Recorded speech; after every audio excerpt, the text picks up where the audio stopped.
I'm the Wicked Viking. I also play this game, albeit not nearly as good as the other two.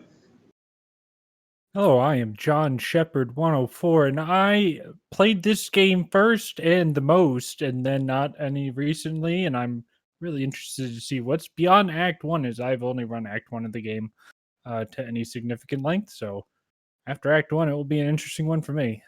Alright, so with that out of the way, how about we just jump right into the run here, because we are kind of a bit behind schedule. This is going to be a long one, so we have a lot of time to talk anyway. So are you guys ready on the timer there? It just could give me a short notice, Xenophon. Or anybody else. Alright, so let's get this show on the road then in 3, 2, 1, go.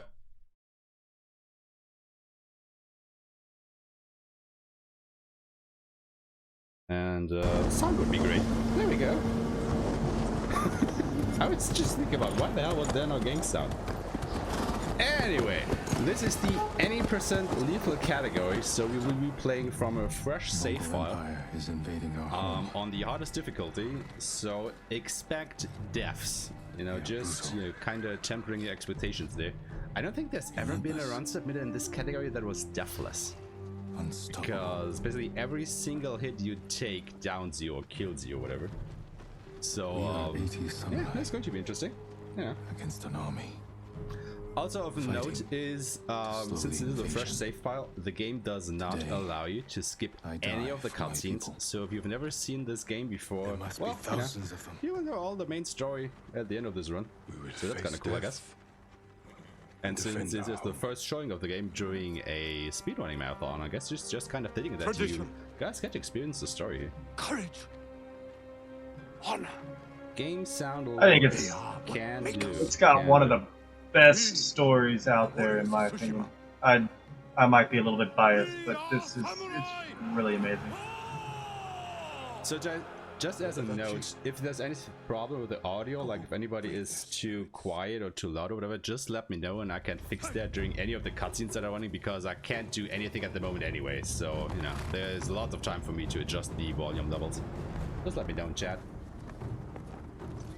You know, you are setting us up for a really exciting run, Aeshema. Oh, Goodness. Well, we are about ready to get started on the inputs when Aeshema here gets free control of Jin. He will be running down the hill on his horse through the beach and up to some fights with some Mongols on the beach. Very exciting auto-scroller where no inputs are required in the first part. I'm really excited to see how Aeshema does on his horse down the hill. Well, I have you know that during the practice runs for this, I died right here in the prologue 2 times, and it was the best run I ever had. So, you know, if I die in about 2 minutes, the run is going perfect. I am Harunobu Adachi, descendant of the legendary Yoshinobu Adachi. So in traditional honorable fashion, we have a samurai challenging their finest warrior, and it's not going to go well in his favor. No, things get pretty heated, I would say. Yeah. A tiny bit, just a tiny little bit. Do you surrender? I don't think we will. Cowards without honor deserve no mercy. The man who just threw the torch, Koten Khan, going to be one of the fun bosses that we encounter along the way. way. Visual glitch going on here, because if you saw in the cutscene, Jin was actually wearing his full armor. However, I'm now wearing the broken one, because I started a run before that to test out if the game was running properly. Well, and I stopped it during the prologue, and for some reason the game retains that information, and then you start the game with your broken armor already on.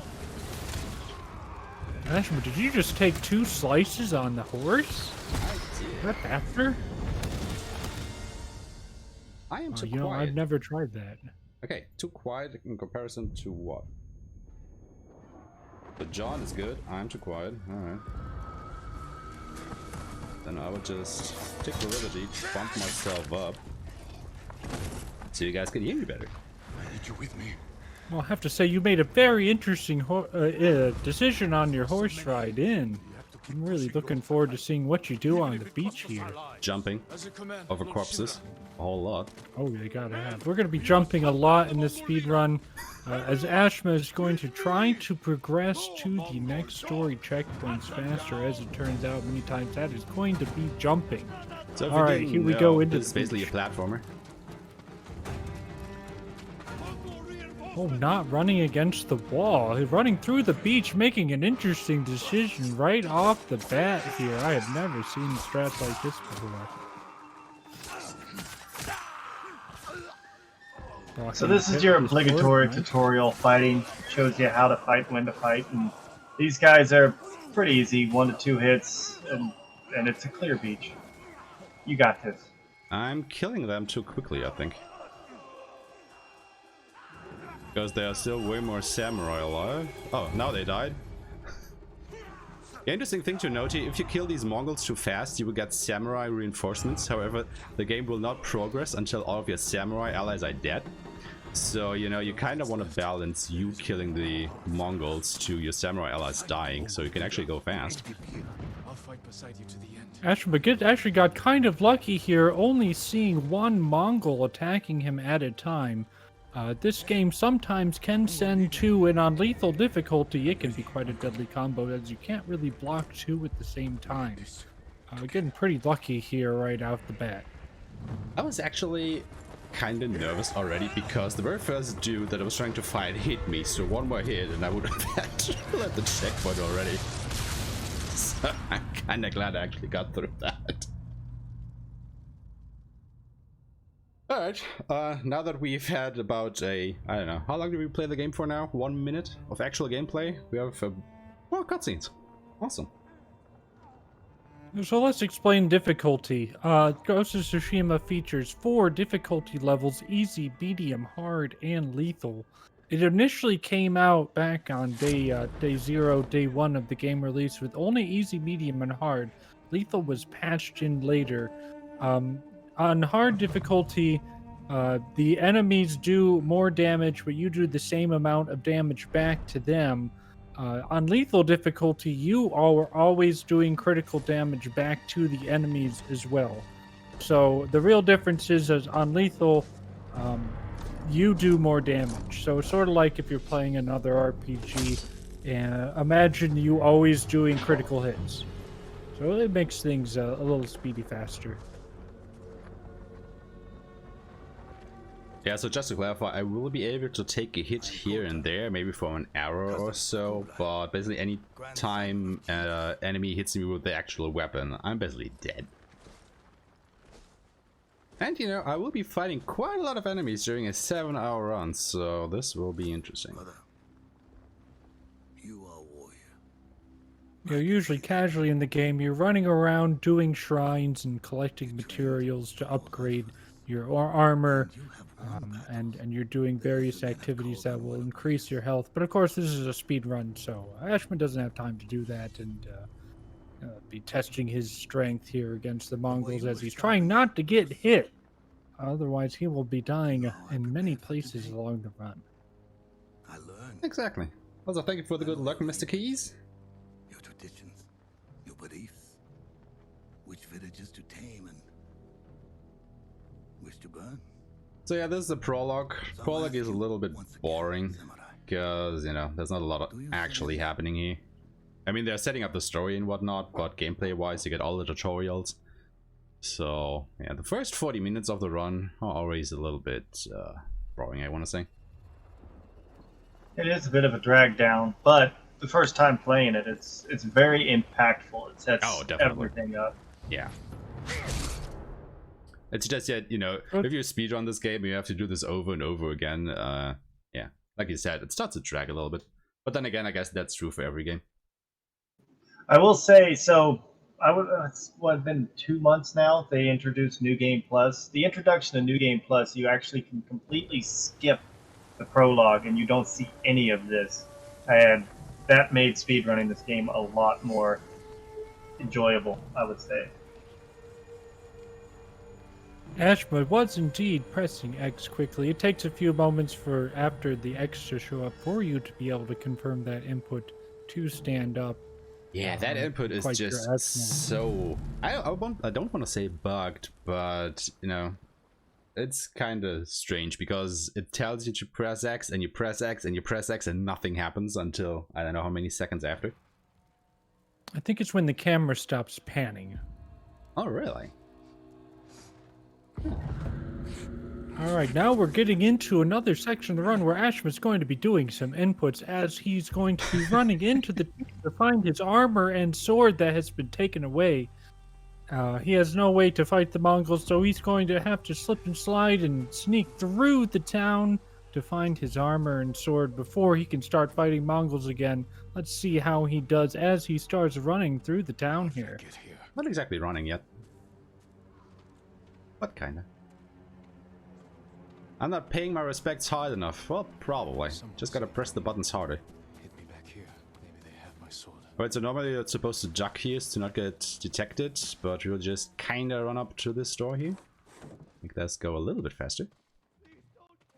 It took a lot of time for us to figure out that you didn't actually have to sneak through this section and you could just run through. I think for the first 2 or 3 weeks, no one really had run through here. Everyone was Better sneaking. than nothing. I mean, that's kinda true for a lot of the game, I guess. You know, the sneaking parts. Not gonna spoil anything yet, but the sneaking parts will be interesting in this game. Inside. Now. We have a special name for our proper sneaking techniques. I think so. Where's my sword? It's always funny to show that off to new viewers, I'll take care of this. especially to those who've played the game. But it's still a ways away, so let's not spoil too much yet. So, what we got going on here, for those of you that are not fully paying attention, we wake up after being attacked at the beach and getting knocked out. We wake up. This woman here has basically fixed our wounds, healed us up, and let us ready to go. We don't know who she is yet. She's going to show us her true colors here in just a bit, and she is going to lead us into essentially what is the ghost. Not liking a Mongol in her house, she is going to give him some sleep juice that you will see flying across the floor. Lots of sleep juice flying there, but he is officially taking a nap, and we can proceed out of this cutscene. Is she really giving him that if it's flying out of him, though? Well, you know, there could be kids watching, so I'm just gonna say it was snap juice. Alright. Also, for some reason my Roomba just activated, so I will turn that down once I'm in the next cutscene.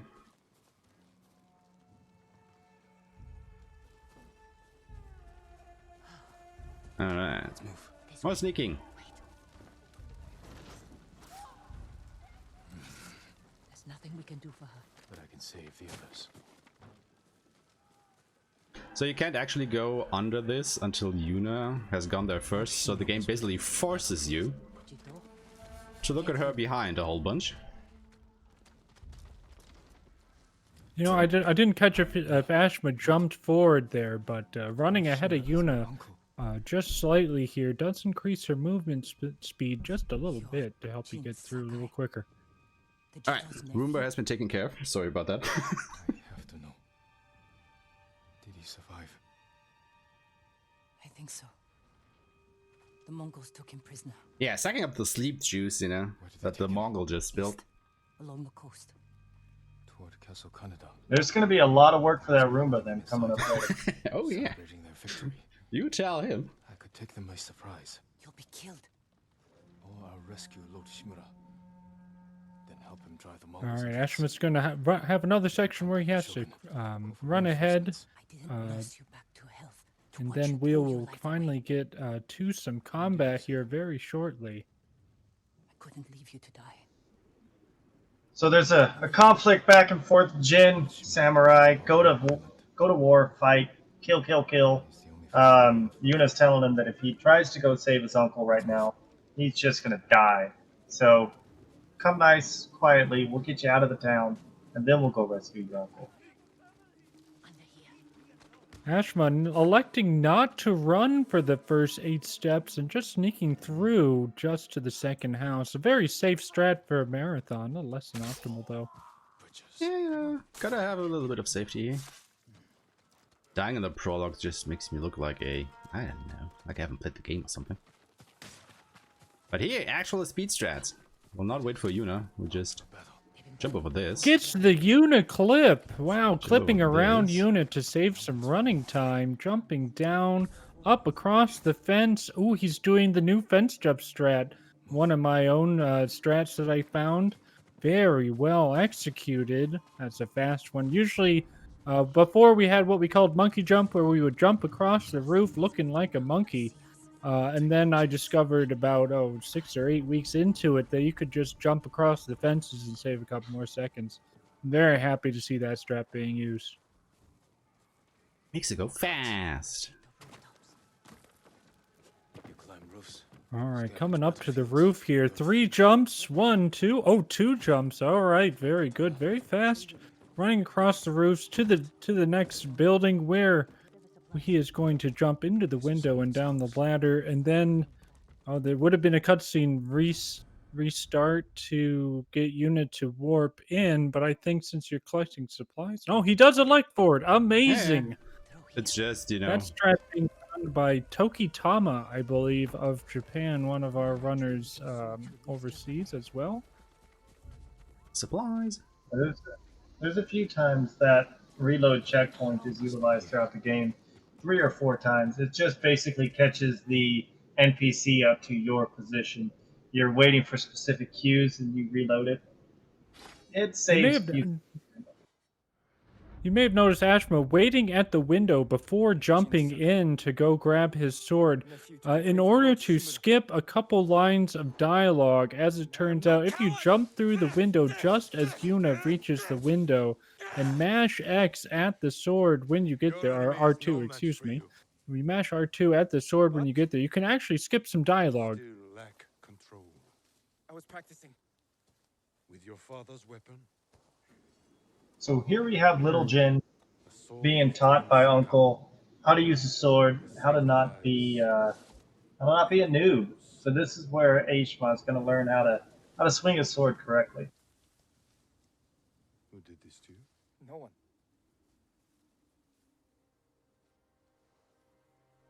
I will teach you to defend There's been a yourself. lot of variance here in the training about the strats for optimal time. Your blade.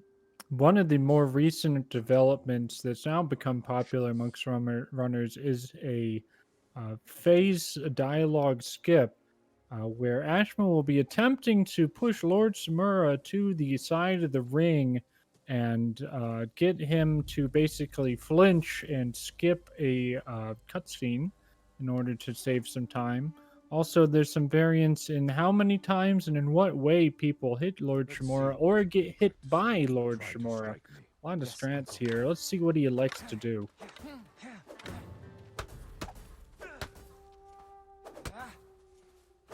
I am ready.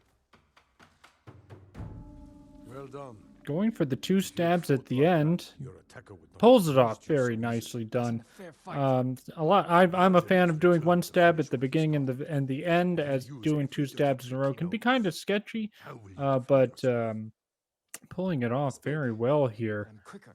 It does save a bit of time to go for a double stab, but it's less than a second, Drop him nothing with one much. strike. But you run a risk of Lord Samurai Shimura just must not always liking fight with getting patience stabbed. and I mean, who wants to be stabbed, right? even when his To be opponent totally honest. resorts to Yeah. trickery. I'll remember. Two stabber, exactly. And later on, I will probably even be a Great 3 stabber. defenses. Show me Jin Sakai is a warrior of great courage. Yeah. Come on, Uncle. All right, now Ashram is going to attempt the dialogue tip by bullying Shimura to the edge of the ring, Strike quickly. going Nope. for his last heavy triangle attack just at the edge. Nope. If you held He's the going reins, to... Really? I would Oh, never not lie getting to the you. dialogue skip. You hate to see that. You can't be happy with that one when you see it. Not go easy on you. A fine So what heart. Shimura's trying to teach you there is basically what you're trying to do is learn how to quick attack with the strong attack and Find your resolve and fight offset your opponent, knock him backwards, and hit that strong attack afterwards. It's time you learn to parry. Wait for me to make the first move. Once I strike, No block jump my for attack. joy. Fine Very parry. nicely mashed there through the dialogue boxes. I tend to overmash, and you see me hop Don't for block joy there. I call it the jump for joy. Oh, 2 parries. And I missed the third one. Good form, Jin. Ooh, you can't be happy with that one. Need to catch your breath? It'll take more than Yeah. Reset. Just do it all again. We lost 10 seconds. No. Let's see you defend against a spear. Dodge All my right, stabby, spear. stabby time. Jokes, but I would totally reset over that. Remember, Yeah, dodge, but then you know we are a bit on a timer here, so I guess I won't.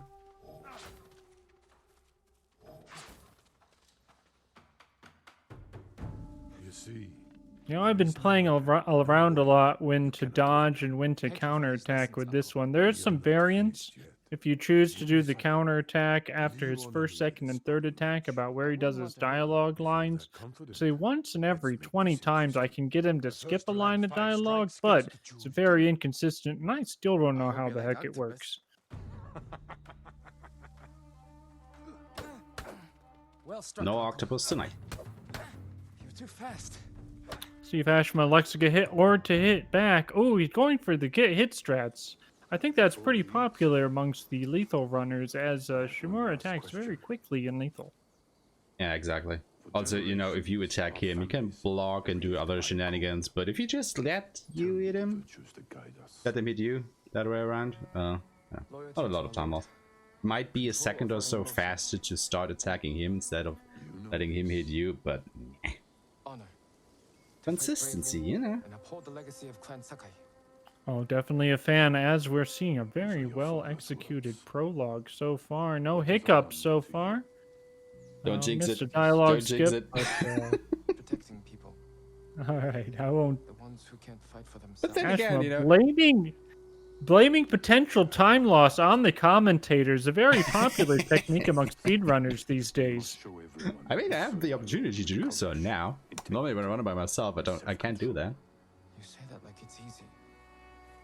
Taking what I can get. Bringers is the commentator's curse. It's not our fault. I mean, to be honest, the worse the prologue goes, the better the run afterwards is for me generally. But You remain know. true to our code. The real ghost of Tsushima was the commentators all along, as we are cursing Aeshema along the way, describing the techniques. Incredible gameplay. Yeah, and then him not doing set techniques. How about that? Alright, so we finally got our first real fight here, right? Right? Is he going for the quick stab? Let's see. I'm interested to see what you do on lethal here. The commentators we met along the way. Yeah. Stab. Anthony. Yeah, I just love this scene because there's all this build up with Jin The stable's on fire. drawing his sword and holding it over his head, and then all you do is just stab the guy and it's over. It's like a little bit Not anticlimactic. attempting the unipush. Very interesting. So there is a potential time save of less than a second. If you run to the window, you can actually push Yuna's avatar forward a little bit. It's very tricky to pull off, but you know, it just makes it go a little bit faster. I didn't course, even know that. Slit their throats and kill them with Yeah, that was something I only started playing with towards the end of last month, and there's actually many places along the speedrun where you can push Yuna faster than she's running, how she's programmed, so you can save a bit of time here and there pushing. And Aeshema enters the 3 Mongol fight. Let's see how this goes. Mongol 1 down. Ooh, being forced to target the Mongol behind him, a little less than optimal. But overall, a very quick tutorial, 3 Mongol targeting fight, not the most optimal in the world. Getting into the second fight with the 2 Mongols. First one goes down.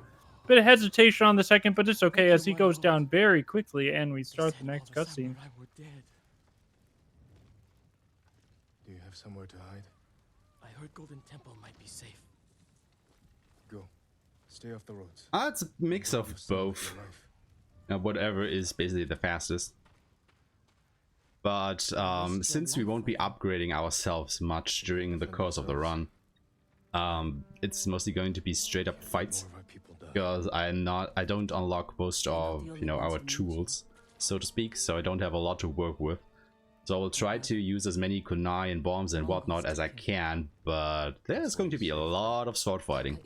And every time I sword fight, it's going to be a little bit dicey because, I can't die if any enemy hits me. I just want my brother back.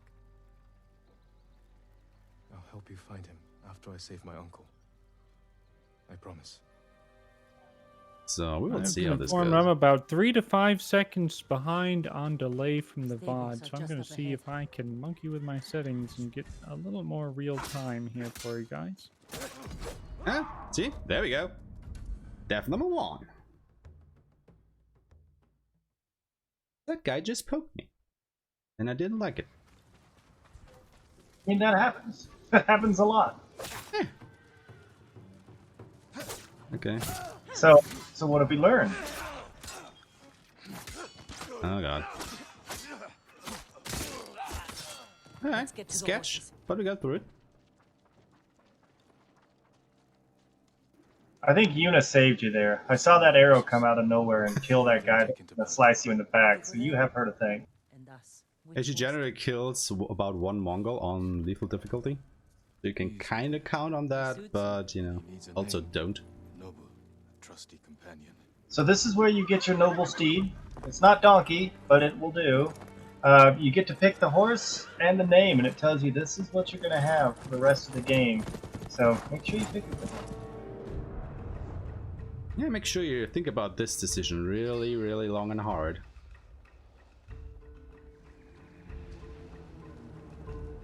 It's gonna be with you for the whole journey. So Yuna has agreed to help you try to free your uncle, Lord Chimera. He's up here in Castle Canada. And after you free your uncle, you're going to go get her brother. So that's the current goal. The walls are too high to climb. We could cause a distraction. Sneak in. No. Looks like Oh, I so you said cannot Canada on figure out how purpose, to get didn't rid of you? this delay. Fire to our best So swords. I'm going to Yes. just change out my Yes. commentary style. Wait here until I finish them. Doing a little sword dance here because it is faster than just walking up by just alternating Very between attacking and blocking. So did you know you actually don't need to sword dance that long? There's actually, I would say, about a 7 to 9 step radius in front of Yuna. Once you're beyond that radius, you can run just with a regular run.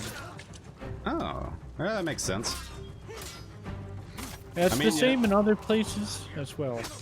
I guess the prologue is probably my most unoptimized segment of the game, just because I'm starting to be more of a New Game Plus run of the game, and we don't do the prologue in New Game Plus, so I'm basically a little bit behind on strategies here. The Mongols fired them off at the beach. Dude, So we just kind of glazed over it, but that was the standoff. That is something in a casual playthrough you will do a lot in this game. Going off of the traditional samurai who can draw faster. You don't see it as much in the speedrun, but it is definitely a big casual thing. Oh, got a bit unlucky there, not having any of the Mongols getting hit by the Huacha fire. Oh, another one falls to Huacha. That's very nice. Yuna not shooting the guy. We can't keep going. I have to. Yeah, usually on Lethal, Yuna gets in a lot of kills with her archery here, but today we're not really getting lucky with the kills from Yuna. She's probably just tired, as I am, as we all are. Yeah, it is 1:15 a.m. where I'm at. I definitely feel you there.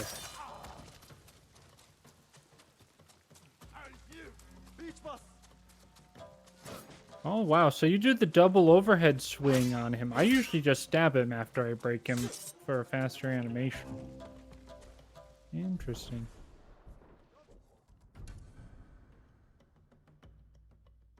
Yeah, just trying to play a little bit conservatively and safe here, I guess. So once again, using the reload checkpoint option, so you can run past those 3 enemies down below. You reload the checkpoint when you get on the top, and it's like those enemies never existed. Now you just have to fight through these guys.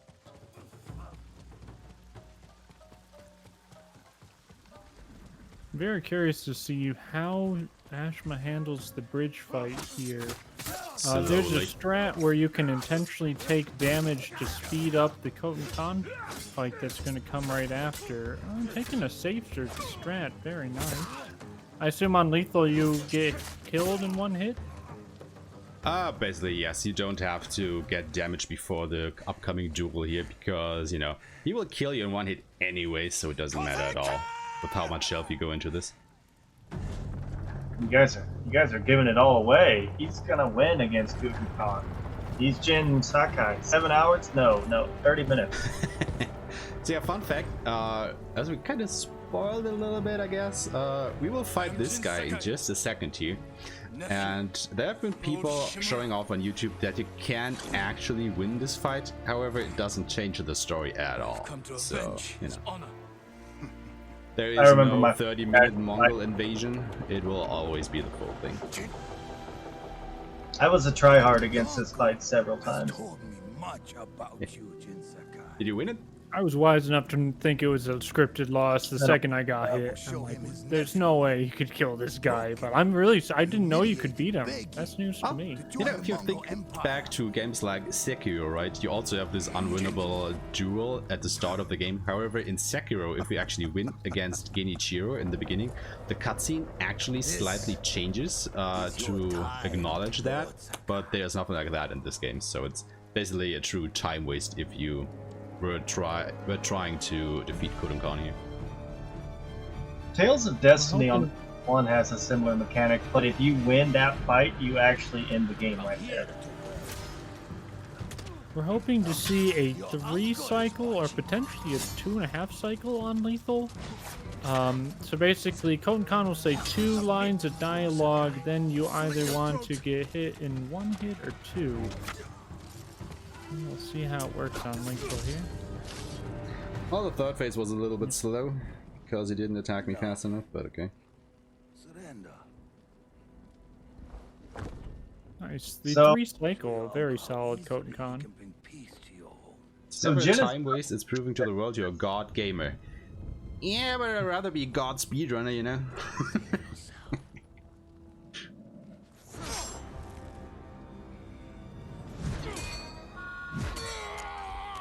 Jin's disgraced. He lost. He lashes out like a bad kid.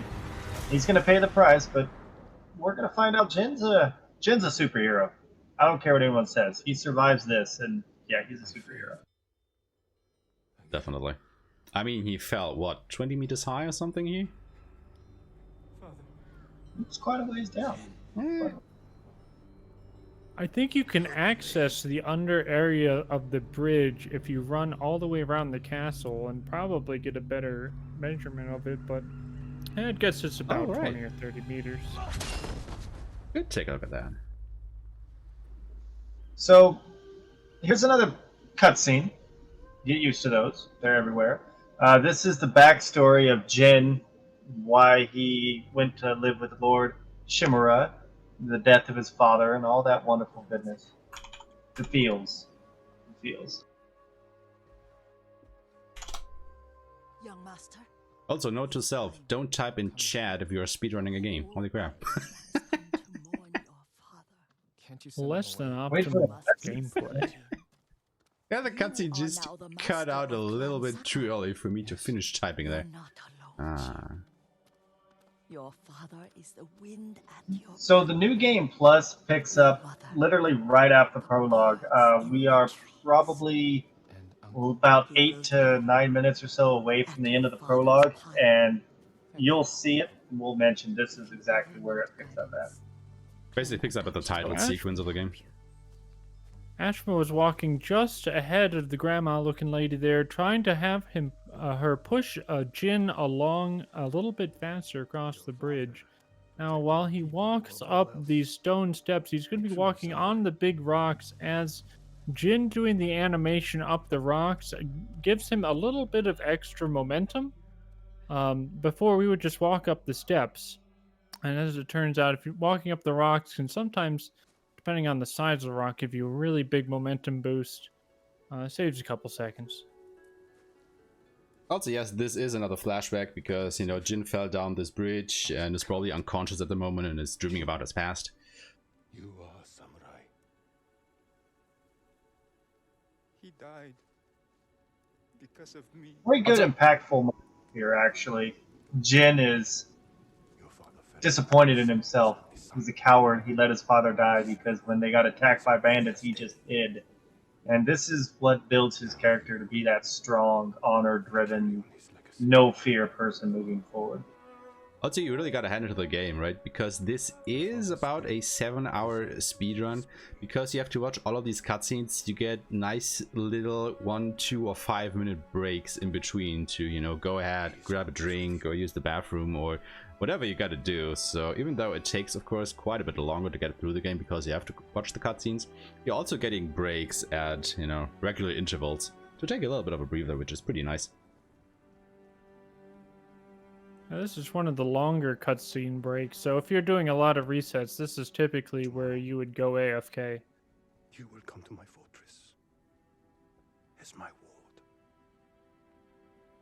So Uncle taking us in. Today, Because our family is dead now. say goodbye to your father.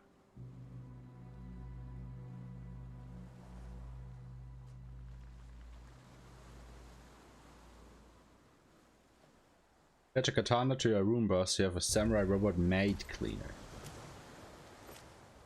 Well, if I would have done that, I think he would have chopped off my legs before I could stop it just a few moments ago, so I don't know about that.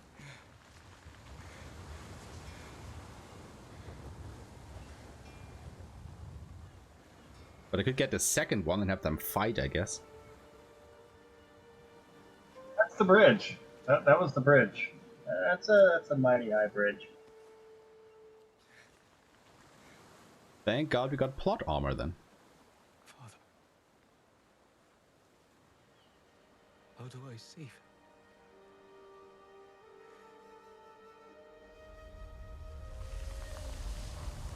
Well, I guess that makes a Roomba the perfect murder instrument, right? Because it kills the person and cleans everything up too.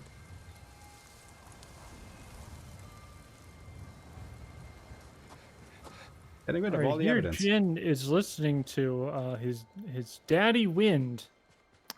As we were just noticed, they said that his father is his wind on the back. In the game, by swiping your finger across the touchpad, you can have the wind appear, which will blow in the direction of your next objective. And I cheekily call it Wind Daddy. As your father is the wind on your back. This section, basically, Aeshema is trying to run in a straight line and get Yuna into a frame in order to start the next cutscene. As well, you have to refresh your stamina once along the run. So I guess this is a good time to sort of explain stamina refreshes. So in this game, there is an invisible stamina meter. It's not displayed anywhere. The only way you know you're running out of stamina is Jin starts breathing heavily.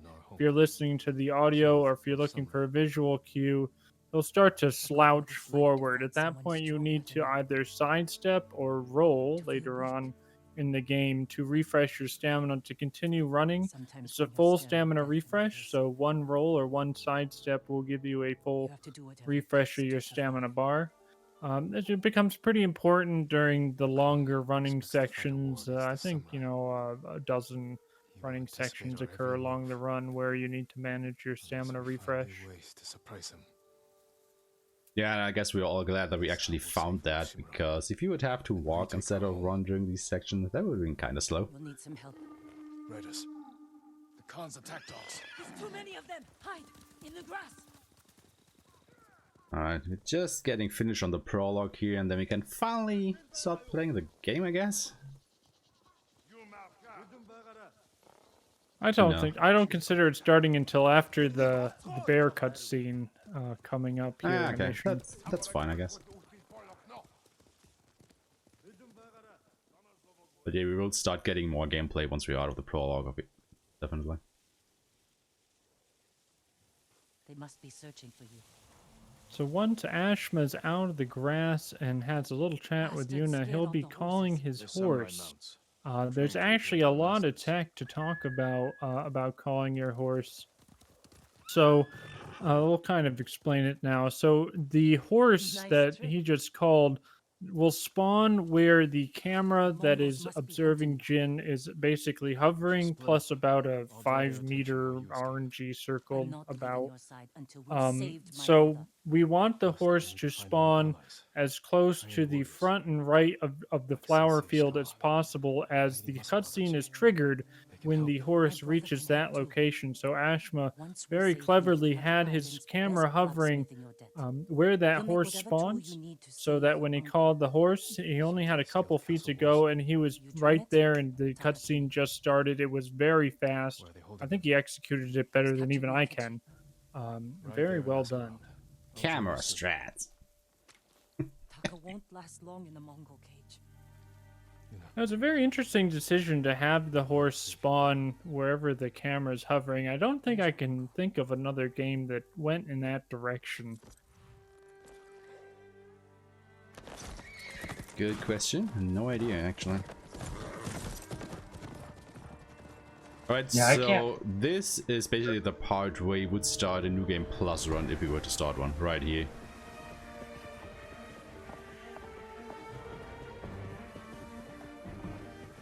And that, you know, is about a 40-minute time save. Which is pretty nice.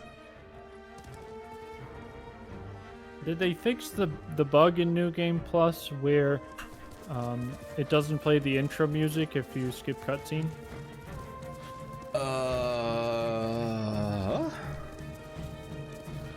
Oh, it was interesting. So when I was running New Game Plus the day after patch, this music in the intro wouldn't play.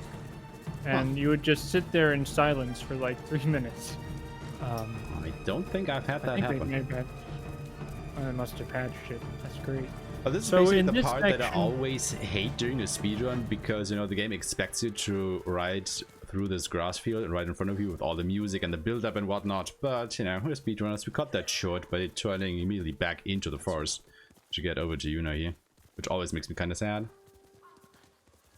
Yeah, this horse ride to Yuna is actually quite tricky as you're going up and down hills, so you don't really have good visual cues as you're learning to run to figure out how to get to Yuna in a straight line. Ashman just executed it very well.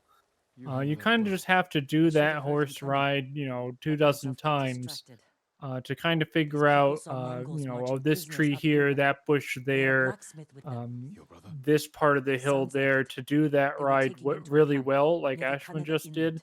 It is definitely not an easy horse ride to learn.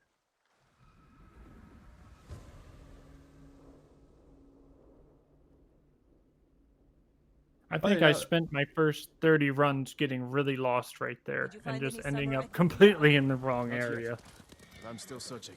I'm sure I mean, you know, the two Roomba samurai image definitely is a thing now, I think. Hard to believe I might That's see him. battle bots for Imperial Japan. You might disagree. That's what siblings Maybe are for. call one Jin and the other Lord Shimura or something and have them battle it out. Brothers or sisters? So Who's the top samurai we here? are, Family. What will we you are do? going to try to save Taka right now. Taka is Yuna's brother. He's the best blacksmith on the island. And Yuna's been asking around. You're supposed to come back to this after you go exploring, as Aeshema said, but we went straight to it. So she's gotten all this information in about 30 seconds that her brother Taka is being held over in this camp. So we're going to go to this camp and do our first survey event, which is something we'll do several times throughout the run, and then we're going to become the sneaky ninja guy that we're meant to be.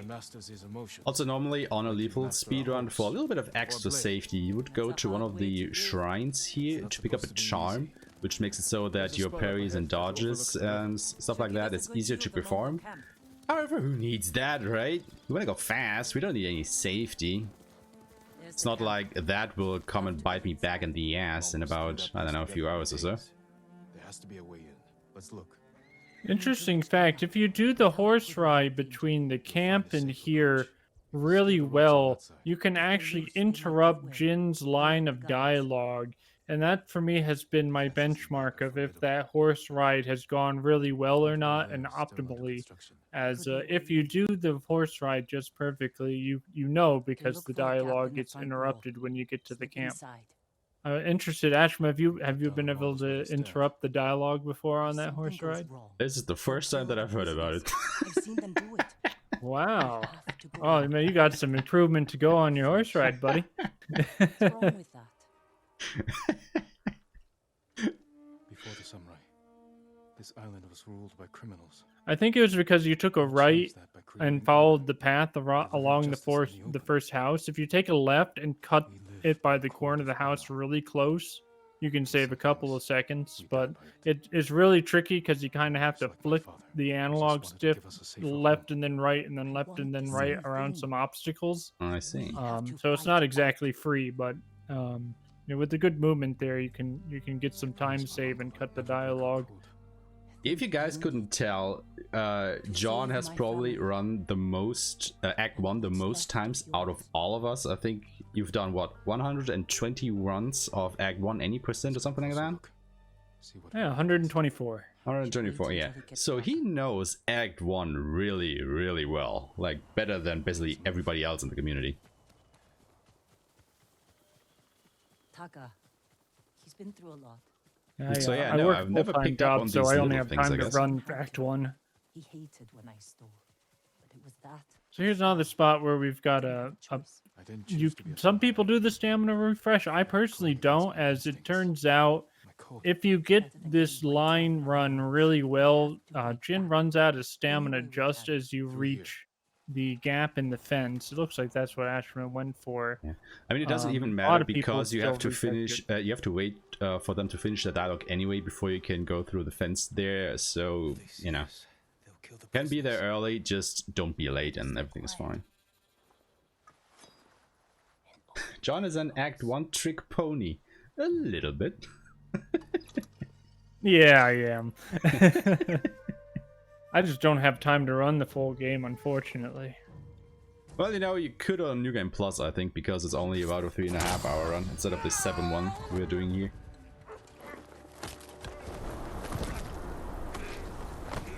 So, this is our first stabby time. Jin starting to disobey his code of samurai honor. And we have another Giving flashback. this Mongol a lot of nap juice. Yeah. Nap juice Jin flying is feeling everywhere. so bad about giving the Mongol his nap juice.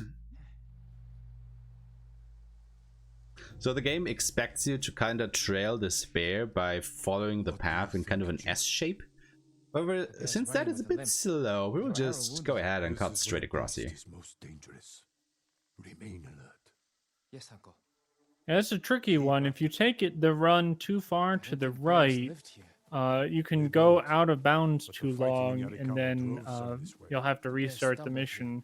And if you take it too far to the left, you run into the bushes. So it's kind of a tight lineup to get the optimal run here.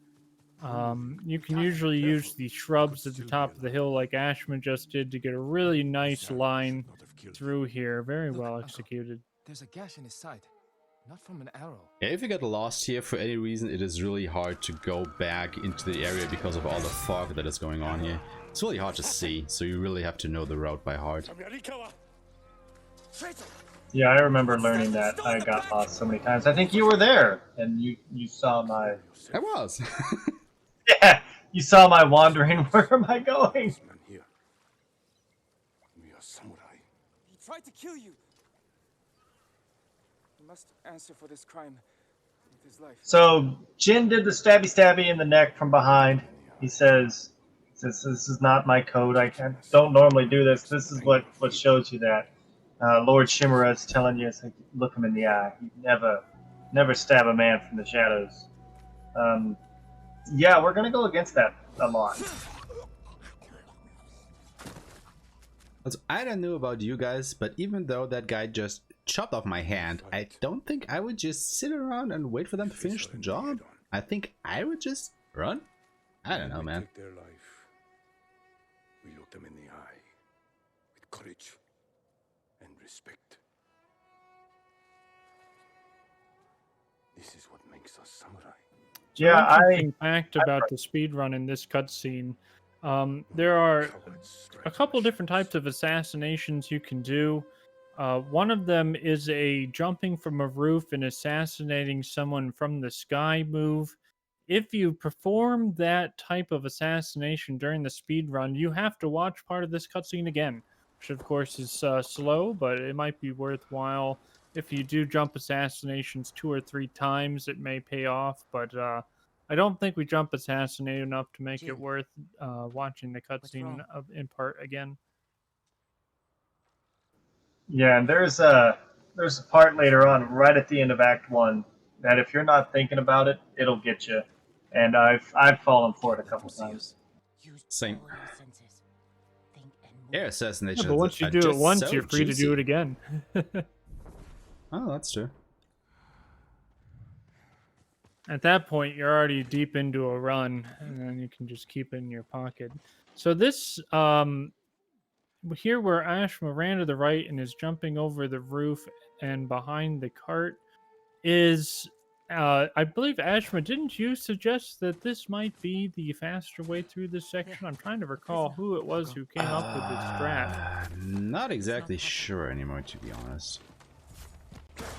For the longest time, we would assassinate all the Mongols up the hill. Come on.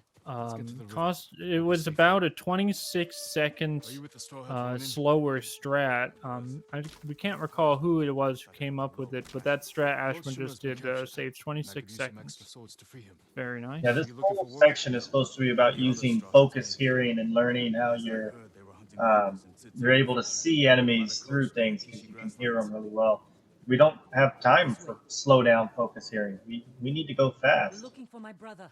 Also, assassinating people is pretty slow, as you saw back there, because we do not have upgraded our little sword yet. Forgot the name of it momentarily.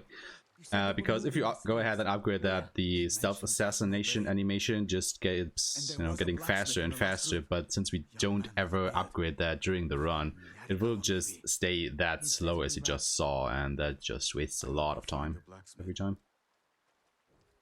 Another thing about this running down the hill section here, if you're really good at running with the camera facing backwards and running blind, you can line up Yuna and the Ronin to push you along down the hill. I've at most gotten 8 pushes, which my timer suggested it saved about 2 seconds to get 8 pushes off Yuna and the Ronin, but you have to be really good at running with your camera facing backwards and being blind about where you're running. It's very tricky, but it's a second or two there. Home is where Save the frames.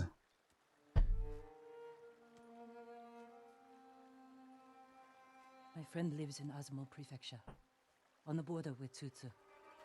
I'll find you there. I know this wasn't easy. Hope you all enjoying all these cutscenes, because there will be more coming. I did what I had. So I think we timed all the cutscenes during all the main quests to be about 2 hours and 10 minutes in length. So you're basically watching a full-length movie. It's like, I know we need everyone to the second during this, but I don't like talking during the cutscenes because they're so good. They're so good. Also, if you're interested in the run, you can run with English or Japanese dialogue. The cutscene lengths do not vary. If you use different language settings, the cutscene lengths are the same. So it's basically runner's choice if they want to run in English or Japanese. It's still the same 2 hours. I think it was 16 minutes, 30 seconds, something Yeah, like something that. like that to be exact. Exactly. And they will find him. Yeah, I remember it was the second week the game came out, and I was really frustrated that there was another runner, Tokitama, that was faster at the game with me, and I thought maybe it was because he was running with Japanese dialogue, so the cutscenes were shorter. So we timed out every single cutscene just to rule that out. I won't make them your slaves. So just as an aside, I generally prefer to run the game in Japanese. However, there's a bit of a reason why I'm doing it in English in this one. Well, first reason being because it's the first time we are showing this game. But there's another reason that I will come back to a little bit later. Also, running with the subtitles turned on is really helpful, as there's many parts, at least in Act 1, where you can use a dialogue showing up or disappearing to time when you should do something. Coming up, there's a part where you can use some dialogue text on the bottom of the screen to time an Oh archery yeah, I will shot. definitely use the subtitles as kind of a visual cue for some things. So it's definitely helpful. Aeshema just got probably the most important technique that you have to learn as a samurai. It's guaranteed, ripped straight from the stories of Dark Souls. We now learned how to roll. 20-something years old, he didn't understand you could roll across the ground. He knows now. Yeah, that's going to be something very important throughout our run. Yeah, how This is did you know also that another rolling is really the most hard broken horse technique in the ride. game? The most broken time-saving technique. It's incredible how much time saved there was when the technique was discovered. It Oh my was monumental. I didn't see the survivor camp trigger. Did you trigger? Yeah, it didn't trigger, but I don't need it, so So he tried to ride up against the mountain there to get the survivor camp to trigger. Plus, it also lines him up nicely with Lord Shimura's dojo. And then who needs to open a door? Just slice your way through. You survived Komoda. Yeah, Ashma can take a ride route around the crossroads camp and through a ravine when you don't pick up that camp. It's about, I believe it was a minute and 10 seconds when that route was changed that time saved. He was a good man. So it's definitely not anything significant for a 7-hour, 25-minute run. Just another minute on the horse is not bad. Also, to mention that horse ride up the hill is another really hard horse ride to learn, as you don't have visual cues going up that hill about where you should be riding your horse for the optimal line. You just have to do it a whole bunch to kind of learn the optimal ride route there. So this is Sensei Ishikawa. Sensei Ishikawa is our resident archer.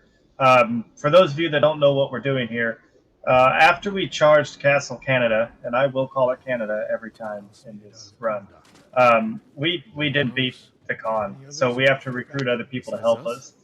Sensei Ishikawa is going to be very helpful.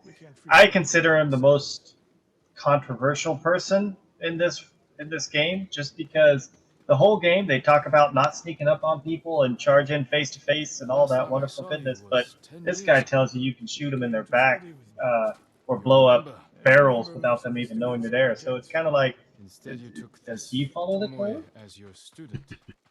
You showed promise. You see Ashma kind of walking 6 to 10 feet in front of Ishikawa and waiting for him to stand up and start moving. This is because, if we were mentioning earlier, there's like a 6 to 10 foot radius around NPCs for cutscenes. If you get outside of that 6 to 10 foot radius while he's kneeling down, Ishikawa will not proceed the cutscene. He will just say, "Where are you going, Jinsakai? Come back." And it's a pretty big time loss. About 10-15 seconds to get that restarted. In New Game Plus, we can go straight to this fight, and maybe I don't know why. Is that not something we can do in New Game? No, you can do that. I just want Ishikawa around for the fight because, you know, you can help me fight all these Mongols. I mean, he only killed one of them, which is kind of slow, but he's definitely helping out because he one-shots the Mongols. Blood, but not much. You can skip waiting for Ishikawa to run with you? Really? I did not know that. You can How just re- run straight how for his recent was Mongol that? patrol and he will start coming after you once you've killed all of them. Incredible. Brand new strats. Left uneaten. The attack was sudden. John, you're not supposed to learn new things today. You're the Act 1 expert. Yeah, it's hard to keep up as this game's been out for Unless she was 5 months now. The strats are still To what end? going through a lot of refinement. There's still a lot torture, of opportunities for runners to come in and discover new ways to take fights, new ways to run between the cutscenes, new ride routes for the horses. There's still a lot of optimization to come. And even though I put in 400 hours optimizing this game, as you're seeing right here live, there is still optimizations being found left and right that I don't know about.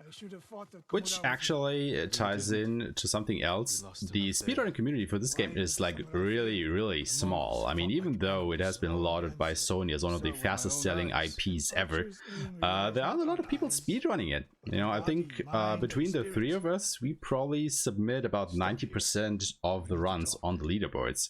So, you know, if you think this game might be something for you, please definitely come and check out the speedrun Discord for it. We are happy to help you out and, you know, learn the run and everything. Of course it is. Absolutely. If you pick up one of our VODs and recreate what we do, and then you find 2 or 3 new optimizations, you could still put up a top time. I think there's a lot of room for people to find more optimal ways to ride the horse, to take the fights. By no means are the top times locked down. Now the one further down the road, on the left. Not bad. Alright, you're gonna do it in 3 shots. Oh, another thing I found about these lanterns is their hitboxes are indestructible until the gold diamond appears over top of the lantern. It took us 2 months to figure that out. Before that point, we would just shoot the arrows and really just always be confused why the lanterns didn't get destroyed. And it took us, a long time to figure out that the lanterns and their hitboxes were dictated by where the cursor was hovering. Yeah, even though this category is called the any percent category, we haven't actually found any helpful glitches or stuff like that. So all the run is going to be is basically, you know, play well most of the time. I mean, you know, there are a few game mechanics that we abuse, of course, but there isn't exactly a way that we break the game, you know. We basically have to trigger all of the main story objectives to actually continue the run. Yeah, the game does actually a really good job of making you go a certain path. There's even like during objectives, there's a lot of places where it's like you have to trigger A before B before C, and we've not found any way to skip anything like that yet. This fight coming up for the Tale of Sensei Ishikawa, I think, is one of the fights that remain in the game that can still be optimized for an additional 30 seconds to a minute. From what I've seen across the VODs, there are 3 predominant strategies for the fight, and if any new strats have come out in the past 3 weeks, I might just not know about them.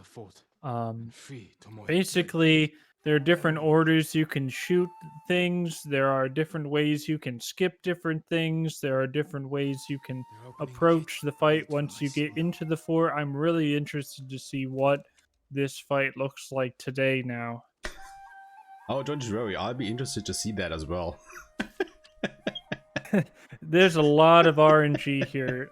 The AI pathing is pseudo-random. Once you get out of the initial part of the fights, the AI can do really painful things for your time if they decide to run left instead of right, or group up or disperse. Also, keep watch on the guy on the horse. He totally doesn't know what's going on until he gets hit.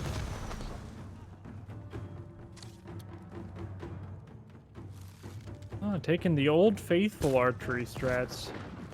This strat that you're seeing here was the first strat developed for the fight, and it's still one of the strongest ways to take this first fight.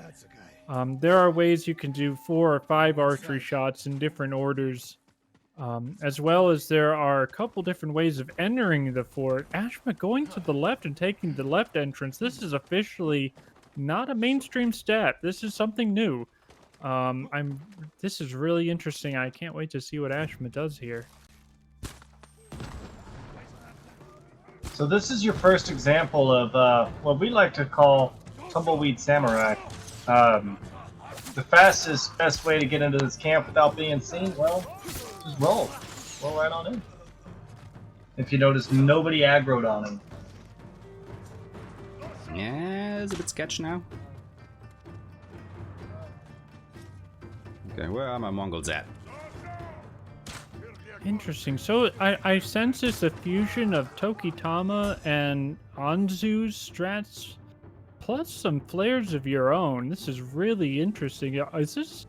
I think this might be a debut of this fight strat. I don't think I've seen. Not it exactly. before. I've actually seen that being done by another runner who has the world record in this category at the moment. The execution wasn't as I wanted it to be, but yeah, well, there we go. So real quickly, stepping in here, if you notice, he killed a general, and when that general died, oh, that's two. We should have a death counter. When that general died, it actually popped up something that shows kill or observe generals to learn new stances. That's something that's very important throughout the game, is the stance that you use against the different enemies. There are 4 stances. There is sword, shield, spear, and brute. And brute are the big guys. Until you learn a specific defense or offense against one of these weaponries, you just have slashy, and that's not always the best. So that was also a very unfortunate death because it was right at the end of the encounter, so we have to do it all again and lose a massive chunk of time here.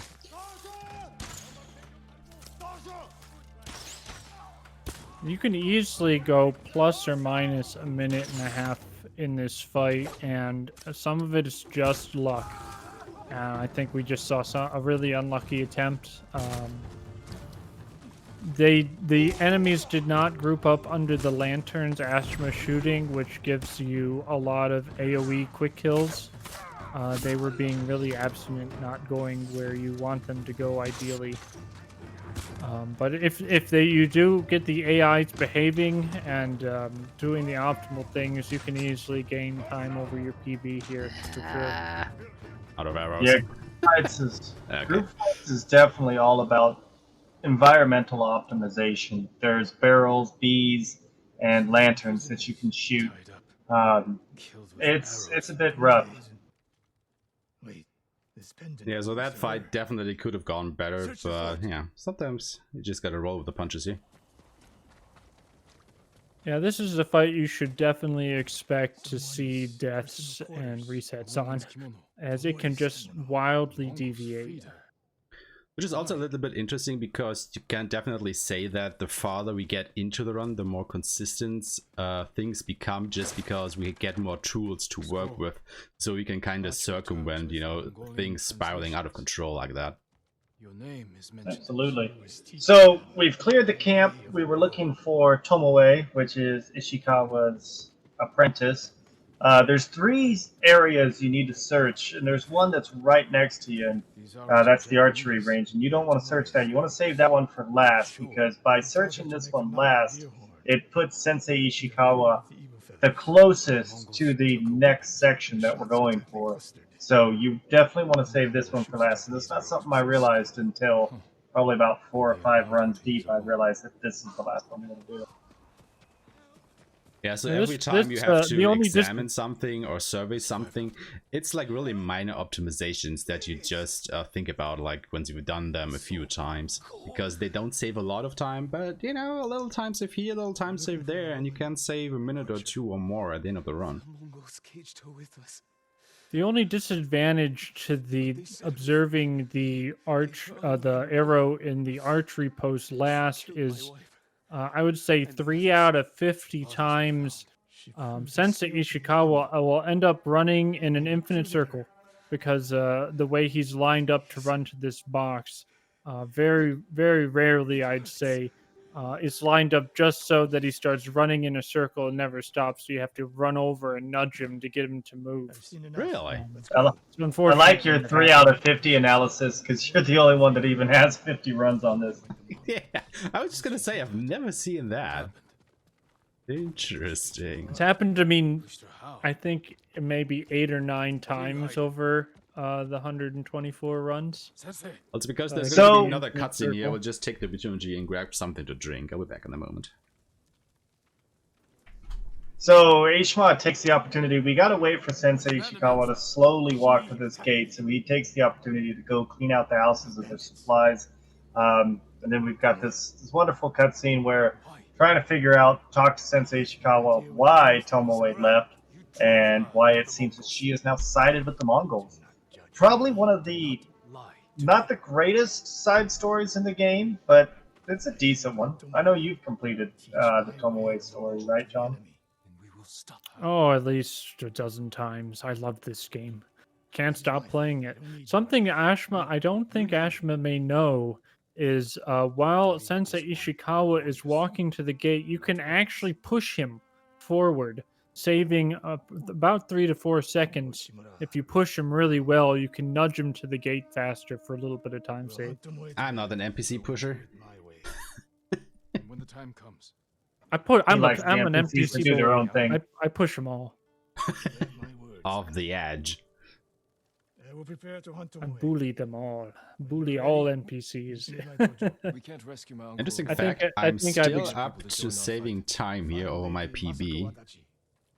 If she's still Well, alive. let's see. Yeah, you had a really good prologue. Yeah. Yeah, I mean, Okay. there I'm wasn't losing time now. dialogue skip, but yeah. I'm still about 2 minutes ahead of my PB, so... no pressure, I guess.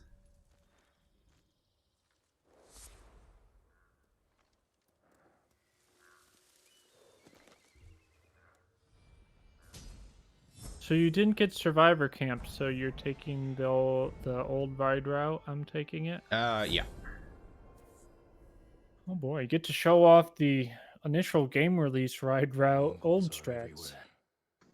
He's just trying to showcase more of the game for the viewers. It is really, really long-a-thon, so. I need to find Exactly, new it's pretty. methods to keep them at bay.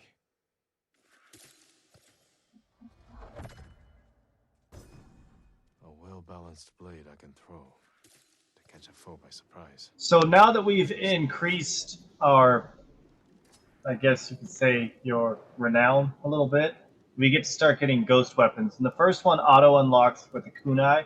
And that's just basically a couple little daggers that come flying out of your hands like Spider-Man and staggers the enemies that it hits. Spider-Man throws knives? That's new. Well, I mean, he throws webs. That's why I said like Spider-Man. Ah, Not exact. gotcha. I mean, otherwise we'd just be knife man, right? Right. Yeah, I don't think that would go well with the comics if instead of slinging webs at enemies, he just shot knives in their faces. Well, I mean, what would he have been bitten by? A radioactive knife Wonder where it's going. to get that power? It was the Roomba with the katana. Ah, I see. Now we're coming full circle. Yeah, just get stabbed by a Roomba taped with a knife, and you too will be able to throw knives out of your hand. I guess. I mean, it makes sense if you don't think about it. Yeah, but at that point you can just throw the Roomba, can't you? I mean, what would you be more afraid of? Somebody throwing knives or somebody throwing Roombas who have knives taped to them? I'm going to go with the little knives. They'd be harder to see. The Roomba is heavy, big. It's not going to be thrown as far. Yeah, but it's more intimidating if it gets flung at you. I think. I don't know. Nobody ever thrown a Roomba at me, so I don't know. So a little bit of safety here. I will opt to observe and then kill this Mongol leader here to get the water stance early. Oh yeah, this observe would be great marathon safety. Good thinking. As you can pick up 2 extra technique points here, one for observing the Mongol leader and one for defeating him. It gives a lot of utility for getting extra skills here in the run. If you're pushing for a record, we now opt out of this fight, I believe, today. Actually, I don't think only. Oh no, yeah, you do. Definitely do. Well, you got a fight that comes up after this one. The next section that we're working for is we're recruiting Lady Masako. But after Lady Masako, you do have a fight with the Straw Hat Ronins that has a general that uses shield. So it's nice to have that extra learned.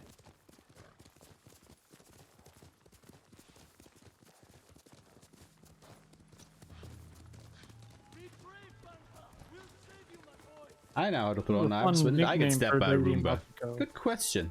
Maybe you just don't remember it. Maybe it wasn't your sleep. Aeshema has a fun nickname for Lady Masako. Don't we all do? I think the speedrunning community was calling her that all along. Or did I don't just know make what it is. I thought you How do I invented not it. know what it is? Okay, okay. So maybe that I was lying the whole time because I thought everybody was saying that to her. Alright, I'll tell you later then when we get to I'm that pretty point. sure I've talked to all the runners, and you're the only one who calls her that. Huh, Just gonna say. okay. Yeah, So I don't even know what the name is. So maybe I'm the community then. Because the Oh, whole hell, You time are the I thought- lethal community. Because all the time I thought that the whole speedrunning community was calling her that. Oh my god. Lady Masako should be here. Lady Masako! Lying You bastard, got I me am. calling her that. And kill him! Where's Lady Masako? Camera, please. Tell me where she is. So interesting thing. So you see Aeshema occasionally stabbing the bandits here, I'm not bandits. like I need to find that. out what happened here. It was a long time before we learned that the stab move had the highest DPS value in the game. For a long time, we were just using standard attacks, but as it turns out, there's some speedrun science. We calculated, or I calculated, that the stab move actually has the highest DPS out of every attack in the game, which is really sweet because you get it right off the bat. You're able to down the brutes in 3 stabs on lethal, 4 on easy, I believe. Sounds about right. Compared to a flurry of slashes, which is about 8, and versus standard attacks, which is about 12. So now you see if a runner does stabs more, he will consistently save time. The only thing about stabs is it's quite finicky. You have to be very good at timing the attack.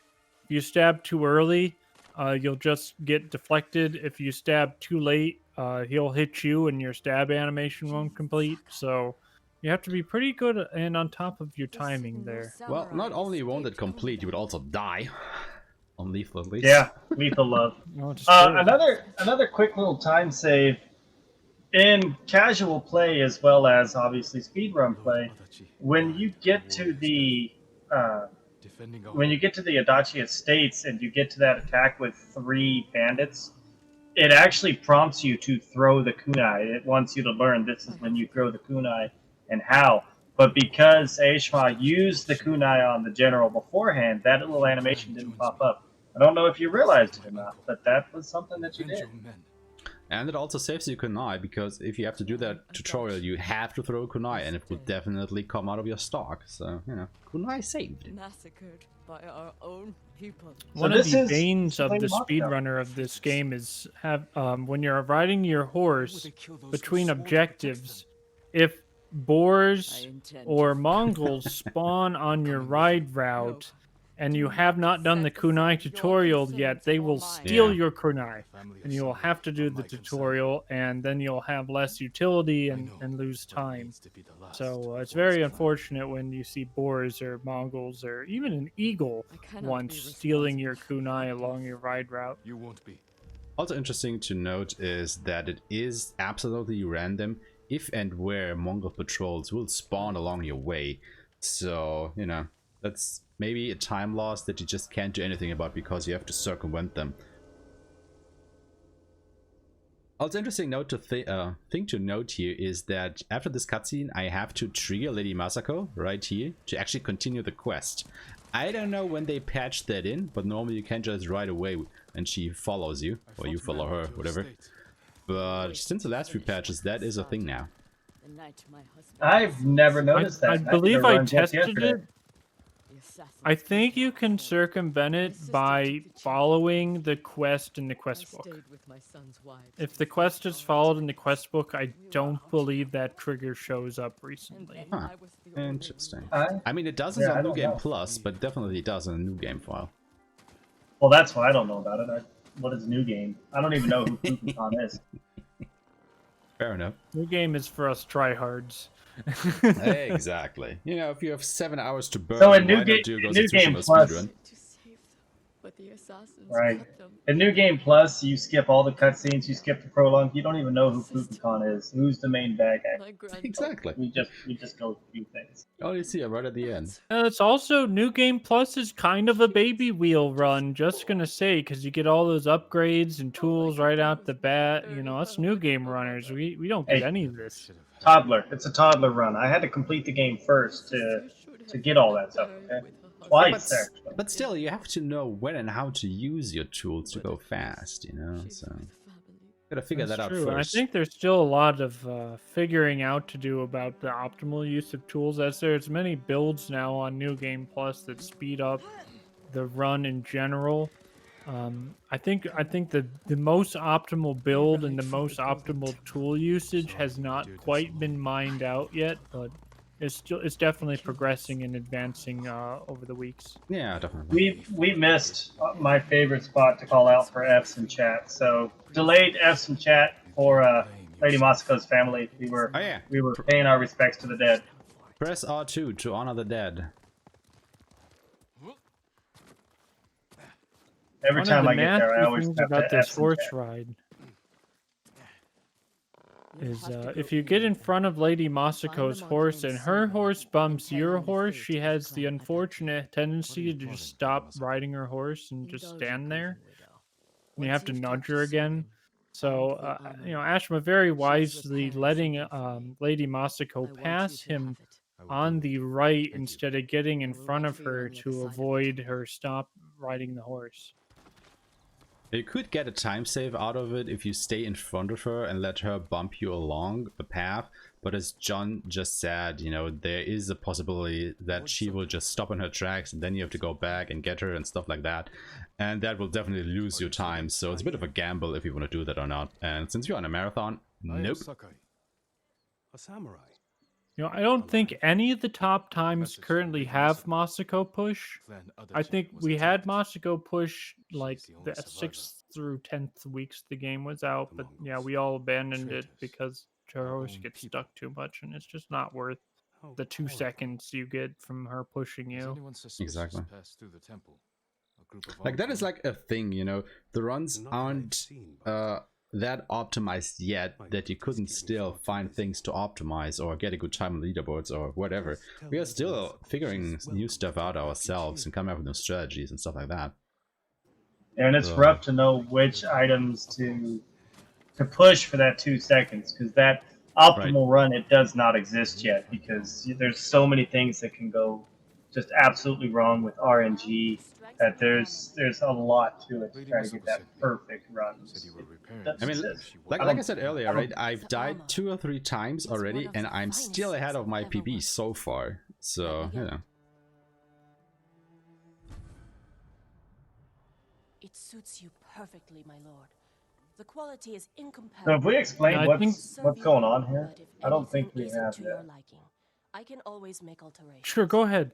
All I need are the right So, materials. Lady Masako, we get to her estate, and it's been attacked. Her entire family has been slaughtered, all except for her. And so she basically sends us into Golden Temple to talk to this monk named Sogen. She doesn't tell us, but beforehand she tells us afterwards that she thinks Sogen's the spy, the one that basically set all this up. So now we've got to follow Sogen, and I air quote, you can't see it, but follow Sogen to his meeting place and figure out what's going on, figure out what happened to Masiko's family. That doesn't prove his guilt. No, but it earns my suspicion. So following up on our previous conversation, I think the only difficulty where mining out like Ronin pushes or Masako push is on easy or normal difficulty, where dying really doesn't happen unless a long series of unfortunate events happens. True. I think pushes are really just considered on the easier difficulties. So this section is actually kind of interesting because now that we have ratted out Sogen, we will trail him to his hideout where the other bandits are, supposedly. However, since he always takes the same route, he is scripted to go down this path, and basically we know where he will end up at the end. We don't actually have to trail him. We will basically stay ahead of him the whole time and try to get early to where he's ultimately going to save up on time. So let's see if I can get this right here. So he will come down this path and he will stand at the intersection here to take a look around. So we have to wait for him to start moving again. During this cutscene, the max distance you can go in front of the Shogun, I use the frame of references. He can be about the size of your pinky nail. If he gets too much smaller than your pinky nail, he'll stop walking and you won't get your cutscene triggers. And if he's too much bigger than your pinky, you run the risk of him spotting you. So general rule of thumb is learn to run with your pinky up against the monitor and just try to keep him the size of your pinky nail until you sort of learn the optimal distance and how to move through here. Let's get closer. So yeah, as long as I get here without the timer running out, I'm basically good to go. Something to note about this cutscene trigger here is the cutscene by the bush is triggered by Sogen saying, "Oh, just deer," by the tree that we passed earlier in the path. So the reason why we just don't go hog wild running in front of him to go here is that if he doesn't get down the path to the tree and say, "Oh, just deer," the cutscene trigger here never spawns. Oh, I got the kunai here. Oh, perfect. Rip.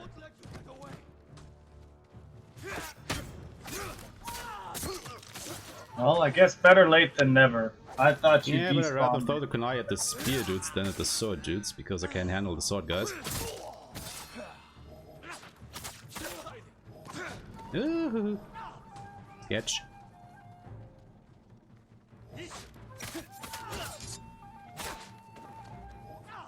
So, Jesus. as he's doing this fight, basically there was a question that comes up: what's more important in lethal, dodge or parry? Dodge is first. You can usually get out of the way, and then parry, and then block. But they're not necessarily. You don't want to do one over the other. There's a red glint when the enemy is attacking and cannot be blocked. That's a dodge out of the way. There's a blue glint that means it's a parry and can be a perfect parry later, but everything else you can generally block it. So this was basically a pretty slow fight. You saw me being really cautious about some of the attacks there, but I'd rather take it deathless than too fast, because going too fast basically means you die. You know nothing. The here's fastest Sogen. way to take Also, that fight in New Just Game. to interrupt really quickly here. So this is the cutscene that you will start seeing during Masako's questline over and over. You corner one of the conspirators against her and her clan.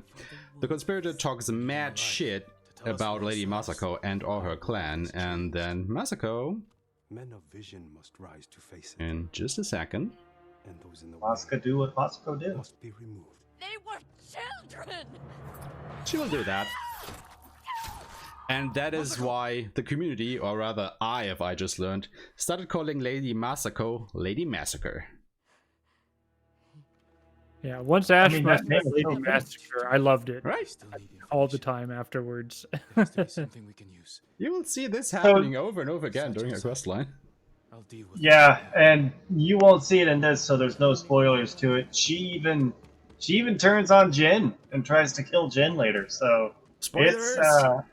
it's definitely a good name for it. A symbol. That's not spoilers. It's not in the run. Fair enough. So in the courtyard fight that Ashman took prior to going up the ladder, there is a opportunity to farm headshots with your bow and arrow. You come in with 8 arrows, so you can farm 8 headshots in a row to make the fight faster. We've only had one runner, Tokitama, who was skillful enough to pull it off. And it was just always a place where no matter what we did, we couldn't do it as fast as Toki did it because he could get 8 headshots in a row. So if you're really good at your bow and arrow and can do 8 headshots in the courtyard, it's the fastest way to take the fight, but you've got to be insanely good. Yeah, the problem is on Lethal with that strat is if you mess it up and you get hit, you die and you have to reset. So it's, really something to get right. Until that time, Yeah. I have work to do. It's a tough one. I don't think many people opt for it. I think Toki was the only one who opted for it. But it's pretty cool to watch, for sure. Well, that was a nice 30-second time save over my PB. 2.5 minutes ahead by now. Okay. Also, It's actually really fun to watch these runs on aeshema's channel because even on a bad run, and even not necessarily on him, but everyone in the community, even a bad run, you can have some spots that you will just slaughter your time and save so much. yeah, like the last run I did where I got my PB, I went into the second to last quest with 20 minutes ahead of my PB, and then I just lost 10 minutes on one of the duels there. It was brutal. So let's hope that doesn't happen. In the future, if you ever see this run and somebody opts to have an incentive where you can have Kurosawa mode featured, I would definitely go for that one to troll the runner. As Wicked and Ashma were mentioning earlier, there are red glints when you need to sidestep, and white glints when you can parry. If you play in Kurosawa mode, you're playing the entire game in black and white, and the glint colors are removed. So if you have a runner maybe who hasn't played on Kurosawa mode before, they basically lose their ability to see if they should sidestep or parry, and hilarity ensues, I assure you. That's actually really funny because I haven't played on Kurosawa mode yet. So I didn't know that. I mean, it makes sense that all the color is gone, of course, but I haven't thought about the, attack indications. I've done a couple runs on that mode. John did way too many. Yeah, my first 50 runs of the game and my casual playthrough were all in Kurosawa mode. And I didn't know that red glint, white glint existed until I did my 51st run. Oh my god. And I was like, oh my god, this is awesome. You can sidestep when it's red. Okay, I didn't do that. I even made fun of Aeshema a couple times. He has a spot later on where he's like, okay, I need to make sure I'm lined up with this green bush to make sure I'm on the right path. I'm like, John doesn't know what green is. I mean, it's the only green or kinda green bush in a sea of yellow bushes, so it's kind of a nice visual indicator. If you can see it. Also, Rip Komatsu guy, we can't teleport to him anymore. We have to ride along this section now. Yeah, I think it's about a 3-minute, 50-second ride. I timed it out once, but I did the ride a little sketchy, so I took 30 seconds off it. I'm sure even more optimally it can be like a 3:30 ride, but it's probably the longest run potentially in the game. There is one really long ride coming up later in Act 2. But yeah, without Komatsu Banner Guy, rip that manip with patching. So basically what we are It's really talking about tough, here is if you have a or if you had, because it has been patched out, had a save file where you had unlocked the guy in Komatsu Forge who you can turn the Sashimono banners into, he was a fast travel option.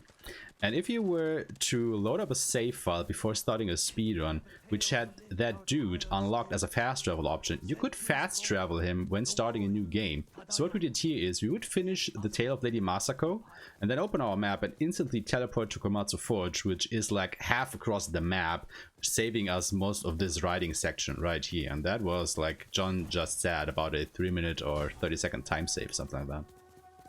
But it has been patched out since we don't know when. One of the last patches, I think it was. So now we have to just, you know, do this section normally. So another optional thing you can do when learning the run is when you pass the Susu banner strike that Ashman just passed, you can dismount your horse and do the bamboo strike. It will give you one additional resolve point, one of the green dots, yellow dots in the bottom of.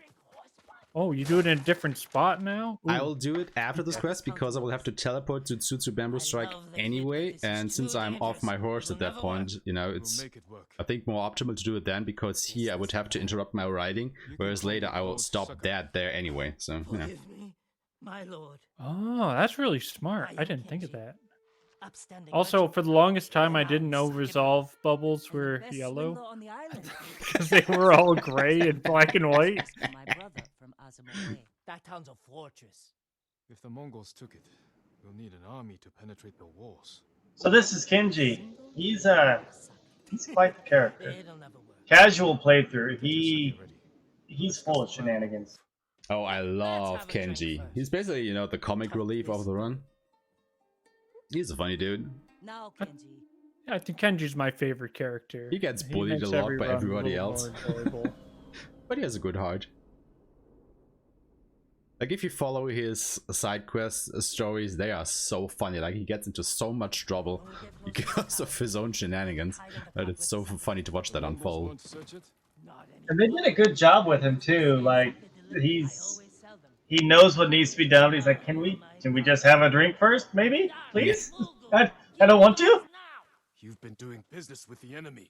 Yeah, but you know, it's agitating me that you're not pushing the NPCs, Ashma. I mean, you can. What you can do here is if you stand behind the cart, you can push Kenji after he's done talking and save a second. Stop pushing me, John! You're pushing me now. I'm not an NPC to push. How bad is the occupation in Azumo Bay?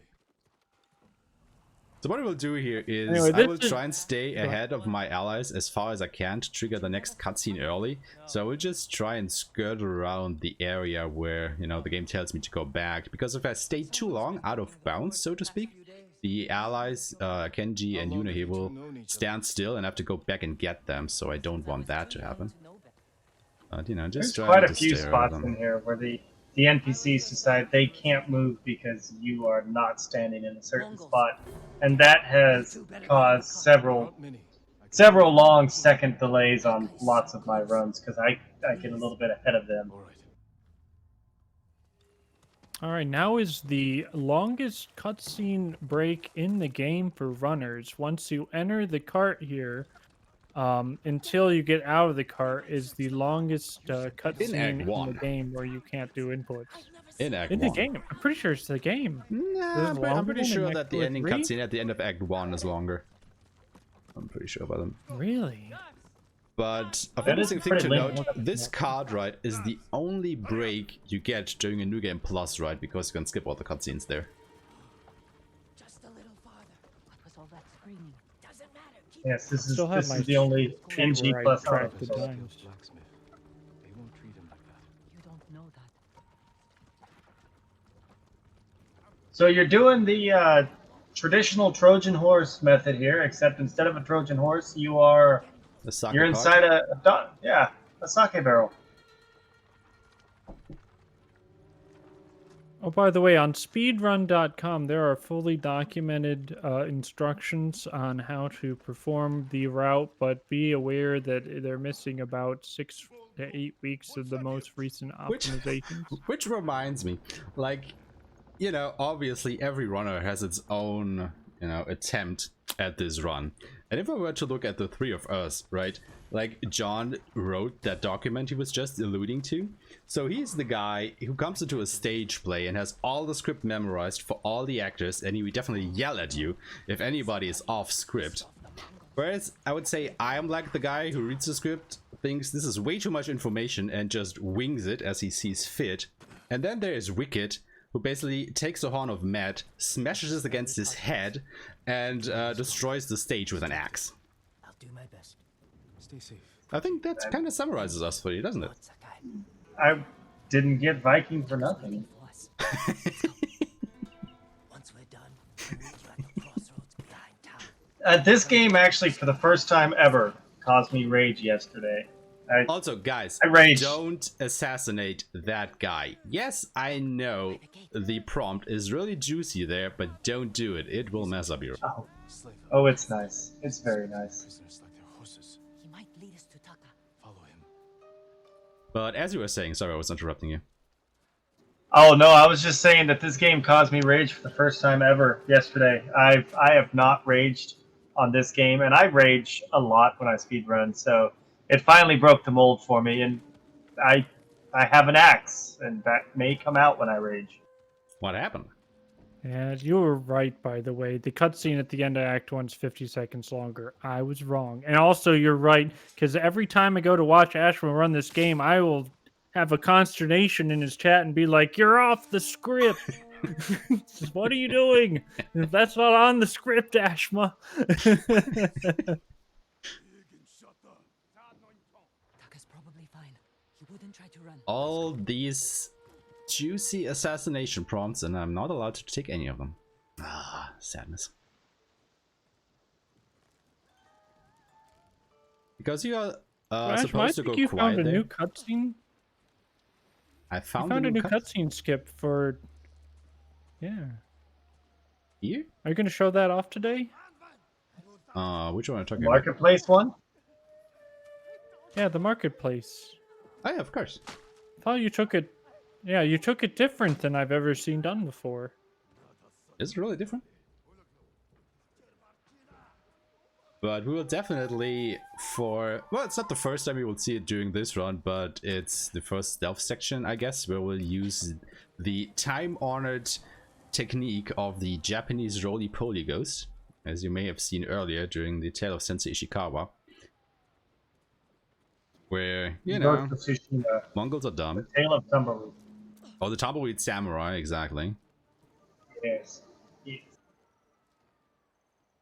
It's roly-poly I think it's a good name for samurai. it. You're both wrong.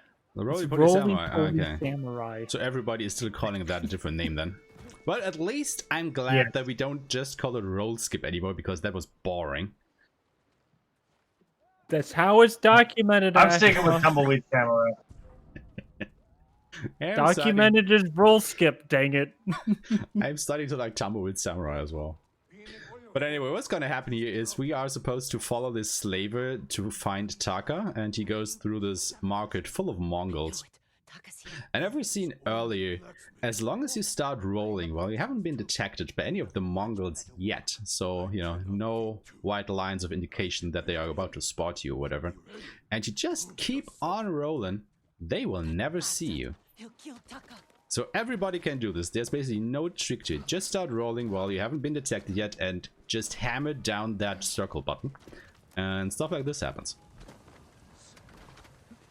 Yeah, you roll out super early. How And do you then get we away with roll it? around here until that line of dialogue comes up, and then we just reload the checkpoint, and magic happens. Because now the slaver will be right in front of us where we roll to, so he doesn't have to, you know, go through all of that market there back by the big bonfire. And that saves a couple seconds. It's definitely beneficial for PS4 Pro. I am not 100% convinced on the standard PS4 yet, just because of load times, but I still do it anyways, just for, in case. So you definitely roll out super early, but you roll back and forth at the end until the dialogue pops up. So I don't know if it's a time shift or a time save, but it definitely looks a lot better. That's probably more a time shift, I think. So Purple Bowtie is asking how the guard didn't hear you when you landed on the roof. So in the traditional sense of all video games, if it's above you, it doesn't exist. So yeah, he didn't exist when he landed on that. Yeah, their hearing is basically on like, you know, an XY coordinate space and not XYZ. So they tend to not hear things that are above or below them, in a way. Also, shoutouts to Emerald Alley who just popped up in stream. She is our lovely moderator on the leaderboards for this game. You know, started the community and all of that. So thank you, thank you, thank you. Yes, much appreciated, Emerald, for watching. It must be more than 100 hours of our runs between the three of us on commentary here today. They found the slaver.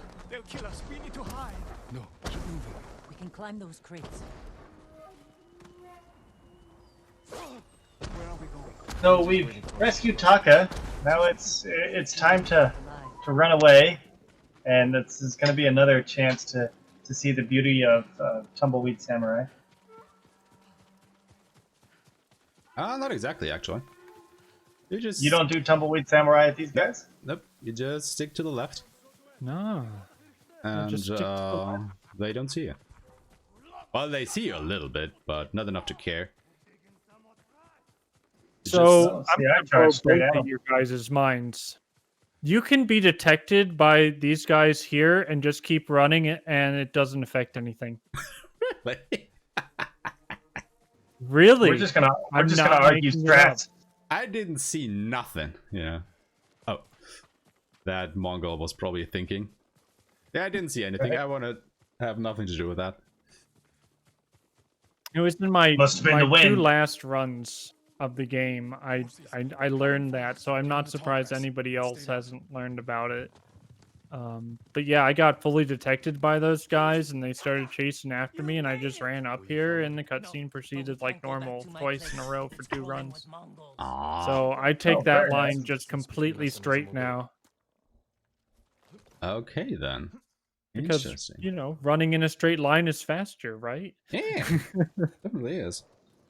So Let's- this is another one of these long walkie-talkie sections where the game slows down all of your movements so your characters can have this conversation. However, for some reason your jump isn't slowed down, so during all of these sections we will just, how did you call it, monkey jump?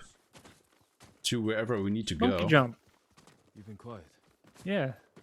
I like to go So- ook ook eek eek when I'm jumping to make it more fun. Yeah, go But ahead. you do I so don't much mind. jumping. But I'm not gonna say it. I have no shame. So I have yeah, no the logic shame behind about this everything is your right. jump is a lot faster than the horse trot. You do still have to wait until the dialogue ends, but with the jump, the dialogue ends when you're actually at the top of the rocks rather than somewhere down below and you just have a quiet ride to the rest. So it does save quite a bit of time. Maybe something to Yeah, there consume are a for few the sections where you honey. can't even jump, You say, Taka? but, you know, then we just swing our sword. Pay you for freeing me. Thank you. Taka, Kenji, get some rest. We can't stay here long. So has the order of How are you the I have my events brother back. changed? You do Tale of Ryuzo Shaken up. before Hammer and Forge Can we now, get him in or quarantine in one piece? Yes. after? Food and rest. Okay. He'll So be it's, Blood on the Grass, Ryuzo, Hammer and Forge, Iron Hook, Shadow. Your brother wasn't the only prisoner in Azuma. The classic ordering. Yeah. Okay, because for a while we changed up the ordering quite a bunch Suffer. in New Game. Yeah, I saw that, but I think it's safer in this order for I'll join you lethal. when I can. So, Thank you. like I said, if somebody wants to prove me wrong and do the quest in a different order, go ahead and do so. Yeah, that is one of the areas where optimization can potentially still be found, is just by changing up the order of the stories here. Yeah, there's also quite a bit of time lost in obviously riding across all of Tsushima on the horse. So anywhere we can find a shorter distance to ride or something that we can tag for a quick travel later is big help. Like he hit that bamboo strike earlier. Yeah. Yeah, I think now that we lost the Komatsu banner guy warp, there's going to be a reckoning for the order in which we do tails eventually once somebody proves there's a faster order. Until then, So I don't think we're I going to can see see that. a switch. So we haven't talked about techniques yet. You'll notice that again, as you gain renown, it's just what we're going to call it. Resolve. You get extra Oh no, resolve. yeah, sorry, no, renown. Yeah, you're right. Sorry. I was just thinking resolve because I was doing the bamboo strike. So he did get a resolve. The That gray resolve resolve cube bubbles. helps him out quite a bit. That gives him more abilities to use. But as you get more technique points, you get to apply those to new techniques. The first one that he unlocked was the revive, which, obvious reasons, on lethal, you want to be able to revive. That'll save you a lot more time than dying. Sometimes you'll take a death, sometimes you'll take a quick reload just because you know the fight's going to be long, but if you can just revive, you're good. But now he's unlocked the next two moves in water stance, and that is a 5-shot straight, just almost uninterruptible attack that becomes heavily used moving forward. Yeah, in lethal and hard difficulties, you'll often have to break an enemy's defense before you are able to land attacks on them. So taking Flurry of Strikes, the tier 2 water stand skill, is the most pragmatic and arguably efficient way of going about doing that. You can do some cute things like a sidestep and then a stab to get quicker kills on shieldmen and other enemies that you have to break defense on before you attack. But at the end of the day, they're just cute little things you can do when the opportunity arises, and there are no guarantees in that strategy. The Flurry of Strikes gives you a guaranteed way to break stances, so it has a lot of utility. Ryu, So here we're out of meeting our good nowhere. friend. Yes, Rizzo. The Straw Hat Ronin. Ryuzo, you look like a scarecrow. You've looked better too. I think this fight is really another place where there's a divergence in strategies, Looking for your leader. depending on perhaps difficulty level and how good you are with the bow. You were there too. There is an environmental thing you can do with the bee's nest here to quick kill a bunch of enemies, but setting up that archery shot is dangerous on lethal and maybe more situational. But on lower difficulties, most of the time save here in the upcoming fight is if you can shoot a bee's nest with an arrow. And just thought worth noting that. Even if you can name your price. Oh, I'm definitely gonna go for that. Once we free our home, Lord Shimura will pay you. Anything you want. But yeah, this fight will probably be a little bit sketchy because I don't have any kunais, so it's sword and arrows. So let's see how this goes. I look out for them. Someone has to. As always, I believe in you. Having kunai here is majorly valuable. Do we have a deal? I mean, it basically always is, isn't it? Knives are just that good. Hold your ground. They will save your life and ruin everybody else's.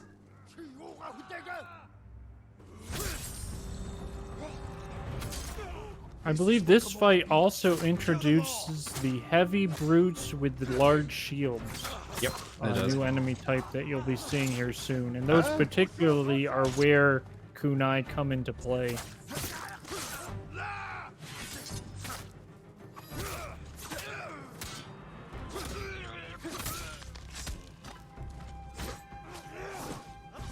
A quick heal up there, if you saw that. We haven't really talked too much on resolve, but a heal uses up one resolve. Early in the game, it does a lot more healing because of your small health bar, but later on in the game, it's no death. He revives. This is scary. Yep. Not So a lot Ashma of got a very nice hit on the beast nest. to yeah, say. not a lot of people got hit by the beast actually. They were all too scattered out. So this is now not so great. Ah, shot his friend. Okay. Can heal up a little bit just so that I'm kinda aware of the shots here. So I'm basically just winging it now, because there is no way for me to make this any more safe. On the fly strats. Yeah. Because normally when you shoot at Hornet's Nest, like John said, up on the ridge there, normally the enemies are more clustered when they come into the fight. So basically all of these reinforcements get hit by the Hornets, or at least most of all. Whereas this time I think I only hit 3 or 4 of the dudes there. So I had to fight the rest of them normally, which not only loses you time, but makes the fight really intense. But we got through it. You got you got a giant brute with a shield and a shieldman and an archer, which I think has tons of value. All the same. Yeah, I mean the commander at least got stung by the Hornets, so he was down to low health. But still, that could have gone really, really wrong really quickly. But it didn't. Just was a bit slow. After the tournament ended. Straw Hats saw our duel. They needed a new sword. Seemed like fun. Why didn't you tell me you were at Komoda? You were busy with the other samurai lords. Oh, and thanks, Ali, for adding that to the leaderboards. Yeah, that is definitely needed at this point, I think. I'll bet. Yeah, I don't think the top time for at least New Game Easy Act 1 can be topped on the new patch without Komatsu Banner Guy. It is a very significant time difference. It's definitely needed. Samurai! Samurai! Another thing Ashma's doing here is he remains on the horse for this cutscene and talks to the Japanese citizen who lost his horse and his rights to the Mongols. It was like 3 months before we figured out you could stay on the horse and save some time here. We would always dismount, so it's always cool to see that. I meant what I said before. Help free Lord Shimura, and he'll grant you anything in his power. What's he got the power to give? He can declare the Straw Hats a samurai clan. We just didn't know.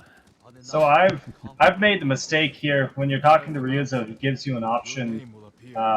Says what can Lord Shimura offer, and you have to reply with either the O button or the X button. I've made the mistake a couple times of trying to buffer that input too soon and jumped off my horse. So you have to wait until the option comes up, or else you're gonna go flying. Cost yourself 10 seconds or so. That's brutal, yeah. I've done that one. Another thing you can go for is Ryuzo on his horse can push you. The best I've ever gotten was 6 times, but a more typical is like maybe twice if you're lucky.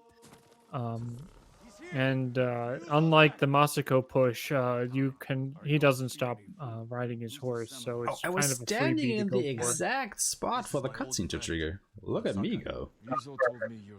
Nice. Pixel perfect. We have a plan. All right, what run is valid now? We can go, boys. Mongols have stolen from our people. I stood in the right spot. But have you guys had Ryuzo get stuck here and not run up to the second part of the camp before? I've had that once. Only once though. Did you know that when he gets stuck, you can just keep going and you can go through the crack and the cutscene will proceed?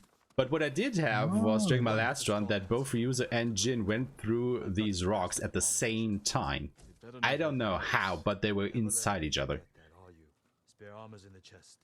It was weird. That's how you got up that hill properly. If you can get there before Ryuzo does, you did good. You're not as handsome as me, but true. Yeah, if you want to go through the rocks before Ryuzo, as if he gets ahead of you, you'll lose a couple seconds waiting for him to go through the rocks. And since this game, most of the time saver losses within the battles, but if you're able to save times in the non-combat sections, you'll just consistently be ahead of other runners. because you basically We'll meet you at the old have a free cemetery. time save, See right? you there. Yeah, I so it's also really wanna a point nice balance, I guess, between consistency and just, you know, winging it a bunch, because you can do all outside the fightings consistently, but the fights themselves are just where the RNG heavily comes in from time to time. Also, Fun a thing thing of that to note here happens- is that I will generally save one technique point. I will never use that one, just because I own the digital deluxe version of the game that gives you an extra point, and if I were to spend my last technique point here, the run would actually be invalid. So, you know, just if anybody's asking why I don't spend that one technique point. So fun thing to note, if Ryuzo gets stuck in the camp and you run up here and trigger this cutscene, he yells like he's really, really far away. It's hilarious. Like, it'll be super quiet and he's yelling and yet he's standing right next to you. That's just the kind of person that Ryuzo is.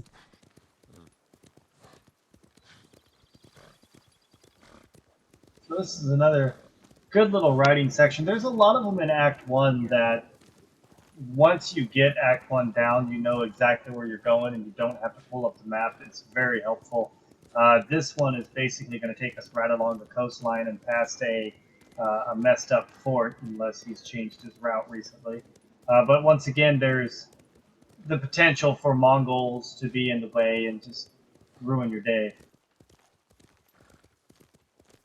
Yeah, this ride route was used in the first couple of weeks the game was out before Komatsu Banner Guy manip was found. Usually you would just teleport to Komatsu Banner Guy, right? Now this ride route's back. Good. You're here. You ready to steal some food for us? Yes, exactly. This game was made by the studio that made Infamous and Sly Cooper. Is this everyone? What a long way they've come, Just huh? the men who can fight worth a damn.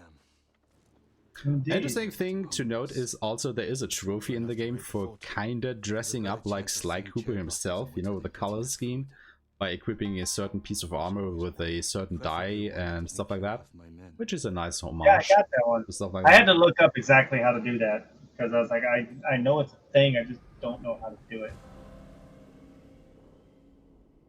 It's Oh, interesting Infamous is fact awesome, don't about get me wrong. Sucker Punch. Sucker Punch Productions, I believe they advertise themselves as a company that only works on one game project at a time, and they just hyper focus on the one game at a time. So no wonder they were able to pull out some awards this year at the Game of the Year awards for Ghost of Tsushima. Very beautiful game. I think they won graphics design and player's choice this year for this title. Art direction, I think it was. Again, I think it was art direction, something like that. Yeah, something like that.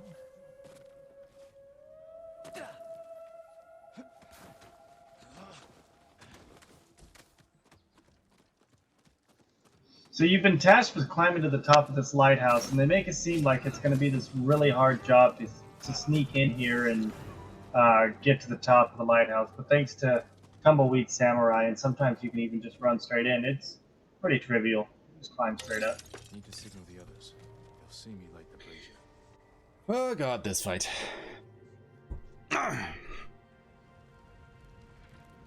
Well, thankfully, right before this fight, he actually already unlocked black powder bombs, which are super helpful in these fights. It's very helpful in New Game Plus, but they're very helpful little tools to knock some enemies around. Only they You'll would bunch hear us up more. refer to black powder bombs as BPBs to shorten it up, because when you're speed running, you talk fast. So if you hear us say BPBs, we're And... talking. Oh no, wait, I survived that?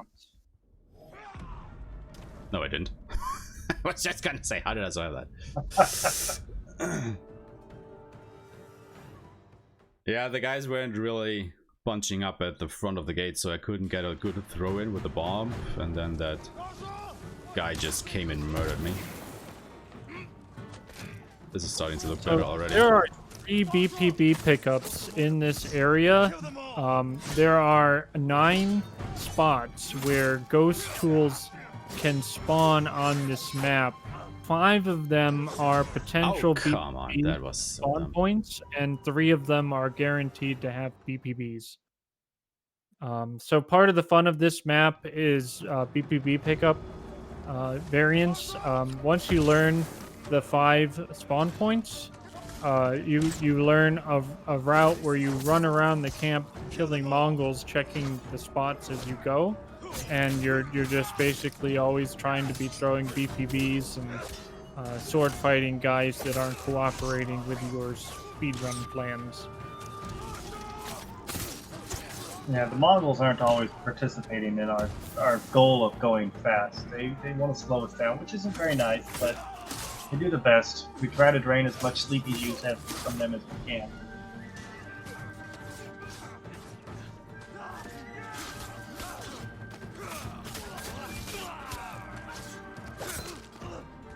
One of the more annoying BPB pickups that can happen is underneath the house. Or the hut that you see on the right, just as you're getting out of the tower. There's a cheeky little spot where you can wedge yourself between a barrel and the house to check for that pickup, in case you can't find your 3rd set of BPBs. But again, you have to kind of figure out the right place to stand to check that spot without having to crawl under the house. But yeah, I mean, you definitely saw how quick these fights can turn sour here, as I just was able to clear it on my 3rd try, so, you know. Stuff like that just can and will happen. I didn't see any in the tower. Did you find anything? Just a stack of Mongol papers on a dead officer. Let me see. You read Mongolian? If it's in Chinese, I can make out some of it. Also, Ali, I wasn't trying to throw shade or anything at Infamous. It's just that I think that this game has, you know, planted Sucker Punch like squarely in the memory of gamers now. Whereas Infamous, while the games were good, I don't think they had quite of the impact that Ghost of Tsushima had. We'll never get out to them. So that was just kind of what I was trying to get at. You're crazy. I've never played an Infamous game, but playing this makes me want to play them. I don't think I will, but it makes me want to. Oh, they're good. Let's see what we're up against. I mean, they're different, definitely. Yeah, but you've superpower games. You've seen my shelves, and you know the collections that I have. I can't get another game. You always can get another game. It's just a matter of having time to actually play it. I want my men far away from the enemy's line. So, update on the story, in case, once again, you're not watching the cutscenes or reading along with us. So, this is Ryuzo. He's a Straw Hat Ronin. He's the leader of the Straw Hat Ronin, a good old friend of yours. And his big issue is his men are starving. So, the merchant from way back when told us that his food got stolen and taken to this lighthouse. You get to the lighthouse, there's no food here. So you find some orders that basically the food is being taken offshore. So now you have to plan an assault on a heavy guarded area and figure out a way to get onto the boats to get the food. So it's just one problem after another with Ryuzo. If you kill all Mongols in stealth, there won't be a fight at all. Wait, the fight that we just did won't happen if we stealth kill them all beforehand? I mean, it kind of makes sense, but I didn't know that. It's just the question is, would that be faster? I don't know if you can make it through that whole thing to stealth kill all of them. Or are you talking about like before you even light the... I just read that in chat, and I think they were talking about the fight I just did. I think so. I think so, but I don't know because I cleared that lighthouse in casual before I did that mission, and it still triggered all that. You don't have to go up the lighthouse. Yes, the fight will happen. So there's a checkpointing system in this game. Essentially, when you get out of the lighthouse and enter the courtyard, it essentially is triggering a cutscene restart in the background. Every time you progress the story in this game, it's essentially performing the same procedure as restarting from checkpoint. So every time a cutscene ends and you start the next part of the game, in the background, it did the same thing as what would happen as if you hit start and restart from checkpoint. So Well, I if you think- cleared the camp prior to going up and down, when you get down, it does the checkpoint restart in the background, and you'll do the fight anyway. Well, I think they're saying you don't have to go up. That might be something worth testing. If that's actually a thing, if you can kill everyone and not go up the lighthouse, that may be a time save. So that appreciate that little bit of knowledge. We'll have to try that out. I mean, you would definitely have to time that because, you know, even though you would skip the fight, you would still have to kill all of them in stealth, which would be slow, I think. So I can't exactly see it being faster than what we do yet, but I'm definitely open to it. I don't see it in New Game Plus and it being any faster thanks to Terror, but I think in New Game it might be because that was a pretty lengthy fight, plus you died a couple times, so there is potential for time save and safety, so that's not bad. If you don't have to go up the lighthouse and down again, then you don't trigger the cutscene, then there won't be a cutscene restart. So I could see it potentially working from that perspective. Yeah. Yeah, they're saying there's even a Ryuzo has a different dialogue acknowledging you did it all yourself. I'm gonna have to try that out. So yeah, thanks for that knowledge. See, we can still learn stuff. It's not like we've figured the whole game out yet. Come on, let me. So we had to cross the bridges, cross the boats rather. We find out that there's basically different Mongol camps, different things, whatnot. Then we come back to show these supply routes to Ryuzo, he's not having a good time against this brute.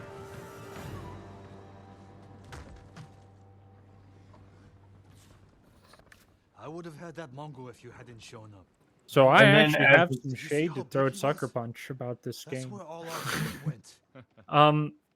So what makes Ghost of Tsushima the way it is in my mind, it's essentially a very safe Ubisoft type title. Explore, collect, upgrade, quest, right? That Ubisoft formula we all know and love. I think Sucker Punch followed that formula a bit too much with this game. I didn't really see any big departures from your typical Ubisoft formula game.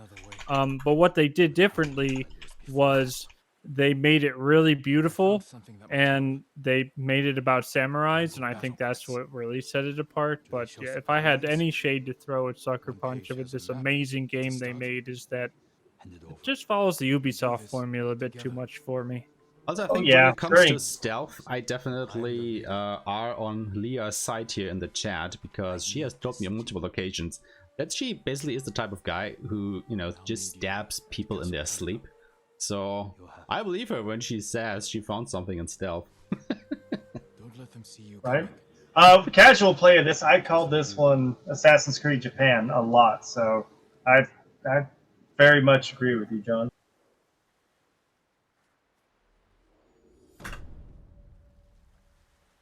Well, even though I died 2 times, it's what's still 20 seconds faster than what I did during my PB. Just saying, just saying. We're on world record pace here. Not exactly. Probably not. We're on PB pace then. I'm trying to be positive for you, buddy. Thank you, thank you. I appreciate that. While I do hold a great many world records in this game, this category is not one of them.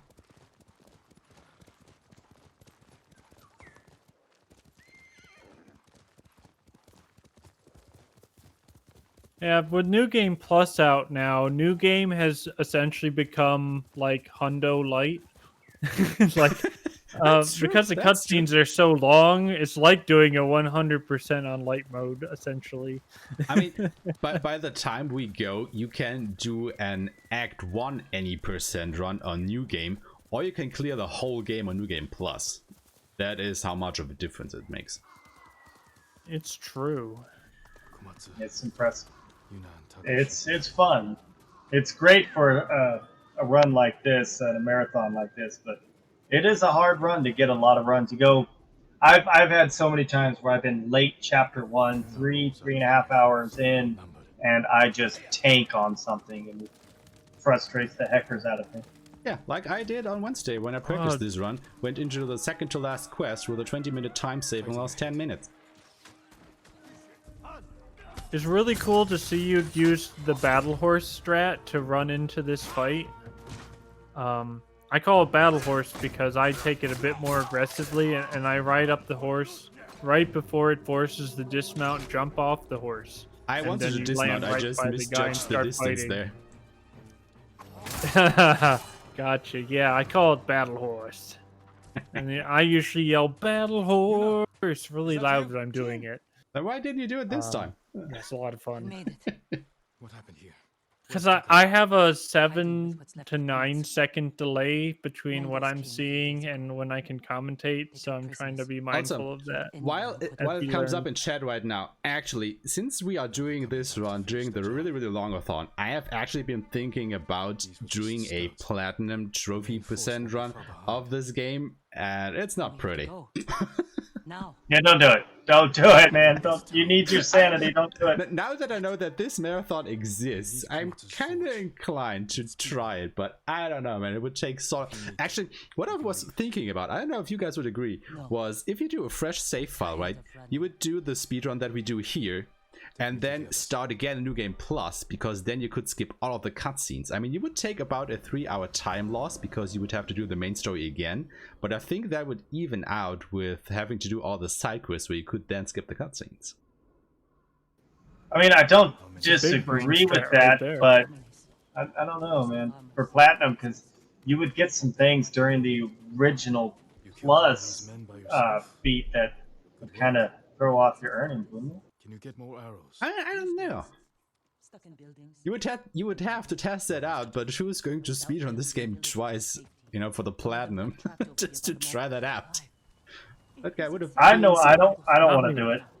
And to think of what would be 100%. Oh my goodness, that's not a single run, man. That's gonna have to be segmented for sure. I don't know. Somebody's going to do a 45-hour Smash Brothers brawl, I think, run during this marathon. You know, I think really longathon should accept you doing that next time around. Nudge, nudge. I'm not gonna submit anything like that. If maybe a co-op, I would co-op it with you. How would you co-op it though? You said you needed something. A new tool to save Don't ask. Just know. I'm I offering mean, it. You would have to transfer the. I don't save plan on somehow. it. With no one seeing. This town has a forge, and you're a blacksmith. Best. I think we'll have to go and take notes. I might be able to make something. It would be a multi-continent co-op run. That sounds good. Oh, Ashma and I have done Legends together online, and I didn't really have a problem with latency.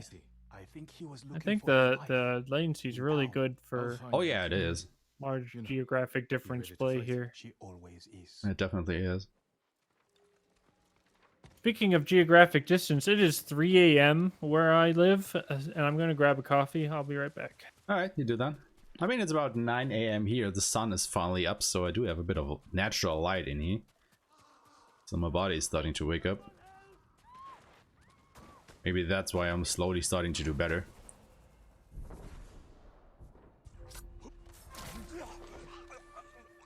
He says while assassinating a dude in cold blood. Using the tried and true tumbleweed techniques. I love it. It is the best technique of all samurai. I know that you won't find it in the samurai books. You won't find it in any of the teachings or any other samurai movies, but it is the best samurai technique ever. And it's so simple. Like everybody can do it, right? This way. Stay close and follow my orders.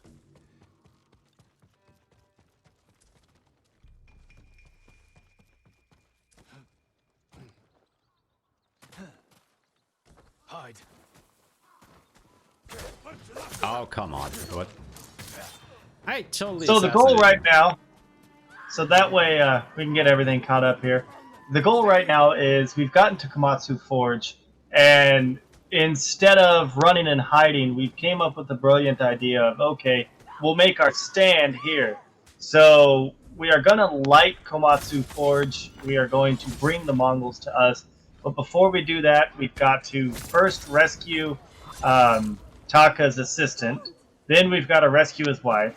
And then we got to rescue some people for Yuna, because while you were gone for 30 seconds, she decided to run off and try to save somebody else. So you got to go save her. So we're on a fetch quest, side quest thing. Yep. I think casually this was one of my least favorite quests because it's a whole lot of back and forth between the town and the forge itself. We're going to the forge. Stay close. But I've started to grow to like it somewhat because it kind of reminds me a little bit of the Seven Samurai movie, which I think they were trying to go for here during this quest.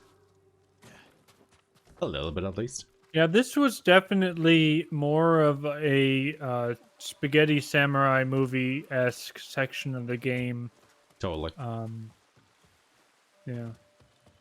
And it's also, from a speedrun perspective, it's one of my least favorite acts because it has the most variance for time.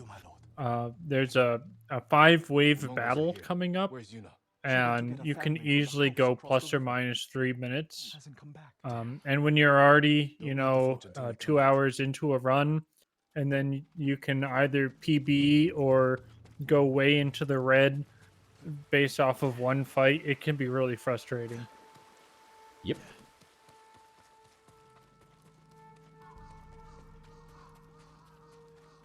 So fun fact, we are now bound to find Yuna, as Wicked just explained. She's right over there. However, we don't have to talk to her. We can just pass her by and go straight for the hostages over there. Okay. I believe you discovered that, didn't you, Aeshema? No, I saw that in another runner's run. But I was like, what? You can do that? I'm gonna do that. And I did it. Yeah, it saves At least quite a bit of time. I discovered Archer Skip. What is Archer Skip? So beforehand, we would fight you can actually skip that archer you just killed too, by the way. So there are 2 archers circling the house that are not actually part of the encounter. So if you can get into the house without killing those 2 archers, you can proceed the cutscene. I've gotten double archers. Yes and no. At least I think it's more dependent on proximity. Like if the archer is too close to the house, he is kind of part of the encounter then. But if he isn't, then not. At least that is what I have started to believe. Because every time I was a little bit too slow and I only killed the, well, melee dudes and not the archers, sometimes I would still have to go and kill the archer because it was close to the house. So I don't know. It could be cycle based. You're right. It could be depending on how close or far they're pathed away. So depending on what cycle you're on of this archer, at least walking back at least forth, how I did it, I was trying variant. archer skip like you just explained, and then sometimes I just had to go and still kill that archer because I couldn't rescue the hostages, and then I just thought, well, maybe it is based on proximity from the archer to the house or something. So, you know. Makes sense. I haven't tested that. I think I'm probably a bit more consistent about what cycle I'm on going into it because I've done it 100 times and it's always the same result. I'm probably just on a different cycle than you are on terms of archer proximity. Probably. Anyway, here's the big fight. We're making our stand at the forge now. So 5 waves of happiness. This battle is gross, to say the least. There is a lot of RNG as to where the enemies move to, which ones go inside the forge, which ones go behind the forge, and as John has said on several other times, this is definitely a fight that you can lose a significant amount of time on. So far, Aeshema's wave 1 going exceptionally well here as we start wave 2.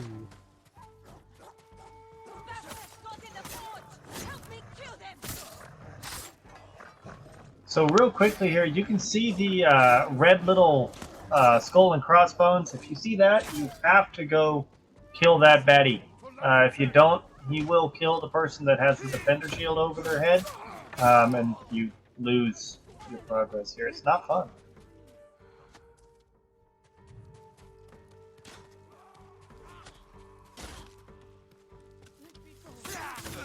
Oh, finding a predator hide is very nice here. So you are not guaranteed to find predator hides here. The odds a dog drops a predator hide is somewhere around a third of the time. But it certainly makes it easier to hit your predator hide quota when they drop them here. Yeah, and predator hides are used to upgrade your tools, which obviously having more ghosty tools is definitely better. Discussing with aeshema some of the benefits of having like more smoke bombs and stuff like that. There's a mission later that really relies on a smoke bomb, and so having two just makes it even that much more gooder. Yeah, doggos. Poor doggos. Doggos get stabby. They're no different than the baddies. In New Game Plus, you can pet the doggos. People Yes. love the fact that you can pet the doggos in New Game Plus. It becomes like their entire social media feed. Let it be known that I love dogs. I have 2 dogs of my own. I love them to bits. But these little Mongolian shitty ankle biters can go straight to hell for all I care. I mean, that was pretty well said, but so angrily. Okay, that was a pretty clean fight, all things considered. I agree with aeshema. Yeah. I love dogs, but the dogs in this game are like heckin' incarnate, man. It's just, they are the worst. I mean, you will see them later in a message on fire, and it's hell. It's literal hell. I cheer every time they get hit by the wacha there. In a samurai fight like that. That is one of my favorite things when you're running up towards the huacha and you hear the dogs whimper behind you because they got hit with arrows. It's like, ha! It's a little bit of relief. So a dog attacks, the dog bites you. It costs There's about one 3 time to you're 5 gonna seconds die. if the doggo bites you. If you're running on normal or easy, I think dogs are the only thing that kill you in any significant degree. They are the bane of runners. Get back to making strong komatsu weapons. That's how we fight back. That's how we'll save Lord Shimura.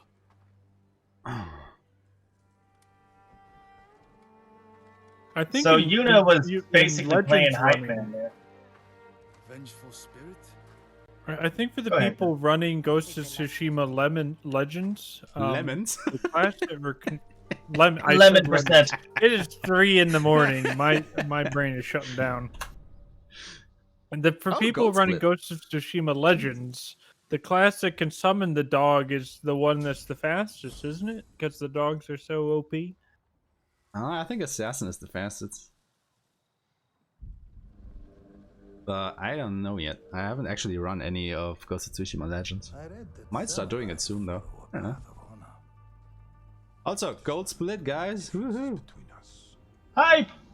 So, Yuna has played our hype man. She's basically just started printing us as this vengeful spirit that is back from the dead to rid the land of these Mongols. And now you've got Kutin talking to Lord Shimura about how he thinks that you're becoming a little bit of a bad boy. You're going against the code, and that's not good. What you hate. Unless you join my empire's fight for peace. Interesting. So, Emerald Ailey was saying there's 2 serious Legends teams. One runs Hunter Hunter with the dogs, and one runs Assassin Assassin. So it seems to be some divergent thought there. Oh, it's the same team.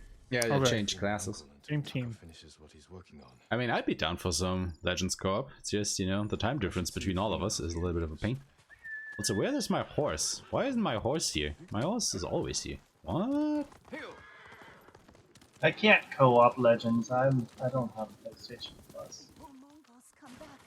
I have had the horse not spawn after Taylor Ryuzo in Hammer and Forge, and there was another one in the full run. Some of them are calling Seems like the horse has had enough of my shit or something. In their heads. These people. He He heard what you did to the dogs and he got There's upset. You believe in the samurai. To them, you're both. Yeah, it could be true. It just seems to be like a 5% like chance. I think it's like 1 out of 20 runs I'll have the horse randomly not Taka's sweating spawn over the in a job couple you gave different him. places. He doesn't want to let you down. Let's see how it's Interesting. coming along. You were looking for warriors to help save your uncle. Any luck? It's a feature. Mhm. Let's just call it a feature. But when it's time, they've agreed to help. An A archer. feature is just basically a bug that's dressed in a suit. That's why I hired the Straw Hat Ronin. Turns out their new leader is an old friend of Well, I'll take that as an explanation, as well as any other. Also, So- why did I do that? We're about ready to start, well, after he gets done with the swordsmith, we're about ready to start a mission called the Iron Hook. Now, the whole entire reason to get the Iron Hook was so that way we could sneak into Castle Canada.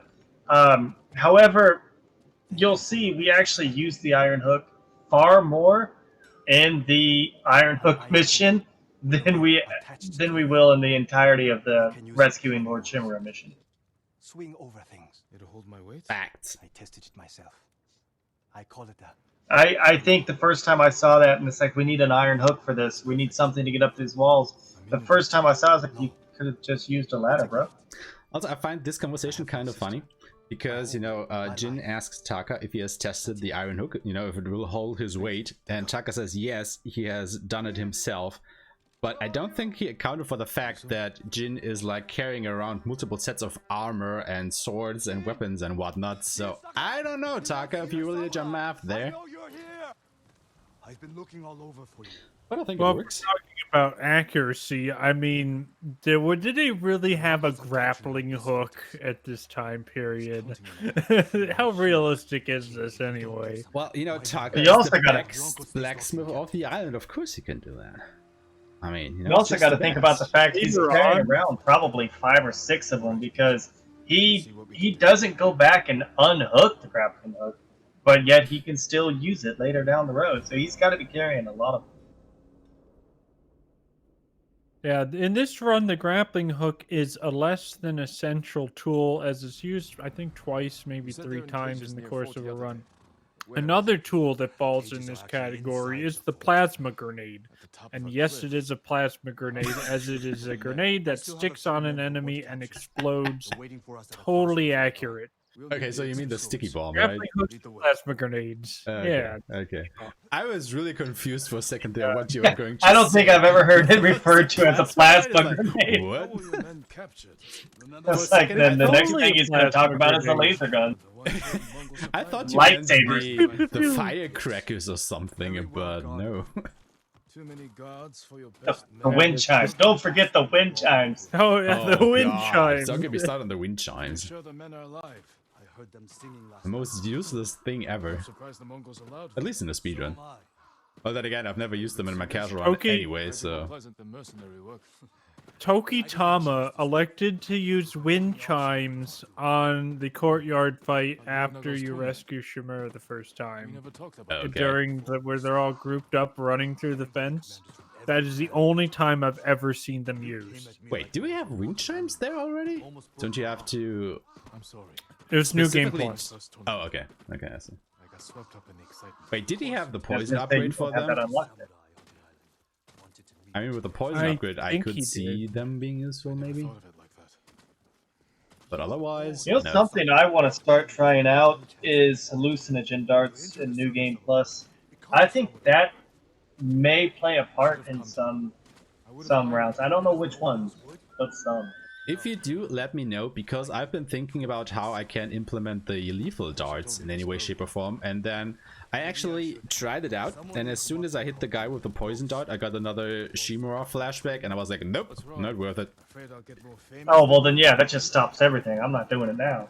Well, it's just a question, does the same happen with the hallucination dart or not, because I haven't tested that. So purple, we're the tumbleweed samurai, we're the skippy samurai. Yeah, I would imagine seeing Jin just skipping or rolling through your town would be quite an odd event.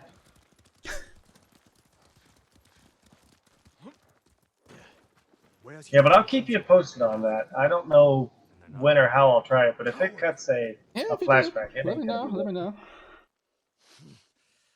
Running off. After all I did to keep them I mean, you know, alive. Jin is just so happy for his life and everything that is happening that he is skipping through the village, you know? I've lost men to He's just such a positive character. hunger, but never this. He wasn't always so positive. I think it wasn't until like the third week the game was out did we even realize that Anyone else skipping want to was leave? faster than riding the horse. It just made the guy. I miss just riding the horse around. Why can't we do that, guys? Can we all just have a gentleman's agreement to stop all this skipping and just ride the horse around again? It's just. But then we'd can be called also horse need, percent. but then we'd also need a gentleman's agreement that whenever, you know, we see something beautiful, we'd have to stop and take a screenshot. You know, because you have to enjoy the scenery and stuff. Screenshot with the horse. It's the So only you way and the to horse get Sucker side by Punch to side. retweet you. Yeah. So you get like, I don't know, a Sucker 2-minute Punch will break always for every retweet it. quest to take a nice screenshot or something. Bastards are holding my men. What's your You got to use the photo mode and put filters on it and make it pretty. Yeah. It's essential. There's only one road into the fort, and it'll be I heavily mean, guarded. I don't know how much think time there's I a- spent in photo mode during my casual Others won't be playthrough. watching the It was cliffs a at the lot. back of the fort. I'll climb up. Go over I the think wall. in Legends, if you use photo mode, it stops the in-game I timer. have something to help So maybe in I'll free Legends your men. speed runs, Once they're with me, I'll you set can off one of use the the alarms. photo mode That's to Tsushima's right in. stop crush the the in-game Mongols timer and between take a us. break. Maybe.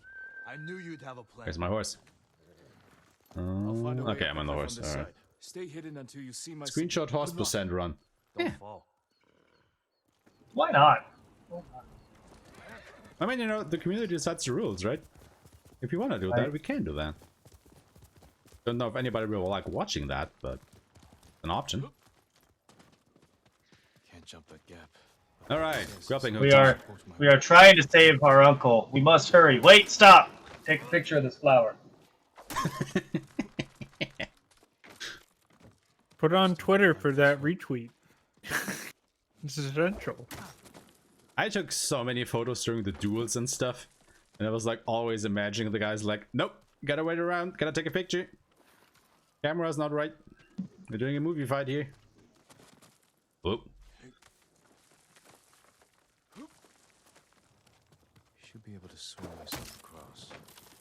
So we are climbing our way into the backside of Fort Mitatake. I know I pronounced that wrong, but that's the closest I'm going to get. And like I said, we use the iron hook here so much. It's definitely needed for this part, but there's a couple spots where you can go off to one side and kind of save a couple seconds, but I'm not good at that. I don't know if Aeshema's good at it. John can do it though. John knows all the little hook skips. Oh and all. yeah. Gotta have the hook skips. Something worth mentioning too. I think we mentioned earlier how there's a couple moments in the games that are just really classic Kurosawa film moments. I missed that shot? What the In hell? every Kurosawa film, there's always a scene where a lone samurai infiltrates a fort to free all of his friends. So we're checking that box right now. We're going to go through this fort, letting a bunch of our friends out of cages in very classic Kurosawa film fashion. So he had to do a quick little reload there because he missed the lantern on top of the outpost there, and you gotta get that kill. Gotta get that kill. I've never missed that shot. Never. Guess that never happened before? That's the marathon saying. It's never happened before. That's a marathon bingo. Get your marathon bingo cards checked off. We just had something happen in a marathon that's never happened before. Well, it's just tradition, right? So he's getting to do a chain assassination here to get both of these guys out. That's awesome. That's wonderful. Yay for that. And when he goes and rescues his friend, sure, you go to the cage on the right, not the one on the left, as I have done so many times. I have let that bear out of its cage it's whoops. It's good to get the hides first, but if you just open that cage, he comes out and just ruins your face. My best recommendation for you, Wicked, is just get your first 50 runs done as quickly as possible, and then that won't happen anymore. Can I do it with color though? Because I don't know if I want to do it. No. Like, You have to earn color. You have to get at least a top 3 time before you have earned color. Okay, I guess that flash bomb just killed me because I was down anyway. Oh god, this is going to be sketch now because of this checkpoint reload.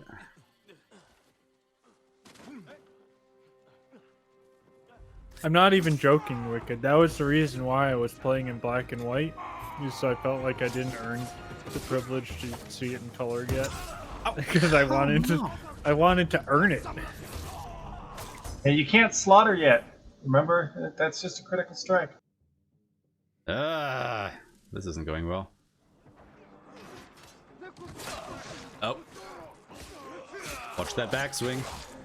Oh god. It's kind of funny hearing you yell before seeing you. What happened? Oh. I totally didn't see that guy. Just rushing in from the right there. Holy crap. Oh, are you getting the 7 to 9 second delay too, Wicked? Yeah, it's really weird, isn't it? Well, I mean, there's definitely going to be a delay versus live chat in Discord and the screen showing what the screen's showing. But yes, it's just kind of amusing. Eventually, you'll clear through this. So I have noticed when you do a reload checkpoint in big fights like this, it does reduce the number of enemies you have to fight based on how many you actually kill. And there are times where you would normally have, say, 15 enemies.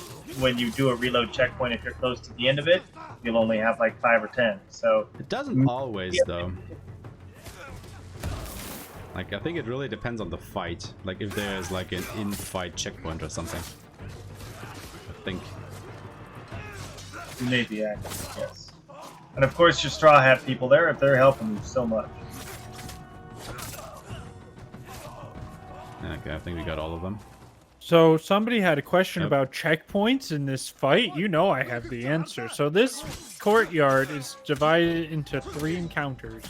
The next checkpoint will advance after you kill all the Mongols in the encounter. So if, let's say, you left a Mongol at the beginning of the fort, and you're already all the way down into encounter group 3 here by the gate, and then you die, because there's an encounter group 1 enemy still up, you will be checkpointed back to the beginning of the fort. Similarly, if you left a guy alive in encounter group 2 and died in the 3rd encounter, you'll be reset to checkpoint 2.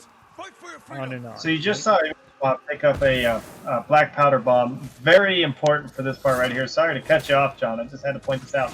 This fight becomes relatively trivial with this bomb. Yes, we called it. Well, I called it bomb strats, and then Aeshema renamed my strat because he renamed roll skips to roly poly samurai, and then he renamed bomb strats to Michael Bay strats because you go in bombs blazing everywhere. Apparently, he did not like any of my names I documented, and we now call them different things. And so New Game Plus with certain builds becomes dynamite throw. That is literally everything you do. And so I don't know who came up with the meme, but aeshema posted it both in the Ghost of Tsushima Discord as well as my Discord. It's like, you can't just throw around dynamites in martial arts. It works. Yeah, it was well into, I want to say, the 2nd month where I came up with bomb strats. So it was I was trading record back and forth with Tokitama, and because he was so good at archery headshots, there was just this time difference that I could not surmount. It was just impossible. There was no way for me to do swordplay as fast as he was getting headshots. So I had a realization that bombs are better than arrows. And so I started throwing bombs everywhere, and I got the record back. And ever since then, well, we have Michael Bay strats, as Ashma has renamed it, but I would call them bomb strats. Yay, lost a solid minute here. Nice. But that's just how this run goes sometimes. Still out of PB though. Also, yeah, you can definitely grapple or swing over to that guy in the first tower. However, you would have to go through the stealth assassination animation to kill him, which is of course slower than just, you know, shooting the lantern above his head and taking him out that way.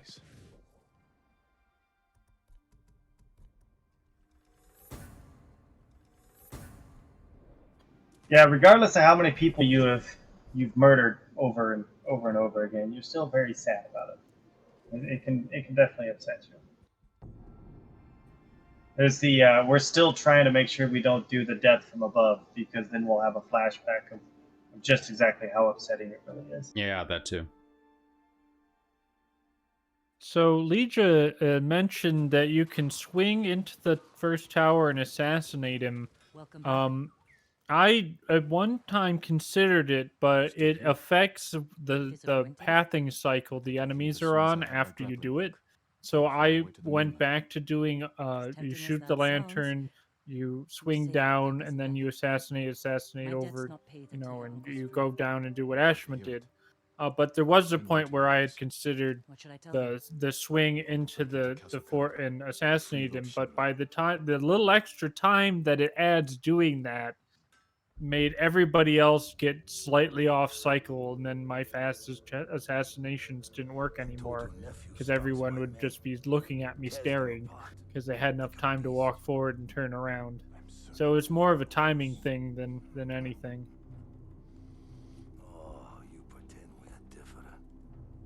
But we fight for the same. Also, more smack talking from Kotun here. Still trying to intimidate Lord Shimura. I won my legacy with duty and honor. Brought order to my home. And justice for my people. Also, we are coming up on the last quest for Act 1. Neither is your nephew. Act 1, huh? But his name is bound to your Yeah, legacy. officially the part of the run where I only know the strats from the first 3 weeks the game was out. Act 2 and 3. So everything will be new to me. And you'll probably hear me say that wasn't in the script a whole lot. Your ancestor castle lies to the north, yes? The basic gist of how this run works. Don't die. While I leave you here to start. Now, it's we went ahead of about that at the start of the run. It's basically we haven't found any useful glitches and stuff so far.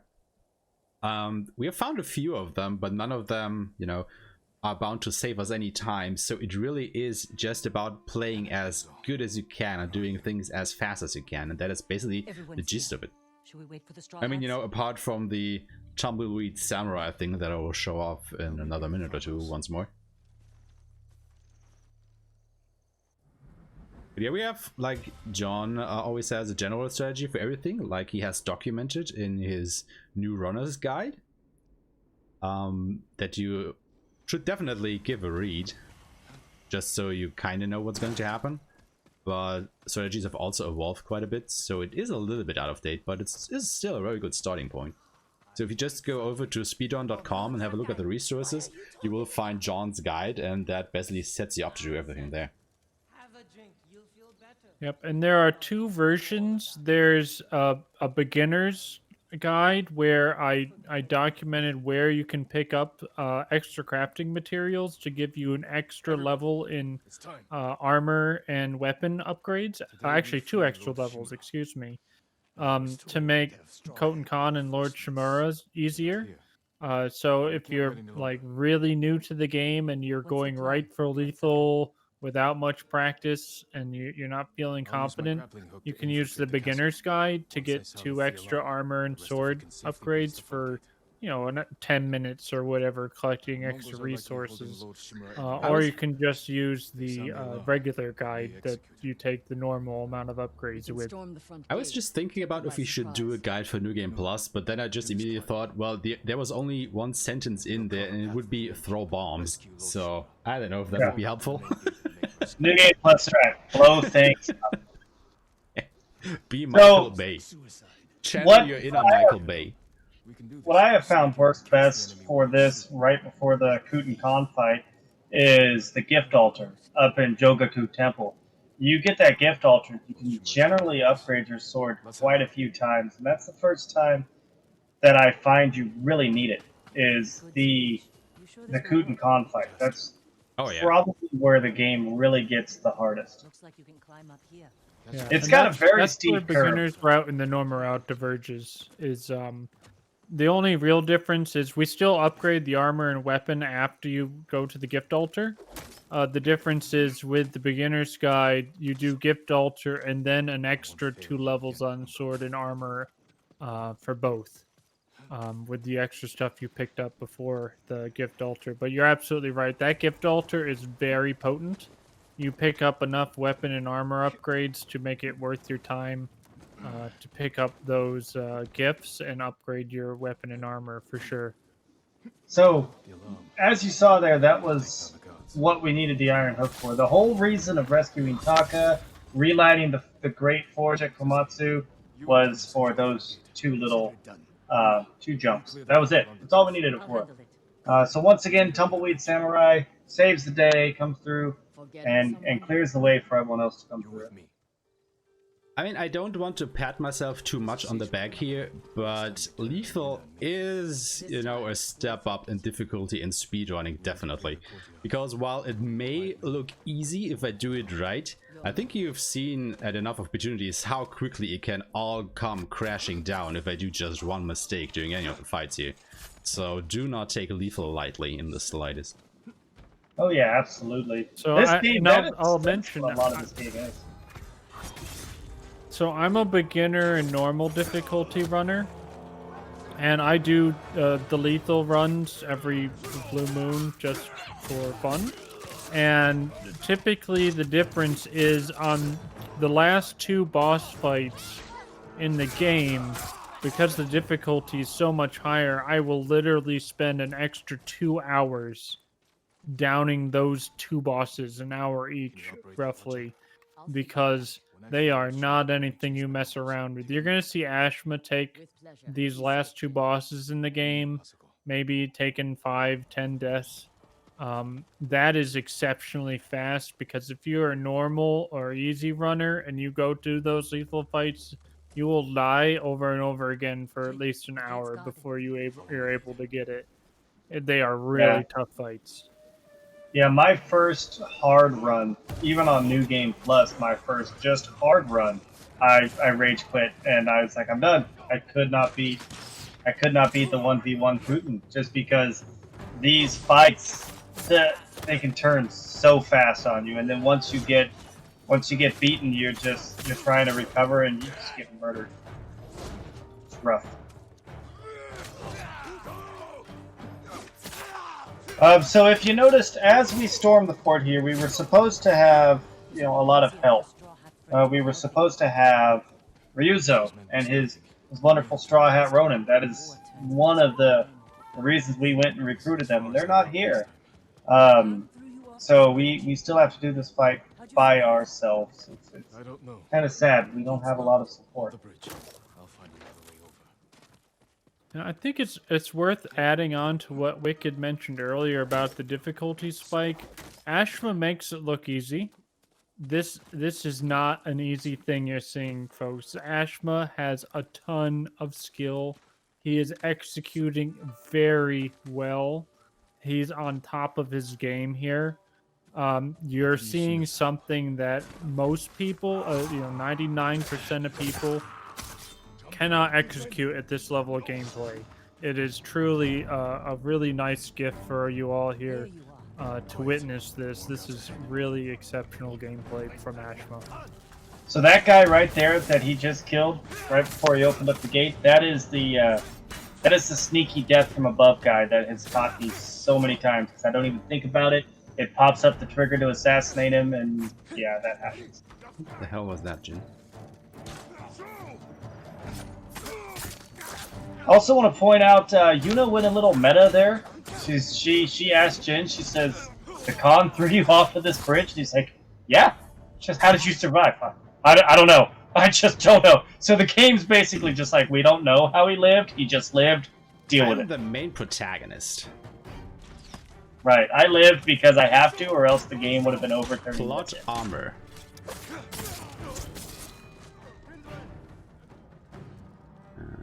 Okay, you are coming too. Are your friends over there coming as well? It's getting kind of close. Yeah, okay, the big guy. Ah, okay. Well, guess I gotta fight all of you guys now. So when this area is separated into 3 different encounter areas, sometimes an enemy will bleed between the areas. The first area is by the gate. While you're fighting enemies by the gate, you can throw bombs. You can be as loud as you want. Enemies in the second encounter area in the courtyard he was just in will not hear it and run down there. Once you're in the second area in the courtyard, typically all these enemies in counter area 3 here up on the ledge don't really mind what you're doing in the courtyard. For some reason, inexplicably, encounter area 3 enemies got triggered by what you were doing in counter area 2, but typically you clean up encounter area 2, then you sneak around encounter area 3 assassinating everybody. Is really quick, really fast when it works, but yeah, for some reason encounter group 3 got triggered and ran down to encounter area 2, unfortunately. Not sure why that happened. Look, we found Rizzo. He is here after all. The Khan put a bounty on the ghost. Anyone can claim it.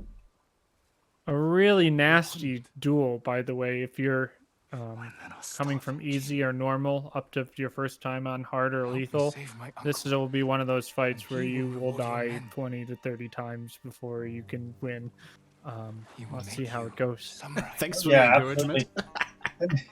And casual playthrough even too, because this is the first duel in the game, and you're not really ready for it. It is a strong 1v1 contest that you're just not prepared for. Well, thank you for the good lucks in chat. Let's hope he doesn't do the pokey pokey. I need to protect mine. I thought he does the hokey pokey. I wish. You put your left arm in and he chops it off, and that's it. Well, save that I for don't the usually musical. see Ashma right? do. Ghost of Tsushima Do musical. you ledge abuse Ryuzo here a lot? Oh, there you go. That was a quick one. I'm just gonna assume that was a death. yes, it was. He did the pokey pokey. It was. Yep. So one of the ways this fight at least works on lower difficulties is if you bully Ryuzo to the edge of the screen, you can usually get like 5 or 6 free hits on him because the elevation of the floor changed, and Ryuzo really does not like it when he is at a different elevation than Jin. So sometimes when he gets pushed up on the ledge, you'll see runners start swinging the up to down slashes to break his armor more. That is because of the ledge abuse. Also, runners will typically try to stand at a very specific distance away from Ryuzo, so he does the stab move more, which is easy to parry and then counterattack with. So typically we try to stand just a certain distance away from him and get more stabs. As you can see, when he does his slashes with the red lights, they are really annoying. We much prefer him to do the stabs and to get the counters than him doing his slash moves. I'll make it quick. So, if you only watch New Game Plus run, you would not be far off to think that this is your main bad guy. You see him more often than you do Putin, unfortunately. That's true. Stop! Before it's too late! You've changed. So have you. Watching your fight, it's scary.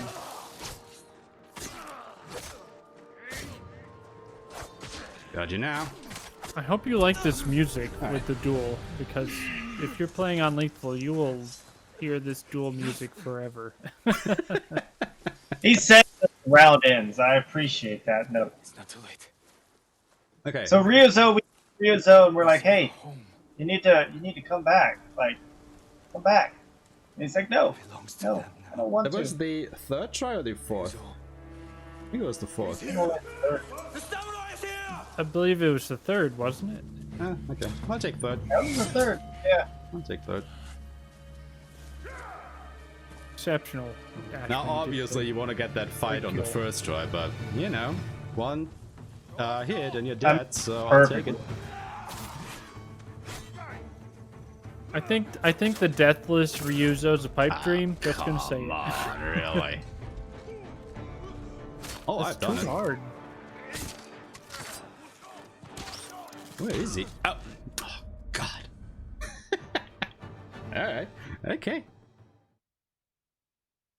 Have your way then. Fucking archers. And them little snipe shots, they're not fun.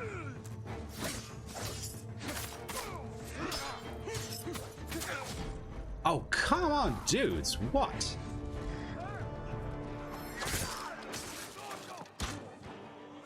Yeah, as we mentioned, while all the way back on the beach on the beginning of the run, two enemies can try to attack you at the same time, and when that happens on lethal, it is a recipe for death.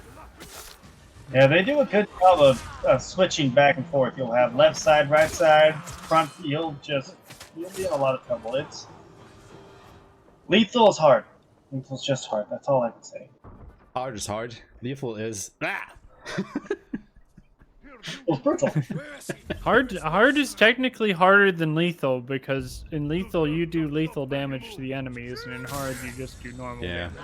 But in lethal they do move a little faster, so it's like a trade-off. What? Like, would you prefer to have to do more damage, or would you prefer them move a little faster, right? So I don't know how, but I have skipped the standoff there. Sometimes, and other times I haven't. I don't know what triggers it, but I have skipped that standoff. Yeah, it happened to me too. Oh yeah, I skip it more often than I actually get it. I don't know what I'm doing differently, but for after a certain patch, I think it was 116. Yeah, after patch 116, 80% of the time it would not give me standoffs anymore. I'm guessing it has to do with double chain assassinations at the steps in front of the doors just being super fast and gnarly and not something the programmers anticipated, and doing that somehow bugs the fight. Because as it turns out, the 20% of the times I did get the standoff were mostly all times I failed the double chain assassination. Interesting. So I think the two have something to do with each other. I also want to point out how fun the game takes the fact that you stab a guy through a door is its own assassination name. The Soji assassination. That's the act of stabbing a dude through a door. True. You can't use the assassination in the courtyard before you get into the building. Left some guards here. Which I found really interesting. You haven't unlocked it in the courtyard, but then you magically unlock it one set of doors later. That's true. Alright, the two last fights for Act 1.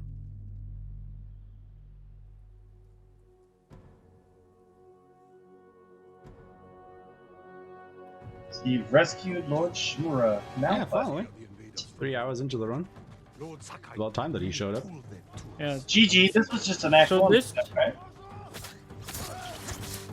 Yeah, this two-phase courtyard fight is the end of the Act 1 run, and it's also another major source of variance in time. Basically, the entire Shadow of the Samurai Act is about ghost tool management. If you're able to come into the courtyard here with 2 black powder bombs and 3 kunai, you can be up to 3 to 4 minutes faster than if you come into here with no ghost tools or only 1 BPB or only 1 kunai. Even like I am now. So basically, It won't be the last time. yeah, Ashma's in this. He's gonna have to sword play this next fight because he doesn't have a lot of tools. So that's gonna be a lot of time loss if this was a world record attempt. For a marathon, very normal. I think it's really hard to manage your ghost tools such that you get here with 2 BPBs and 3 kunai. But in the rare circumstances you can, you're just gonna save a boatload of time. So that makes the Shadow of the Samurai really interesting, is that it's one of the tales in the game that you really have to maximize your ghost tool effectiveness compared to other acts. Or just die. I mean, that is an effective strat too. Well, maybe not effective, but it's a common strat. You mean it's the commoner strat? Yes, it's the most likely strat, let's be honest. It's the honorable strategy because you're doing swordplay. Right, Unlike your us uncle. runners with no honor. If you died honorably, then, you know, ninja'd your way through the game. Alright, okay, yeah, and Yeah, in now a you're moment is thinking the like end screen samurai. of this quest coming up, and that is where you would be done if you were doing an Act 1 any percent run. Led us to victory, my lord. Yep, 3 hours being the magic number for me between when I like get out of work and when I do resets and then get a run done.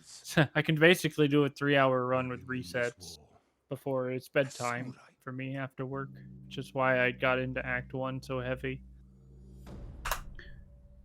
Alright, that was actually a gold split. We are now 3 minutes ahead of my PB, and that is why I will go to the bathroom and take a quick break. So I will see you guys in a minute. And that was a really super high level Act 1 lethal. Probably, I think, the best I've seen. I'm gonna pull it up right now and see if that takes the cake. I don't know. Let me see. That was a really good run. I mean, like you said, he still PB'd. He died 3 times, twice to Ryuzo and once immediately afterwards. I think it slowed down, but he still got a minute faster with that. So it's quite amazing what you can do with this. Oh yeah, for those who are getting excited, it's great to be ahead, but essentially all the time save you have up to the end of Act 2 is just basically giving you a more safety buffer for the boss fights in Act 3, as Act 3 bosses essentially are plus or minus 20 minutes of time save or time loss. So if you're able to save 5 or 10 minutes up through Act 2, and then you have a normal Act 3, you're just making it more likely that you haven't lost all 10 minutes to the final bosses. So it's Ali's basically pointed just out, making you more likely to PB. Ali's pointed out in chat, so we still want to say it just for fun. That was world record Act 1 any percent lethal. He just beat his own time by quite a bit. So definite GGs and hypes for aeshema there. That's really good. So Kutenkan, he's moved forward. He's left Castle Canada and moved on to Castle Shimura. He's at Castle Shimura and he wants the people to let him in, but they're not, you know, they're not doing it right away. So we've got to get some encouragement. And this is where, in my opinion, Ryuzo just goes beyond redeemable. He kills his own people, you know, burns them alive in the name of he says it's because he needs food for his men, and the Khan is supposed to get him food. But I mean, he's definitely gone way beyond redeemable here. So oh no, I missed barbecue season. you did. Don't worry, there's VODs. By the way, just to highlight on the world record, by the way. Yeah. So to highlight how exceptional this 304.55 Act 1 any percent time is, you know, I'm going to use myself as the example. You know, I've run this 120 times Act 1. And my best hard time, not even on lethal, is a 3:18, 15 minutes slower than what Aeshema just did. That is how exceptional his swordplay and his fighting and his ghost tool usage was on this run. It was world-class gameplay. But you gotta remember, right, that you deal basically less damage on hard, so hard is actually going to be the slowest difficulty to get through the game. Just saying. Do you still want to leave Tsushima? Yeah, you gotta put that in perspective. Absolutely valid point. Yep, but it doesn't make it any less incredible. Yeah, I take all the praise I can get, so go on. Good luck with your uncle. Also, just for That's reference, all I had to say, it's think the first run I did was like just shy of 9 hours. You know, the first speed run I did. So, if you're thinking about doing this for the first time, you know, you will be in for a long time until you can get the time down, I guess. Mount their heads on the battlements of my castle. But I can't do this without you. But once you get it right, it's really amazing to run. Yeah, this game is really good. It really is. And if you don't have 7.5, 8, 9, 10 hours to run a full game, just beat it and then come back and do New Game Plus runs, and you can get those runs down in, you know, less than 5 hours. Yeah, I have to say that. For you. Speaking of New Game it's Would you prefer to watch the cutscenes? Act 1 any percent. New game. By the way, also 3 hours. Come True. take my new game time. True. Also, talking about New Game Plus, I'm going to make an announcement during the next quest once we see Norio, so stick around for that. We must save our home together. I'm excited. Norio, champ. What about Yuna? She saved my life and helped free you. All she wants in return is safe passage to the mainland. I don't know about you guys, but I am already glued to this run because this swordplay that Aeshema doing is so good. Thank you. Now, Ali, I think you know what's coming up. I'm just waiting for Norio to appear on screen. Yes, Lord Shimura. Well, I don't know it, so I'm excited. Ah, you would know it if you read the Discord. Well, now you're making me do things. I'll make an offer for your good fortune. No, So here we are using our pelts on ghost tool upgrades. You notice Aeshema killing the bears and picking up pelts off of the dogs. So basically, Not yet. I don't have enough hides for the capacity upgrade yet. Passage to the mainland. After right. Oh, is this Manager about pelt the upgrades next time? everyone's Yeah. But shh. Okay. Shush. Yes. Shush. Okay. Shush. will reward you. I promise. Lord Sakai, it's time. I mean, you know, the leaf. Just yeah, coming back the to difficult parts of the. Just coming back to the difficulty argument for a second here. What I like about this lethal run is, and you know, once again, without trying to pat myself too much on the back here, it kind of demands perfection, right? Because if you get hit once, you're dead. You have to restart, and that just looks sloppy. So the more you can get through it without dying, the better it is. And it just kind of ties into this whole samurai thing for me, because, you know, they've been known to strive for perfection and whatnot. So it's, yeah, kind of cool, I guess. I've seen what Mongols do to. But then again, none of the lethal runs on the leaderboards have been deathless, completely deathless so far. So, you know, maybe you could be the first guy to do that, whoever you are, dear viewer. Kept you alive. Just pick up the game and speedrun. I think Ghost of Tsushima has the best swordplay battle mechanic of any game I've ever played. It is the most responsive, the most realistic. It feels like a simulation. It's just once you get used to playing the game and doing the sword play, it really does feel like an extension of yourself Definitely. as you play. She can be a little rough. And I think the Yeah, really it cool is. thing is, even if you play it on harder difficulties, and yes, the enemies do get a bit more tanky, they don't feel, you know, bullet spongy. Like, it doesn't take you 2 or 3 minutes to hack down one guy. These are really quick. It's just lots of enemies. Long ago, chaos ruled this island. It was the samurai who brought order. Because, you know, you've probably played other games where if you crank up the difficulty, like, enemies just take longer and longer and longer to defeat. And it's not exactly the case here. Time you return home, At least if you play on lethal. reclaim the armor of Clan Sakai. Yeah. Let's pretend hard doesn't exist because no one runs hard. Where's my horse? Everyone It just kind goes of- right to lethal.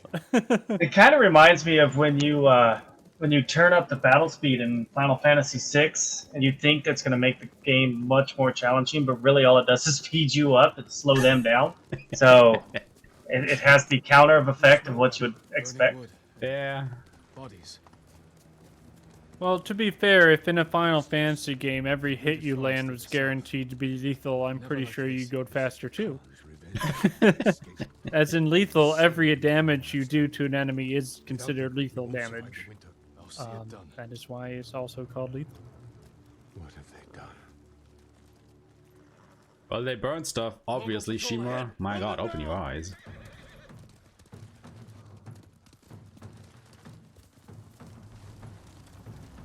I hate this fight. He shot the horse! And he stabbed me from the back. Where are all of these spear dudes coming from? Stabbing me from every which direction. Like, what the hell, guys? I think that's been the 4th time I've been stabbed from a spear dude in the back. In this run.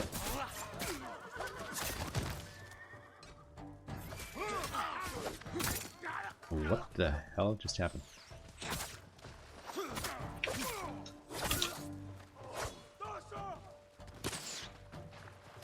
Can you come over here? Did he just shoot his own horse? I think he just shot his own horse. I want to announce no animals were harmed during the making of this game, even if he shoots his own horse. Mongols! I saw them in Castle Kaneda. They're the Khan's wolves, sent north to ravage our people.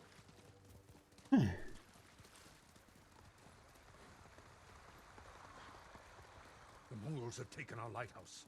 We will relight the flame. GG clearing the swamp, by the way, or the rice paddies, excuse me, as rice paddies is a notorious trolley fight because all the enemies ride in on their horses, and for some reason when you add enemies and horses, the AI variance cranked up to 11.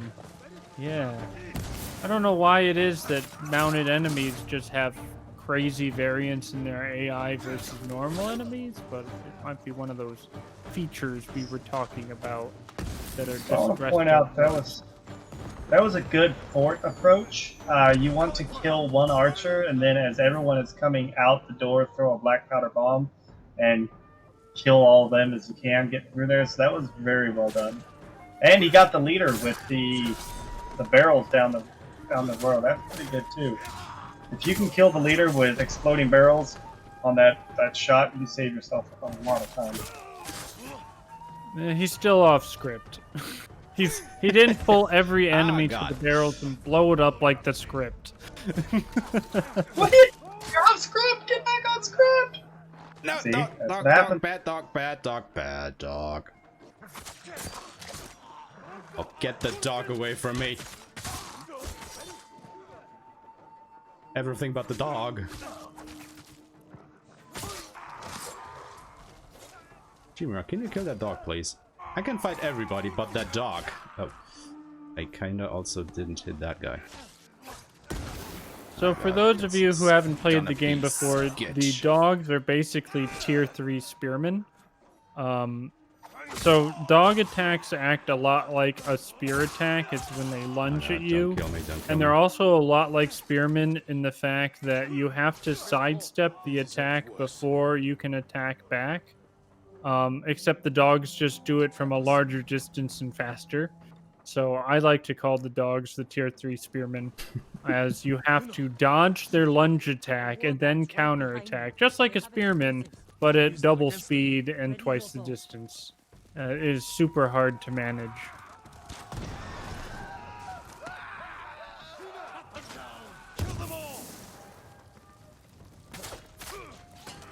Also, if you were paying really close attention, you'll have noticed that the enemy armor color has changed. There is a enemy tiering system. Yellow enemies have the most aggressive AI and the most armor and health. And then blue is the second tier, and then green is the lowest tier. Yep. Ready to fight for our So the enemies, now that we're in Act 2, have gone up from Tier 1 enemies to Tier 2 enemies. You'll notice So I at know the end of the... Go ahead. I know you were nervous at a few of those times, but that was very good for it. Very good for it. At least I didn't die. Wait, did It I was die? a good No, I for didn't die. anytime. I didn't die. It's a good run. I'm glad you came, you know. I was going to mention, you also see some Tier 2 enemies at the end of the Shadow of the Samurai in Act 1. Those are actually where you see them first in the run. But now that we're in Act 2, almost every enemy is going to be a Tier 2 version But yeah, of what you saw Mongols, in Act 1. color-coded for your convenience. You know. Little did you know, Oh, ancient yeah. Mongols, they came in different colors. Yeah. I put down the Yarikawa rebellion. It's like just like when you get those little army men figures that you buy at the store. I grew up there. These same thing. Is that where you learn to steal? Yuna has great admiration for you. It's just the same with the Power Rangers. Is there a Tier 5 Power Ranger here? I mean, it's harder to sort them by power alone, is it? Because all of them have a different color. I mean, who would be the bottom Power Ranger? The nerdy one. Possible to say they're also amazing. I think blue was the nerdy one. I mean, actually, maybe. Yeah, maybe it would fit. It wasn't until I became an adult that I learned that that is actually a Japanese show that was then adapted to America with like in scenes. I didn't know that. It's so cool. I mean, I guess we will all never forget the obligatory Asian girl as the yellow Power Ranger and the obligatory black guy as the black Power Ranger, I suppose. Once again, you know? You are technically accurate, sir. You are correct. That is how Power Rangers work. Yeah. I'm just, you know, a little bit concerned about the red guy then. I hope the Khan sees this. Or the green guy. Or the white guy. Oh, the green guy, he's got to be a Martian, right? Green skin. So, a reoccurring theme throughout the game, we'll see it, I think, twice in the run, is lighting these lighthouses. And casual play, there's a bunch of them scattered throughout. It's supposed to be a symbol of hope for your people. But we want to go fast, so we don't want to give too much hope to our people, so we're not going to light any of them. Exactly. We're not Yeah, and people this is go where fast. I'll find him. This is where it really feels like you're playing Assassin's Creed as well, when you're climbing up the lighthouses to light them, because they're just like the eagle observation points in Assassin's Creed. Yeah, but if it just gave me that heavy vibe. But if that was Assassin's Creed, you would scale the lighthouse from the outside, you know. So. And then when you get to the top, you just jump off into a haystack. Exactly. Anyway, so guys, I got a little bit of an announcement to make here, because now we have Norio on the screen. Because if you like this speedrun, there will be another speedrunning marathon, No Holidays Allowed, which starts on Monday. And I will be running Ghost of Tsushima yet again during that marathon, however, that time in the New Game Plus Lethal category, which will only be about a 3.5-hour run instead of this 7-hour monster. Now, that run will happen on the 20th, so tomorrow in about a week. And the poggers thing about that one is that I will have both Daisuke Tsuji and Earl-T. Kim, the voice actors for both the characters on screen right now, as commentators for my run, like the actual voice actors of these characters. and that is going to be pretty cool, I hope. So if you want to check that out, you can do that next Sunday and watch that run during No Holidays Allowed 2020. I think it will be streamed on Twitch in the Speedruns live channel, so go ahead and check that out. There were only 3 of us left when they took my brother. Very cool. That is super cool that they agreed to do that for you. And yeah. I not only did they agree to do it for you, they're super excited and stoked about it. They've done some interviews where they've mentioned it, and they seem like they're really excited to be on there. So that's freaking awesome. Oh, they are.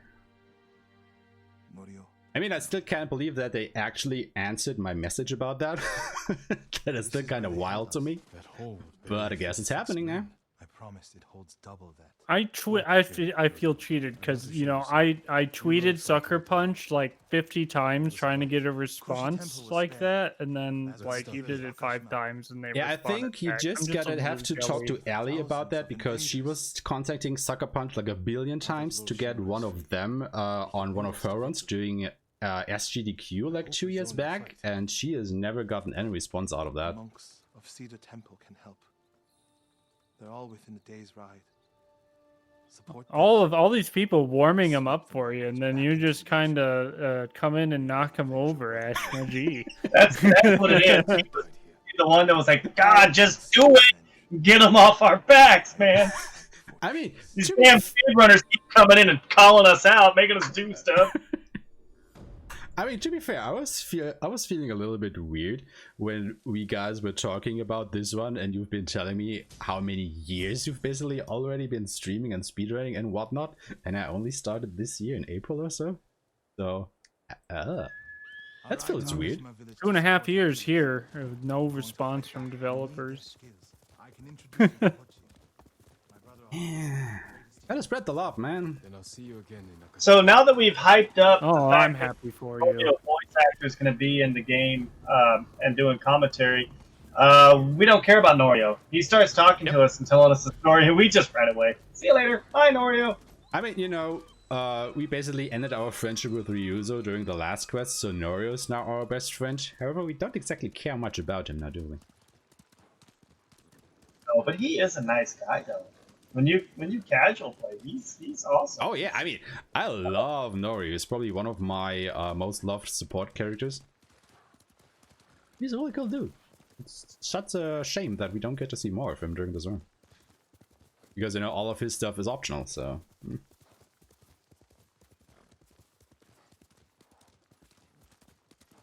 I've done his quest 3 times, and I can say I've completely forgot his storyline. Very impressionable man. What? How can you? You stop that shenanigans right now. I know his storyline. You I've get only done it out of twice. here, John. I don't want you as a commentator anymore. Well, no, Yeah, I started playing Act 1 over and over again, and I forgot all of Act 2, and that's where Norio is. Oh, right. That's true. That's true. He doesn't show up until Act 2, right? Does have at least a good valid defense. So one thing that that Aeshema's got to make sure, he doesn't want to open his menu right now, because if he does, he's got to sit through a 10-second thing where basically the Khan has started attacking farms throughout Tsushima.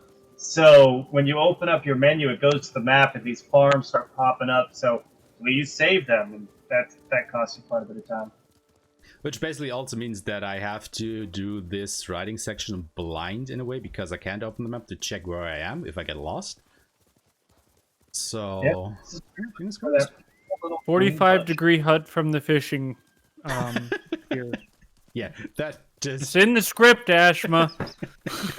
I'm looking at the script right now. It says a 45-degree angle from the fishing hut. But I told you before, I took one look at that, memorized what I could, and then I was like, screw it, I'm just reading it. Why do I document anything? So that people can ignore it in good conscience. I mean, that is basically what documentation is for, right? Right, I know. And honestly, after like my 5th run, I didn't look at it again either. But I'm just looking at it now for commentary, because we're in the part of the run I don't remember. By the way, that green bush is coming up that Wicked was alluding to earlier. Like way back at the start of Act 1 or something. Because you see, all of these bushes are yellow and brown. However, here to my left is that one kinda green bush, like this right here. And I use that as an indication that I'm going in the right direction. It's green. It's green. He says it's green, it's green. I mean, it's more green than all of the others. So it's green to me.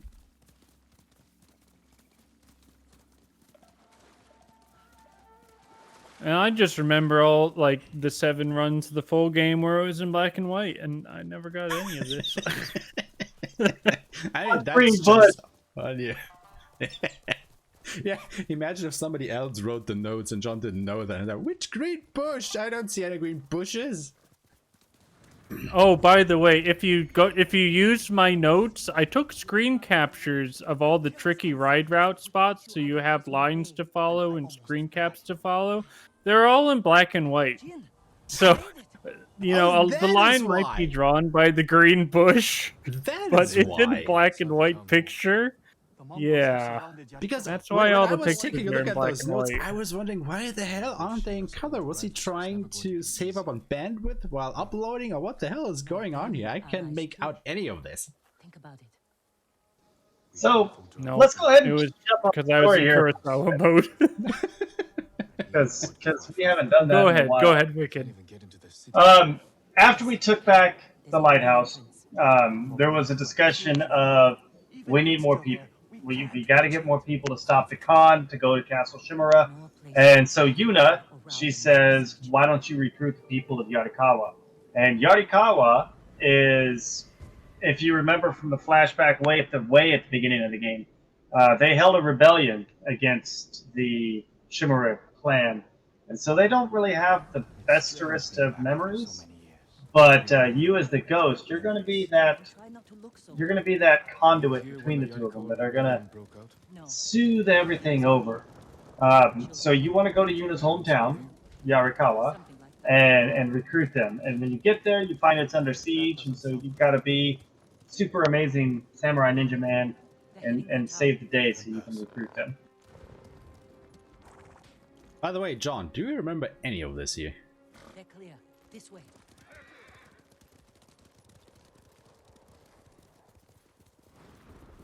Yeah, it's pretty much burned into my head because the routing exercise took like, I'd say 9 days to complete, and I did every section of the game at least 20 to 30 times, mining optimal ride routes, mining optimal movement and strategies. So, I mean, all of the places you're running and the things you're doing is burned into my brain permanently, but the actual story and what people say and all that stuff I've forgotten. Yeah. Fair enough. But the actual places you run around, I remember, like the back of my hand and everything. It looks exactly like I remember. A little bit of optimization coming up. We're going to take another survey in just a second here. And if you go ahead and click the first bubble really fast while they are still talking, you immediately skip that dialogue that they would have when you survey that. Let's hope the Mongols haven't found it. Good information to have. Cool. So it saves a couple seconds, I think. Once we reach the water. Yeah, now that he's surveyed everything, we're going to see the great return of the Tumbleweed Samurai. Because what is the best way to get through an encampment of Mongols? I mean, should you sneak? Should you run up and attack them all? No. You kids have it so good. I remember before Roly Poly Samurai, and we would have to stealth through here. It was So miserable. So we don't talk about the pre-Tumbleweed times, okay?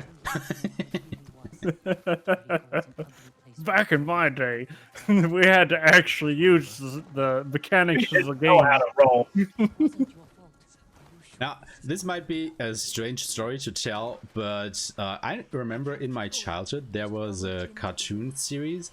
I think it was called like the $6 billion family or something, and it was about this family which had like, it was a ethnically diverse family, and everybody has like his specialties. So there was this black kid who was really strong, and there was this girl who was really fast, and of course they had this one Asian guy who was like the karate master or something. And I can clearly remember that in one episode of that show, like all the other kids were making fun of him Because, you know, he was the ancient guy, he was trying to be invisible, and they were like just pretending that he was invisible, like going around the room and pretend to not see him, and he believed them, and he just then strolled right into the enemy's stronghold or something and just take a look around. And it just so happens that he went around that in a way that none of the baddies could see him, because, you know, he was behind stuff or something. And I always have to remember that when I do the Tumbleweed Samurai. What was the name of Lord Yarikawa's youngest son? That's a good story. For me, I'm always playing Limp Bizkit's Keep Rolling in my head. I know that's not the best for this game, but that's what I just keep rolling. That's but you know, they don't see you rolling, they don't hate me. Oh yes, Bionic 6! Chat remembers that cartoon series as well. Exactly. Yeah, I gotta go back and watch that someday. All I can remember is how it's called roll skip in the script, guys. Why are you not calling it roll skip?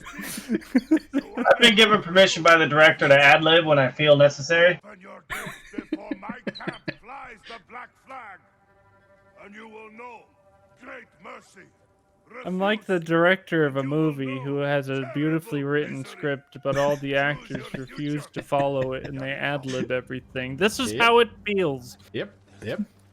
Definitely does. But we appreciate your script nonetheless. We just don't want to use it. It's a very well written script. I'm gonna go cry now. My beautiful script. It's stepped on. If they're going to survive, Yarikawa needs to let go. Have you read the script? I've not read it? Maybe? I want to check on the swordsmith. I'm just not getting paid enough to follow the script, is all I'm saying here. There you go.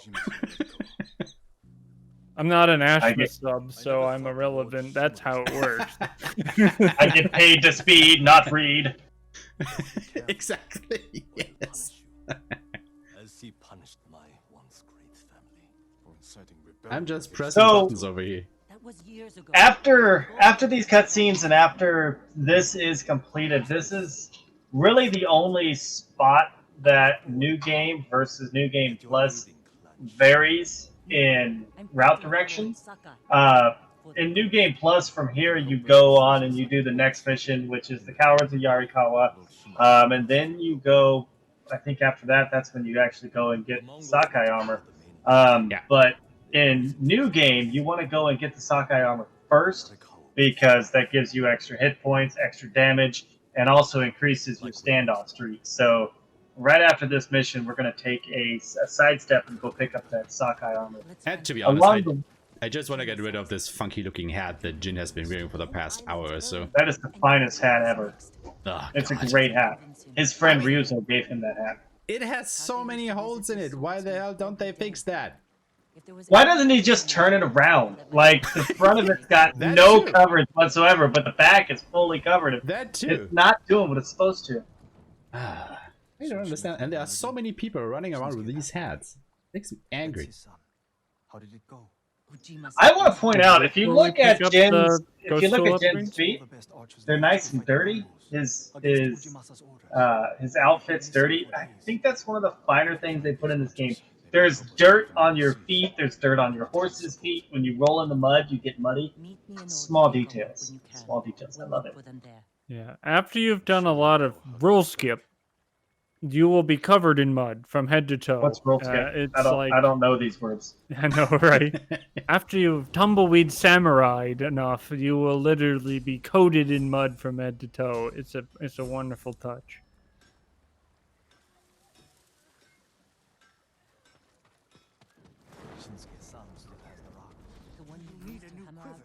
I don't remember, guys. Does swimming in the water remove the mud from your outfit?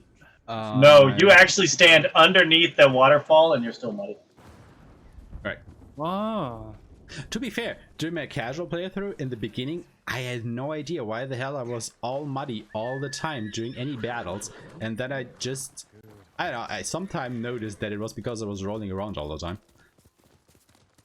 I had no idea at the beginning, and I thought that was so cool. Like, they paid attention to that. There's another little thing here that we haven't I don't think we've seen yet. We might see it on this ride. When you ride through the white flowers, Jin will sometimes lean over and run his hand through the flowers. I'm always wondering if that's a time loss, because I think the horse slows down just a bit when he does that, and I get really angry. We'll see. He's not following it's beautiful nonetheless. You're not supposed to lean down and touch the flowers. So one thing we're going to do on our way up to get the Sakai armor, we're going to take a small detour, and I say very small because it's basically along the way. And we're going to make sure we hit Lord Shimura's camp, because that will set us up for fast travel later. Oh, look, there he goes. Touching that grass. This is also it's a deviously difficult horse ride to go up to Shimura's camp. You can practice this horse ride a ton, and because you see a bunch of paths crossing this way and that way, and you're going through a field of flowers that looks exactly the same, and you're bobbing and weaving through all this bamboo and everything. It is a deviously difficult horse ride to remember how to do. You will get lost here a lot on this horse ride. To be honest, you've done it at least, the way that I remember how to get through there nowadays is just that I know that I want to go in a straight line, so I just, at every bamboo tree or whatever I come across, I just go once left, once right, once left, once right, and that kind of bobs and weaves me in a straight line through that, so I know where I'm going. That's the only way that I can do that. Very clever. I like that. I think like I eventually took a 30-second time loss just to follow a path that was in the ground, because I would stop getting lost in the bamboo and I would just follow the path. And I'm like, I would rather just lose 30 seconds than memorize all these bamboo patches. I mean, all of these bamboo patches look the same, right? So there really is no good visual indication of where you're going. I still set a marker. I set a marker where I think it should be, and I just follow that. I mean, that's fair. Also, wait. No, there's the bridge. I was going too far, right? This is a great pun. I love this pun. You could say we got bamboozled. I think that's clever. Well, I got through the bamboo first just fine, so I'm not so sure if I got bamboozled. I could go for some sake, though. Yeah, I'm gonna learn how to brew some sake. We were having a discussion last night, me and aeshema. We were talking about doing some sake percent runs. That could be very interesting. So yeah, Rick and I were talking about if we could do a race of this game, and every time we wouldn't get a gold split during any of our splits, we would have to take a sip of sake and see if you could actually finish the run. Where is it? Thanks to last night's I don't stream, drink alcohol, so can I just like put down the controller and do 10 jumping jacks? that would be a time loss. Wait. Yeah, but your time loss wouldn't increase like ours would. I guess that's true. I mean, I think our skill would just go down, down, down, and then at a certain point in the game, it would start rising again because you were just so over it, so pumped full of alcohol that you would start improving. I don't know about that. So last night I like to judge my drinking by the number of horns I've consumed. I was 3.5 horns deep by the time I got to Con 1v1 in hard mode, and I couldn't beat him. I just couldn't do it. I played this morning before I started work, and I beat him on my 3rd try. So yeah, I can confirm my skill level definitely dropped the more horns I got through. But if I'm doing a bunch of jumping jacks, like my arms and hands will get really tired because I'm terribly out of shape. Right. So like I won't be able to handle the controller very well. I mean, I'm a very thin guy, but I am terribly out of shape. Well, the things Corona will do to you. I mean, I can't say I've not put on a few pounds ever since Corona started, just because I'm not getting around as much anymore. I'm gonna blame Corona too, but really it's just because I'm chunky. I'm glad you're not alone. I mean, not that I was very athletic before Corona, but you know, The Mongols busy captured just sitting every around all day, every day now is certainly, you know, a thing. Others survived. And they're helping you? A few. But then again, Ghost of Tsushima speedruns. Good. She's been How Yeah, come what you were we talking aren't about? pushing Grandma? You should Because be pushing her for time save. I'm not a grandma pusher. I don't push my So the keen grandmas. eye, the keen eye we're trying to look for here, Aeshema brought out yesterday. It's like, is that the same path that she wants when you're a child? Did they utilize the same sprite and same patterns so they saved on resources? Oh yeah, I think right. it may be. Lord Sakai, you're back. I wish I could stay. But I hear you're taking good care of Yuriko. You know, I never Brought noticed that before. backwards, my lord. Good Yeah, eye. because you know she escorts you from the same spot in the flashback as she does here until you know you leave your estate. So I was wondering if that was the same exact AI pathing, just to make you know matters easier for the programmers or whatever. I mean, of course, they would have to you know account for the fact that she needed to go outside of the manor. So there's that. But still. Have you seen these modern game developers? They're like Unity engines and things they use have so many pre-built like utilities and scripts in them. There's a lot less programming these days. I'm so jealous because when I learned game design, you know, 10 years ago, it would take 3 days to program the simplest thing, and now they can just like drop in an easy plugin and then bam, you have water effects. I'm like, that would have taken me 5 days to do. I'm so good. Yep. We used to meditate here. I mean, I think that is one of the facts why, what's it called? John Carmack still gets so much respect from everybody. You know, the guy who programmed Doom and stuff. Because I think he's still programming his own engines, or ID Software is still programming their own engines for their games. What the hell am I doing here? So, we paid our respects to Daddy. We wrote a little haiku, cute little haiku. Now we get to go back and pick up the Sakai armor. This will be the armor that I'm pretty sure you wear pretty much the rest of the game. Yep. Until you get the ghost armor. Yep. I don't even switch to the ghost armor. It's Sakai all the way from here. Oh yes, because you're not worried about the Terra build. Yep. Once again, cutting through the door because opening doors is for noobs. It's too slow. Exactly. Oh, just break down all the doors. I mean, it's our Gotta own save the home. frame. We are allowed to break our own home down, right? Guys, I just thought of something. In Ghost of Tsushima, we destroy the frames of the doors.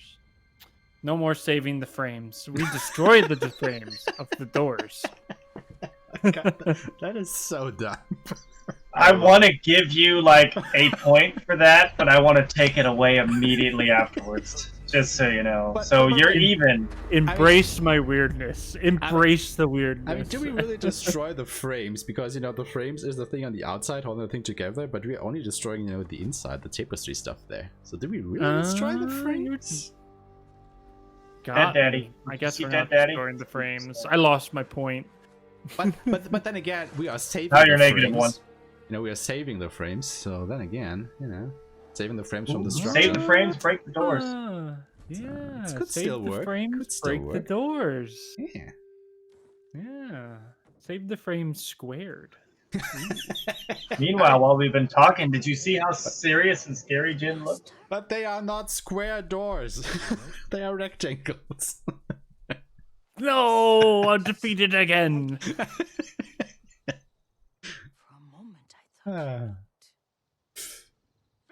My intellectual wit has been defeated twice. Should I retire for the night? What time is it? 4:30 or something at your time?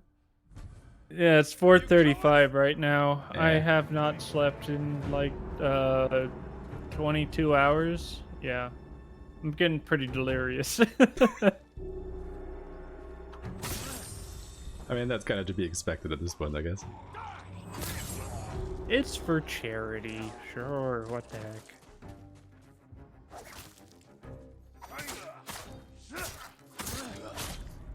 Come the fuck on, dude. You're just getting kunai to death now. Yuriko. Fuck you. Lord Sakai. Jesus. So that should have been a third hit, but instead he just kind of hung out in the background and said, no, mind. The Yarikawa Yeah. rebellion was For 20 years shame. ago. Those men I were mean, sometimes you Mongols. can be lucky in that guy just gets terrified and leaves, so you don't even have to fight him at all, but, you know, other times he just sticks around, and then that can happen. To catch my breath. By the lake. Well, you know, in the script it says take the standoff. I did. So why wasn't? Oh, you did take the standoff. Did Yeah, I but miss it? you can only take down I 2 guys during the forgot. standoff, but there are 3. You've been making poisons. Oh yes, because it's not Right, upgraded because yet. this is new game. Yeah, exactly. All the things that change with new game. Can you do it? Perhaps Remember I New should have Game, watched a new guys? game run. I keep referencing pluses.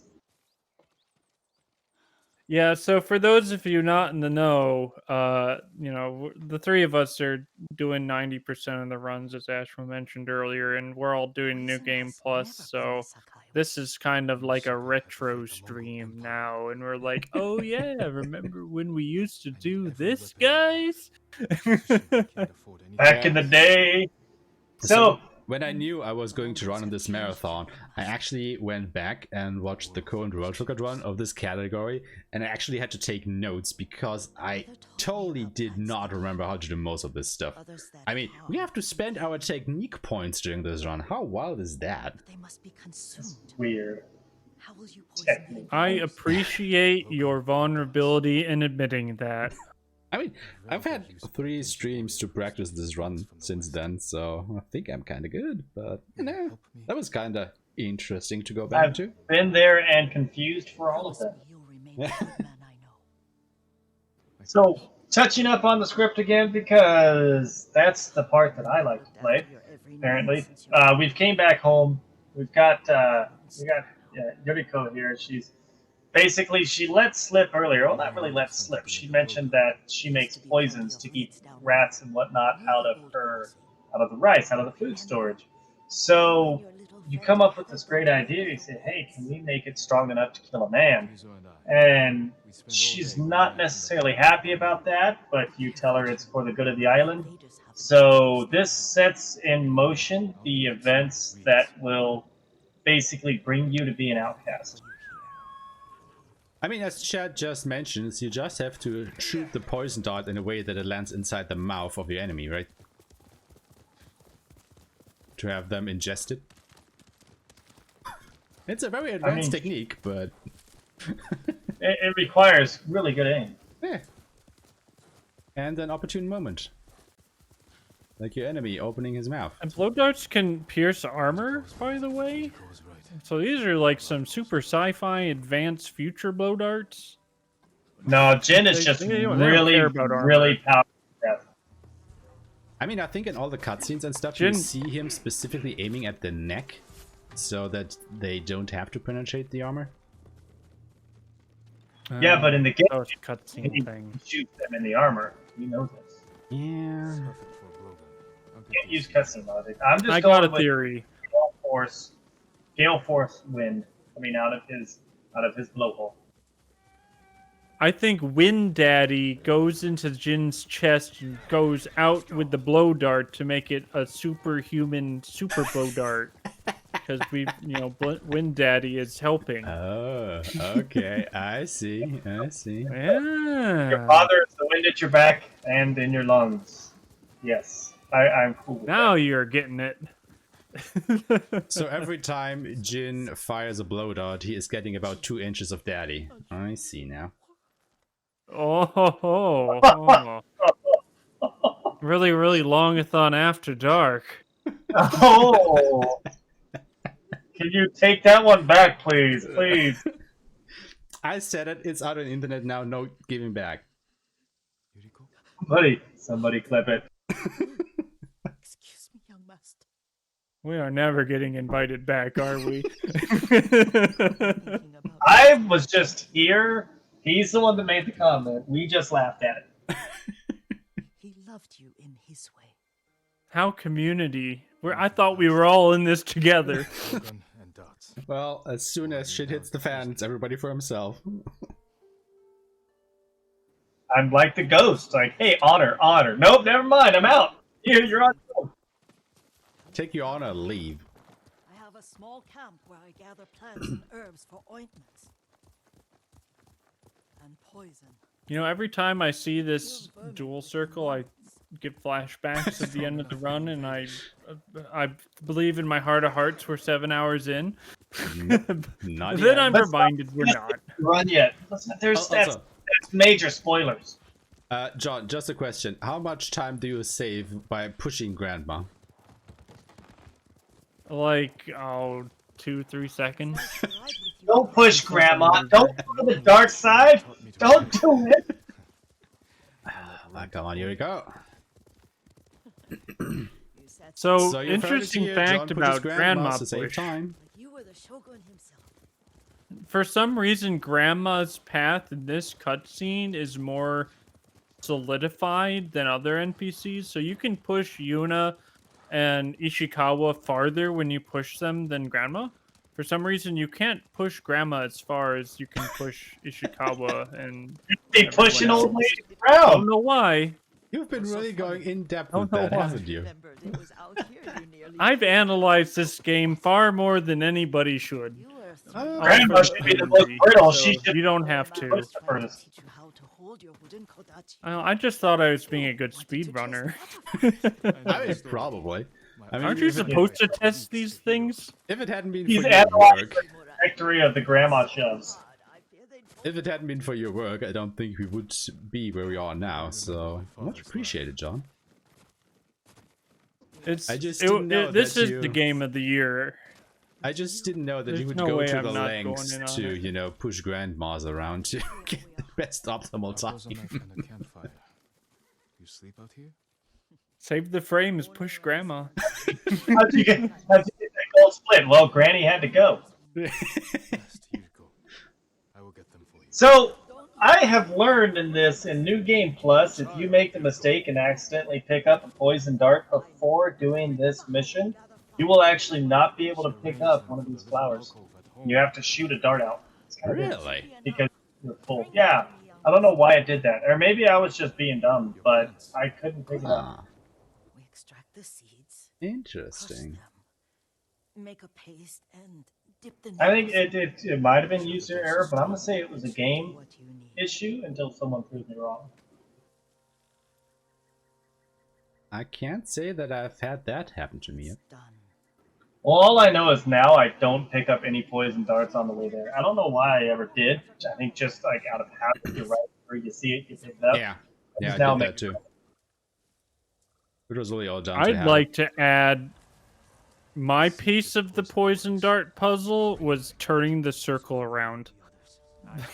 Before I did my route and got everyone following it, people took the flowers around from the right and followed a counterclockwise circle, and I prefer to go clockwise, so I documented it going clockwise, and then everyone started doing it clockwise, so that's my contribution.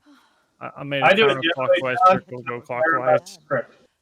I forget sometimes too. I think it's just faster because if you pick it in this way, then you and run back to Yuriko, you're immediately facing her, because otherwise you would be at her back, so you would have to circle around her to initiate this conversation.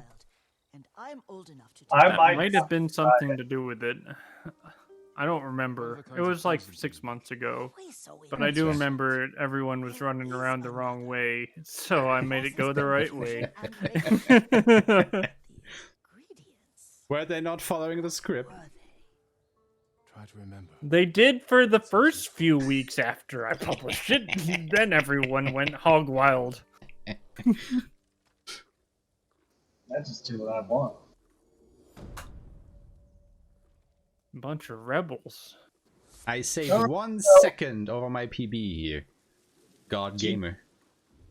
So we got our armor, we got our poison. Now we're ready to move on. Is it message and fire next, or do you do the cowards? I can't Coward. remember. Coward.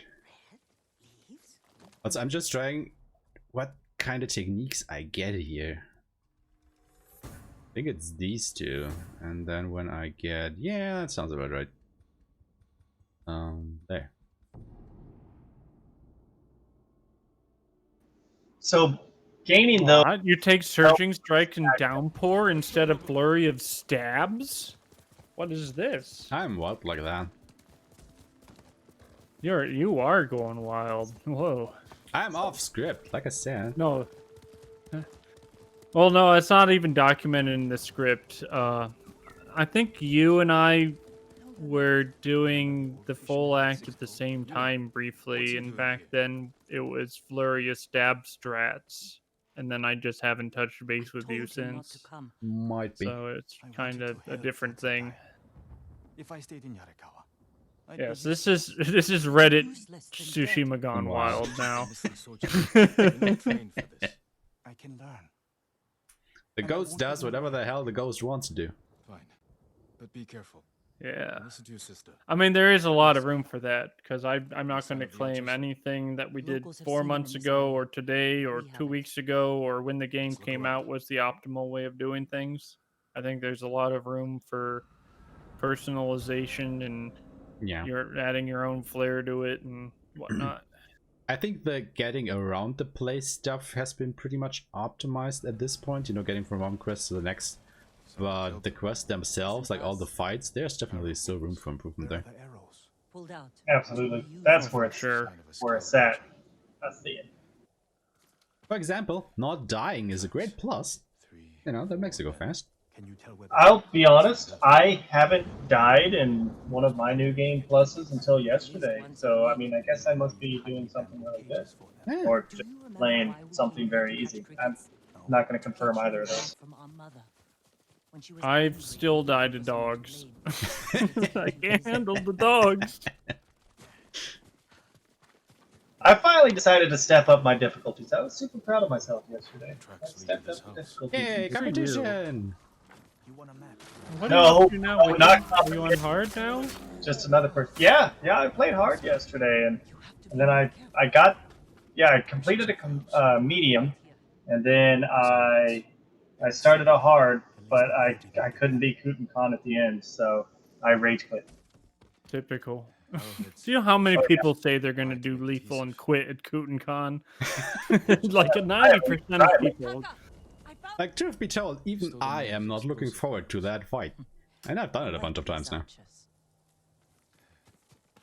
You know, we have been hyping up the Kutan Khan and Lotus Shimura fights at the end of the game for a while now, and let me just say, we are not overhyping it yet. We need to hype these up even more. Spoilers. They are extraordinary fights. Yeah, spoilers, John! Kutan Khan is the only enemy we know about. You just silence yourself, sir. Oops. I actually think the Not bad. Kutan Khan, the 1v1, is the hardest fight in the game. Also, another bit of optimization here. Once this cutscene ends and you get into another server, if you hold down your right analog stick while this cutscene plays and just hammer the X button, you will immediately survey the first point here. And once again, since they are still in a conversation, you skip the extra conversation that survey point would give you. As long as you're not the Shimura. So just hold down right on the somebody analog mentioned stick. Sephiroth. Yeah, that was I might say I highly recommend. Go ahead. The final battle's against Sephiroth. I highly recommend fighting Ryuzo to One-Winged Angel. For some reason, the rhythm of that fight and One-Winged Angel go like perfectly in sync. So like it's really cool to be listening to One-Winged Angel and like you press inputs and do the fight at the same rhythm as that song. Yeah, I remember getting into your stream when you about. just put that on, and I was so confused why that song was playing while we were fighting Ryuzo. I was like, what the hell is going on? The Mongols are headed this way. Yeah, so it's because I have a smart home speaker that I don't say the name of, so everyone's doesn't turn on. And I said the name One-Winged Angel, or what it thought I said. I didn't say that, but that's what it thought it said, so it played. It was just kind of random. Are you scared? And then once it did, it just stuck. I mean, it's kind of cool. It's fitting in a way. Especially if you're doing, you know, Act 1 any % runs and the run basically ends after that, more or less. By the way, I threw it out in chat. We're 4 hours into the run, I feel it's time for a shameless plug. I threw up in chat the runner. If you have not followed aeshema yet, I don't know why you haven't. If you enjoy this content, please do so. Amazing runner, great guy, and this is what he does. It's fun. Oh, hey. I mean, Thank you yeah. for the shout out. Why wouldn't you follow the guy with the best Ghost of Tsushima swordplay ever? It is always fantastic to watch his swordplay. But truth be told, I think this run would go way more poorly if you guys wouldn't just commentate over my fight sections so I can actually concentrate on them. So speaking of that, let me go ahead and exactly. Yeah. He shot the barrel on the right. You might have been wondering why he did that. Well, he shot the barrel on the right because it aggroes the enemies so they charge in faster. And then he shoots the barrel on the left and really just starts this fight. So that's just a quick little strat to get things going along. But then he just kind of tries to keep them bunched up.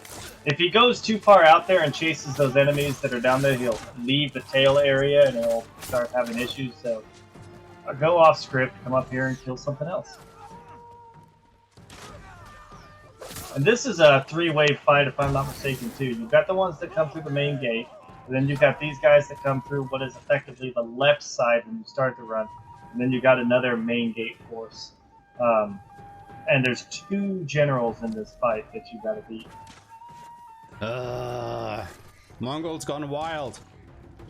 Oh, come on, dude. Oh, this is all one encounter group, so if you die in the middle, you start not the beginning, but right after the barrel sequence, I believe, if you end up dying.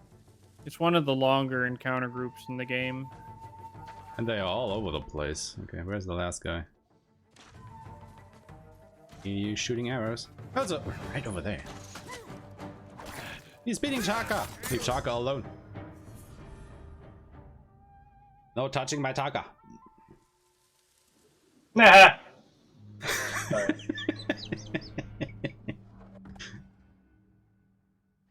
Alright! He's got the wind stance. Wind stance is good against spears. That is the last stance we need. The brute stance is good, but the wind stance is the one that you need to beat Kudenkan. Not Sakai. Good work, Daikoku. And it makes just short work of all of these spear dudes now. Because I have the upgrades. But you didn't mention you're the ghost. Will we have your help breaking the siege? And in a casual run, you can kick people off of high places. Right. First time I did that, I kicked a guy off of a lighthouse, and I was so proud of myself. Go with Daikoku. I need a moment. I remember kicking a guy off of the high cliffs at the end of the game. Oh, that was good. That's like a 400-meter drop. Guys are so ruthless. You did everything perfectly. Don't act like you haven't done it. I mean, I did it for the trophy, of course. You know. I know you want. I didn't know. Yeah, it is a trophy. It would have been, because usually those sort of things are, but I thought it was funny when I kicked a dude, he went flying. It's like, You don't know my brother. You can't always be the one to defend him. I'll decide what's best for Taka. You look after your own family.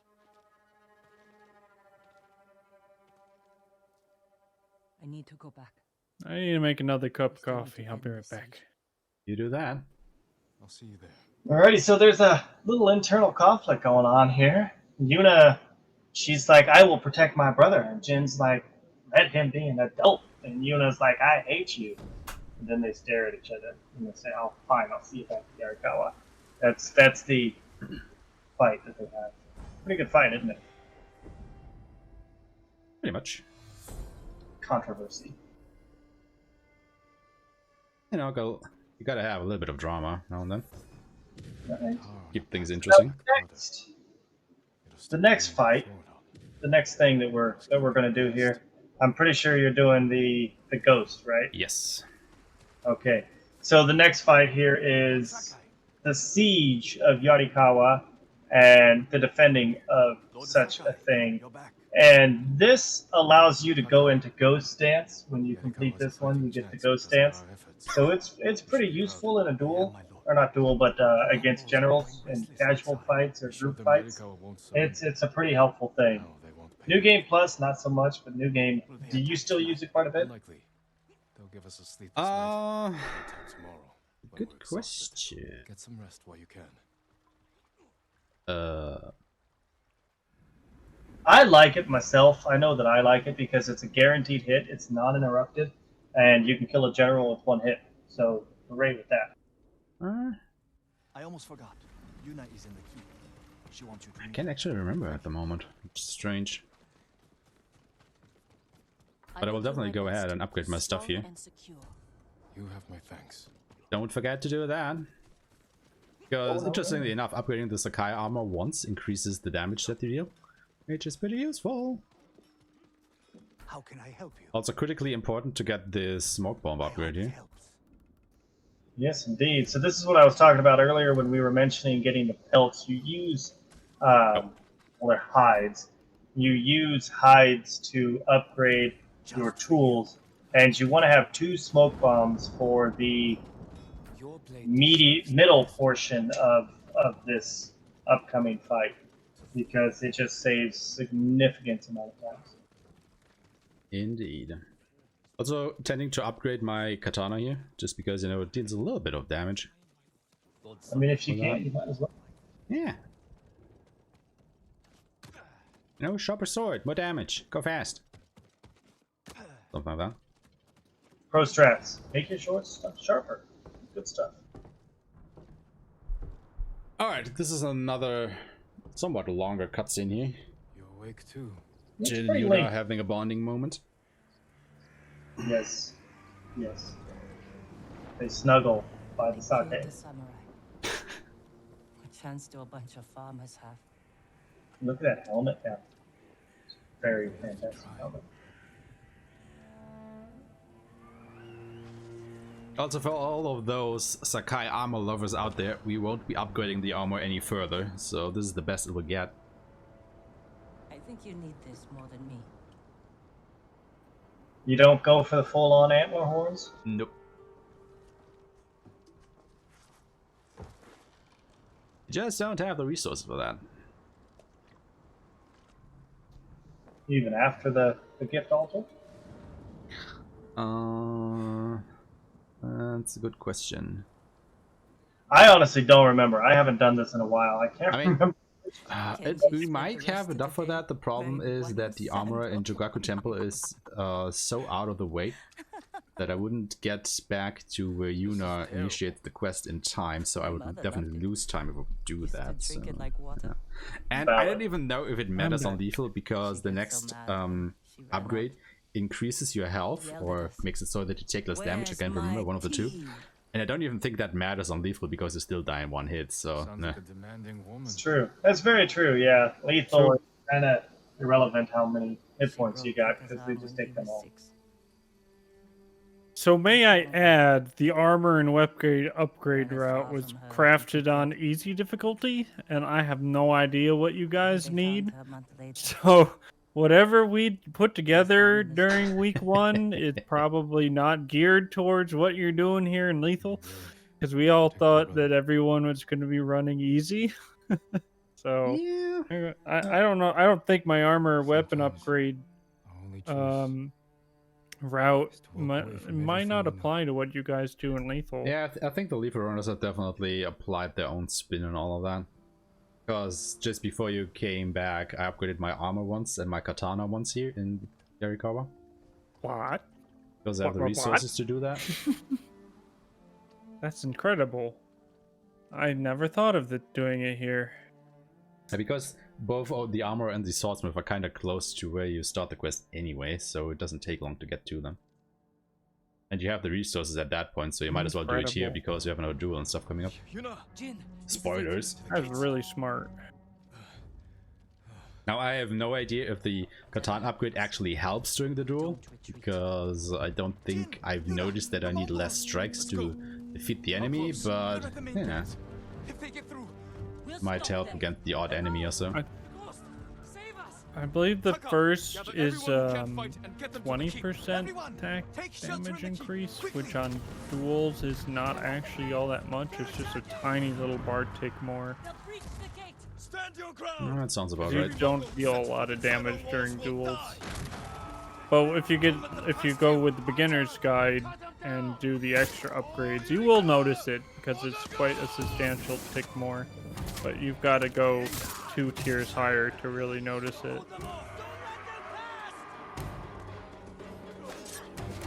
Yeah, spear guys. But They I are mean, not as you do get more. lethal anymore. Ah. Oh shit! Yeah, I just saw that guy swing his axe, and I was like, "Yep." Wait, didn't that kunai go through? Oh, that is another spear dude.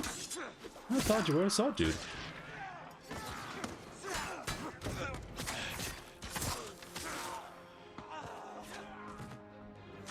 Did you just perfect parry a spear swipe and do a circle under it? That's pretty high tech. No, I just did the spear stance. Wind stance. Attack. Oh, right. The upgrade. It looks the same. I remember now. Okay, he's not attacking me. Also shares the same. It shares the same animation as a perfect sidestep for some reason. They used it for 3 different things. Come on, do this.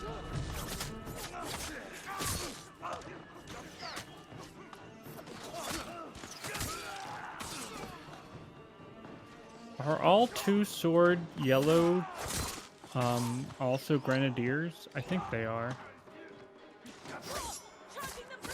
Keep them out of the city! Archers! Hold them back! You know what's funny? I don't think I ever noticed the armor color or the difference. I mean, I noticed the color, but I didn't know the differences. Now I noticed, and I'm like, hey, totally fine. Well, if you trained in Kurosawa mode, you would have noticed right away. What was that? Alright. Yeah, we're not all as hardcore as you, John, you know, training in black and white. I believe in John, I'm sorry. Who's still left? You are. Should be just about done here now. Oh, okay, alright. Yeah, no, they are polite Mongols. They're falling back. They attack in single file. Damage to them. What are they up to? Trying to lure Most us out? appropriate and battle-hardened technique. Single file. Hold them off as Yeah, you got really nice all done? RNG there, where you never had 2 enemies attacking you at the same time, Oh, yeah. except for the axe swing.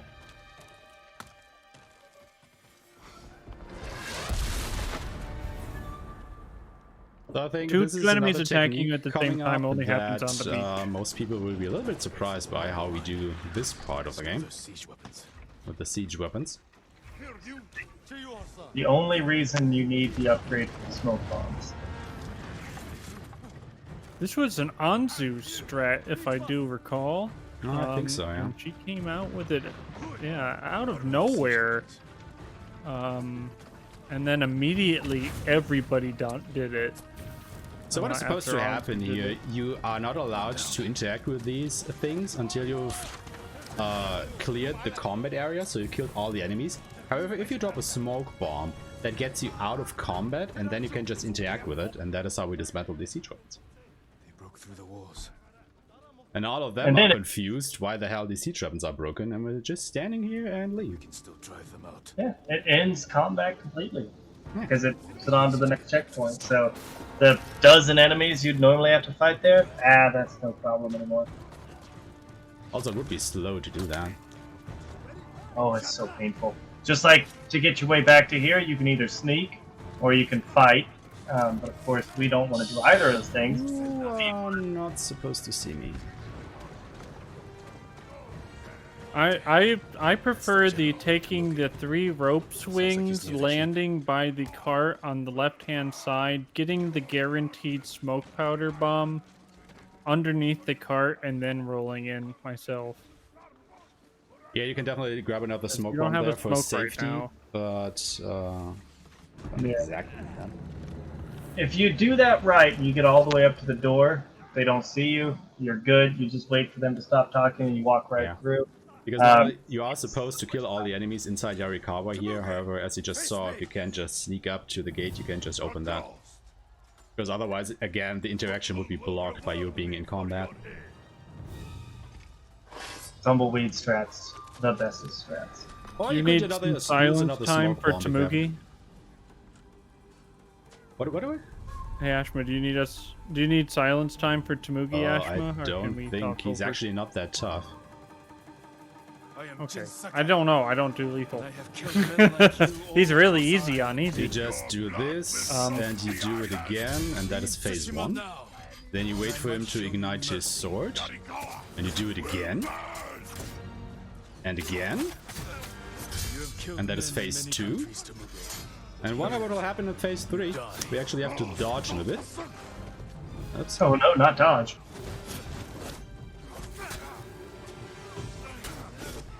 And then I just have to find an opportunity to do it again. And guess what? I do it once more and he's done. If you attempt to use Flurry of Strikes on Tamuki while he is lighting the sword, he will cancel your Flurry of Strikes and then attempt to reignite his sword again. If you're a new runner and you don't know, you may just end up sitting there proccing Flurry of Strikes again and again and again, and you'll be like stuck in a loop until you stop and let him light the sword. Oh yeah, this is the best part of Yarikawa. My chat always gets hyped about this part. You know, with the music and the Mongols just fleeing before you. They run in fear at your mere presence. And now this actually playing, you may think that you've got to kill some of these guys or make your way out. There are a few stragglers that aren't running scared from you that try to stop you. You don't have to. You just have to hit a trigger point. And you run right along with the Mongols. Looks kind of fun. However, you have to take care. Some of these Mongols will actually try and fight you, so you can't die while running out there. That's not completely. So pay a little attention. For like 6 weeks, I kept telling people you don't have to kill people in this cutscene while you're running down the hill, and people just kept doing it. So I had to put it in like gigantic caps in black. You don't have to kill people here, and I still think people are doing it, but I'm glad you know it. It was just so hard to get people to stop killing everybody during the slaughter sequence. Yeah, you only have to enter ghost stands and kill the first 3 people, and then you're just good to run to the end. Who saved Yarikawa? Yeah, people just like to kill guys in the slaughter sequence too much. They like, screw speed. We're gonna have fun. Stay here and wait for the Mongols to try again. You say you are not soldiers. You are warriors. Well, it's a very emotional moment here. You know, our characters rallying all the peasants behind them to try and fight the Mongol army together. And we are just talking all over it. Mostly because I think... True. I think Wiccan and I don't have game audio on right now, so we're just staring at the game with no audio, and we're talking in the silence. Oh, I know what's going on. Stuff and... I know what's going on. I know full well the words that are being spoken here. This is definitely the part where you become the ghost, both in getting the ghost stance and in uniting all the people behind you. This is the big moment where you are essentially their new leader. Yep. Did they patch out using ghost stance on boss fights? Yes, they did. I just confirmed that during my last run on Wednesday. Because I thought on New Game Plus it was because when you skip a cutscene, you essentially load a checkpoint that is after the cutscene. And as you may know, if you reload a checkpoint, you lose your ghost stance, right? So I thought, okay, that is why we can't use ghost stance during the duels on New Game Plus. However, on Wednesday, I went into a duel with my full ghost stance on a new game run, basically, you know, my practice run on Wednesday, and I couldn't activate it. I just couldn't. it wouldn't let me. So they definitely patched out that you can use ghost stance in the duels. Can't do that anymore. Bad news for us runners. Great news for you guys, the audience, as that means you get to see more of Ashma's exceptional swordplay for the boss fights. Oh geez, let it be known. The next few duels are going to be something. I don't know what they're going to be, but they're going to be something. It's done. Yarikawa will join our fight, but I have other duties before we can retake Lord Shimura's castle. All right. So the next mission should be the message in fire. Yes, that's the next one you're going to. Yep. So this message in fire mission, the idea behind it, once you get up there, you're supposed to once again take back a fort, and they want you to clean the fort out, kill all the Mongols, and do all the things. And you're going to see we don't have time for that. We just don't want to do it. But we've got a while before we get to that. We've got to go recruit a pirate. It's not Johnny Depp. Sadly. Oh my god, I could just imagine it now if this game was on PC, somebody patching, you know, Captain Jack Sparrow into that scene. I download that mod. I would. Don't get Captain Jack Sparrow, I would do it. Wait. I don't know if you get DMCA'd for singing the song, but I was about to. I gotta go over there. Oh my god. I got confused there for a second of where I need to go, but it's here. Follow the coastline. What are you doing, bro? Follow the what? Coastline. The ghost line? Coast. You know. Oh, the water. Yeah. Makes sense. Like I said, I'm winging it. I've read the notes. I know. Want to follow the I don't coastline? care. I do what I want. I'm the ghost. This is how a disappointed parent must feel when their child rebels. Because I'm watching you and I'm like... Like, I told you to go to the left! What are you doing?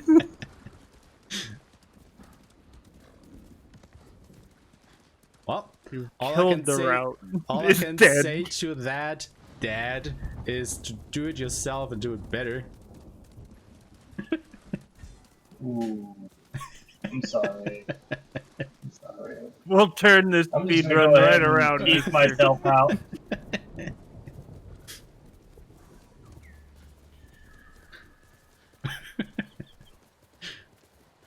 You know, I didn't know these were spider lilies in black and white.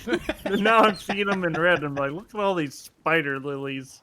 I thought they were poppies. I don't know. I thought they were poppies. I'm like, that's a poppy. I don't care what anyone says. So I guess you didn't enjoy photo mode quite as much then if you were only playing a black and white. Well, I took some photos. I mean, not saying Just that it 'cause I doesn't look didn't good know in if black it was and a white, trophy. just, you know, it's really, really beautiful in color too.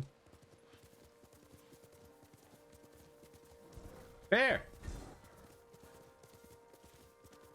Predator hides! So bears are super aggressive. You don't want to be anywhere near them. They are kind of jerks. And if you get lucky like he did there, it stands on his back feet and you have the time to get away. But if it chases you, it will ruin your day. Especially They are relentless. How many times have you had a bad predator hide route and you had to shoot a bear from a horse? And the speed Or boars from a horse? Yeah. None. Really? Wow, lucky. Yeah, because I have really bad luck with predator hides. You get the one bear either in Tail of the User or the Iron Hook, you know, the one that is caged. And then you get the other here in the Coward of Yarikawa when Taka gets attacked by the bear, and that definitely gives you enough to get the smoke bomb capacity upgrade before Ghost of Yarikawa. Oh, so you don't take the other upgrades anymore. Okay, Nope. I gotcha. I take too many upgrades. That's why. Because it used to be you needed 16 predator hides, and we got more upgrades than that. And I was like, why did you use the other 6 for? Up to And 16. you wonder why people don't follow your script anymore, John. Oh, no, that's already old news. Yeah. But oh, what, wow. what other upgrade did you get? That was a really fast kunai up the ladder. capacity. Anyone who draws a weapon answers We used to my take name. triple kunai Your and safety is kunai assured, capacity so long upgrades as you abide Okay. by that because same we rule. thought it was zippy fast. Oh, I will It still might be. I will be getting the kunai upgrades, definitely. I just don't get any capacity upgrades for them, sadly. I mean, I would really like to have that extra kunai, don't get me wrong. Interesting. I just don't see a way of making that work. Having his third bottle of sake. You know, Enjoy your without visit. relying on RNG. Thank you. Come This see is me why I'm again looking at the sometime. leaderboard time and I see the new time magically saving 15 minutes. I'm like, what happened? Maybe Predator Heights might be a part of that. Yeah, might definitely be. We must all be someone. Who must you be? Lord Sakai. Aye, the samurai are all So here's dead. Goro. He's drinking because why not? I mean, any good pirate has to be drinking, Lord right? Shimura asks that you repay your debt to him. He's alive? What does he want? To deliver a message to the mainland. I charged a lot for that trip, even before the Mongol blockade. You owe my master a debt. I remember leaving off on this cutscene wondering if there was a more optimal way to do the handoff when he goes in his house and gives you something. So I'm interested to see what you do. Nothing. You can actually go in too soon. I've discovered that if you go into his house too soon, Oh, yeah. He will stop outside and just hang out for a while. I mean, you can definitely just go that. ahead into his house. However, he won't enter his house until you get out. So, you know. You have to be outside for him to get in. Fascinating. So. I actually went in before him, my last run. You just have to wait until he triggers the "Hey, I'm coming in" thing. Oh, really? And you should be able to go in right now. Okay. Well, but you still Well, have to wait for I him said to... that as I was seeing it on my screen. I mean, you just have to wait for him to take out the map anyway, which takes time. So, you know, there's really no hurry to make this optimally, I think. Right. You know what I'm John, gonna ask? Can you push him? You need to come in here and start pushing him. Yeah, right? I mean, you know I'm gonna ask, can you push him to make him go faster? I'm not pushing NPCs. I'm not an NPC pusher. Stop pushing me, John. So, for some reason, there's a little tiny camp, a survivor camp that Lord Shimura's at. And for some reason, Goro just happens to have a boat nearby. And he just happens to have a map of said boat nearby. I haven't quite understood how that all plays out. He's just like, here's a map of where my boat is. Like, I don't quite understand why. Plot armor, I'm sure. But it's always weird to me. Convenient. Because then the story could happen. Yeah. But I think if I actually remember correctly, Jin is talking about where Lord Shimura's camp is, and Goro just mentions that he has a boat nearby. So I guess that is why he's peeking out this specific map. But, yeah. Might just be plot conveniency. I just have PTSD from this mission because of the mini game and missing a raft. I have PTSD from this mission because of all the fucking dogs that will be on my tail very, very shortly. Oh, Yes, but you that get your too. revenge on those Yeah, dogs the watches. Yeah. This is a really brutal mission. just leave it at that. And you know, nothing like being 4.5 hours into a run and having a brutal mission in front of you. Lord Sakai, you are I mean, yeah, let's be honest. Nothing quite as brutal as going into Eternal Blue Sky with a 20-minute lead and losing 10 minutes to you know who. You know, at some point, you have to get over Amen. that, friend. You did good still on that run. Don't beat yourself up. Yeah, that was my encouragement. But yeah, you suck. It was just so dumb. I just... Yeah. But few know the sea. Actually, no, maybe this one. I mean, I'm already about 3.5 minutes ahead at the moment, so... Precisely. We're doing good. To be honest, you are kind of overdue for a PB, so I won't be surprised when you PB tonight. I mean, I had a PB on Wednesday just. It was just not as PB as I could have PB'd. Yeah, that was the run I was talking about. I was 20 minutes ahead of my previous time when I got to Eternal Blue Sky. I lost 10 minutes, but I still saved 10 minutes in the end, so, yeah. Oh, when you messaged me, I thought that meant you lost 30 minutes and you were minus 10 afterwards. No. Oh my god. I was so... Oh. But at that point, Oh, I you was... only lost 10 minutes. Yeah. I didn't lose half an hour. Oh my god, no. Always tell when you want to ask me something. No, only I can lose half an hour there. I'll lose an hour and a half while I'm at it. I lost a half an hour there last night on the hard run. That's where I just raged Don't jinx it, guys. Don't jinx it. We're not there yet. I was 35 minutes. The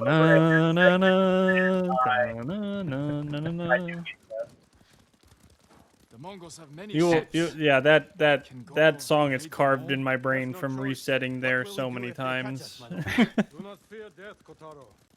Live with courage. And never forget the people you fight to protect. After a while, it becomes more like a mantra than a song. It's like a meditation, really. I'll do my best, but I fear the Mongols will sink me before I leave the coastline. There are too many eyes. I saw you starting to bunny hop, and I was gonna say something, but I'm glad you didn't. Thank you for agreeing to settle. Honest to goodness, I just noticed that sometime during this week that you don't have the bunny hop all the way, so it's kind of new to me. There are too many eyes. It's in the script, Aeshema. It's in the script. Yeah, but I think this is another one that you still have some sentences that need to finish before you get there. Yeah, you have to wait for the whole conversation to play out anyway, so, you know. Now the Mongols have it. Imagine their surprise. It just looks funny when all of them just zoom to you right over, because they are so far behind that they try to catch up. The Mongol ship crews will look to it instead of the water. Goro. Racing games, that's rubber banding. Yeah. Sail when you hear the Good old Fort Mitodake. You will be killed. Your only concern is delivering. I hate it with a passion. I bet these strats have changed a lot. Horses might give us away. No, not really. Really? To be honest, every time you I always say thought you there was think something- that the strats have changed, I have to remember what the hell were the strats? What is he talking about? I just do stuff. We shot the hornet's nest, and then we just sword fought our way to the gate. Let's look on the same. We'll catch them off guard. Let's pray that holds true in the fort. It's maybe a little bit more explodey than that, but generally it's the same thing. Ooh. Only until we see the enemy. Hints. That's basically the motto for this run. Any of the new runs, it's just a little bit more explodey than it used to be. I mean, basically like Michael Bay asking, could you add more explosions to that? We can all thank Tokitama for being so good at archery and forcing me to use bombs to beat him, because I have no honor.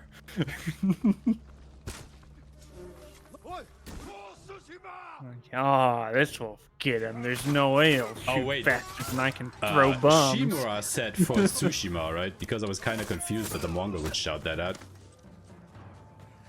Yeah, that would be a little bit Yes, he did. Who's shooting me, and when you are, stop that. Imagine you're Tokitama and you've just spent 100 hours perfecting headshot archery, and then some scrub like me who plays on easy comes around and throws bombs and decimates your time. That's gotta be brutal. No, it's gotta be lethal. Ooh, but I'm...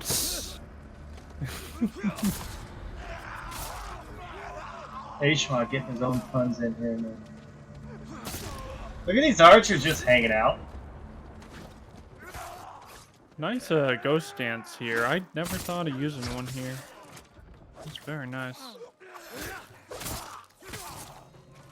It is quite the benefit, and if you notice, he picks out the big guy and the guy with the shields, because those are the ones that are going to be the most defensive people. Archers are pretty easy to take down, no problem. Nope. Yeah, And getting generally brute easily with your stab ghost the guys dance with the is swords. major value. Once again, everybody in chat, I want you to take a look at the right over here, and you see all these lovely ponies. These are beautiful ponies. F's in chat for the ponies, please. Don't look at them. Don't look at them. It's so sad. You had to look at them, didn't you? Okay, here starts the running. And the dogs! Oh god, they're already on me. So yeah, as we were saying earlier, the idea here is to clear out all of the Mongols in here and the dogs and everything. Off me! You goddamn mutt. We don't want to. Ah! Fucking dog. Yes, this is doggo percent right now. This is where the PTSD comes from, right here. Oh, yeah. This little path is the bane of our existence. Oh, it gets better. We're not done with the doggos yet. There are more. Yeah, there's quite a few of them. So if you listen real close when it gets to the end of the path, after you pick up the dogs, you can hear them getting shot with a hwacha, and it's so gratifying. Ah! Go away! Gotcha. Oh, the 5-on-1 dog. Wow. I have never seen such bad dog RNG in my life. And puppy rolls. Because you usually after the dogs lunge at you and you get far enough ahead of them, they stop chasing you. Yeah, But they no, they all don't. chase On Ashma lethal, that they don't. time. Oh, you fucker. Oh, I keep remembering I only play on easy and I'm a scrub. Guys. Not enough. The Mongols have seen them, and their attack ships are faster. All right, so we did it. Well, I say we this whole time. I'm trying to feel like I'm part of this run too. But really, aeshema did it. Totally cleared out the fort, obviously. So there's no other threat left whatsoever. Nobody could possibly climb the tower. So he's gonna man the hwachas and clear a route for Goro to get out. Uncle. Minigame time. Wonderful pronunciation of Hwacha. I'm glad you pronounced it right. I prefer to say Hwacha like a whip cracking, but that's just me. Okay, honesty time, guys. How many times have you forgot to shoot one of the little boats? I think I've missed a boat like 8 times. I think the archers are the ones that get me. That's Like the this last one right down there, you know, the one on the right. That's the one that I kind of tend to forget about sometimes. So I want to point out that's that the one. when you mount the horse right away, the Uncle Lord Shimura, he's like, we're not supposed to use the enemy's weapons. This mission completely relies on you using the enemy's weapons, so no frickin' clue what Lord Shimura planned to do other than this. Like, what was he gonna do from up here? Just watch? Yeah, that's the samurai way to do.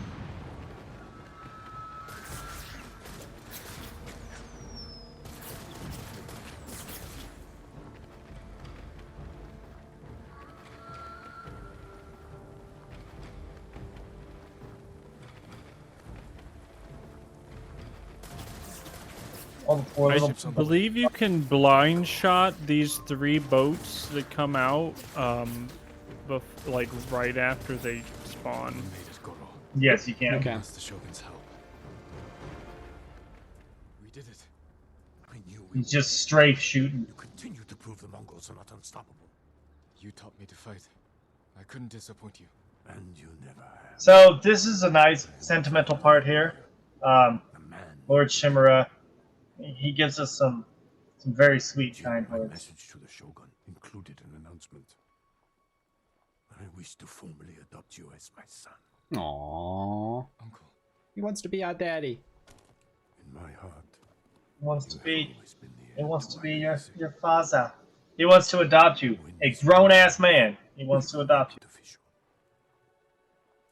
Not as good as Wind Daddy.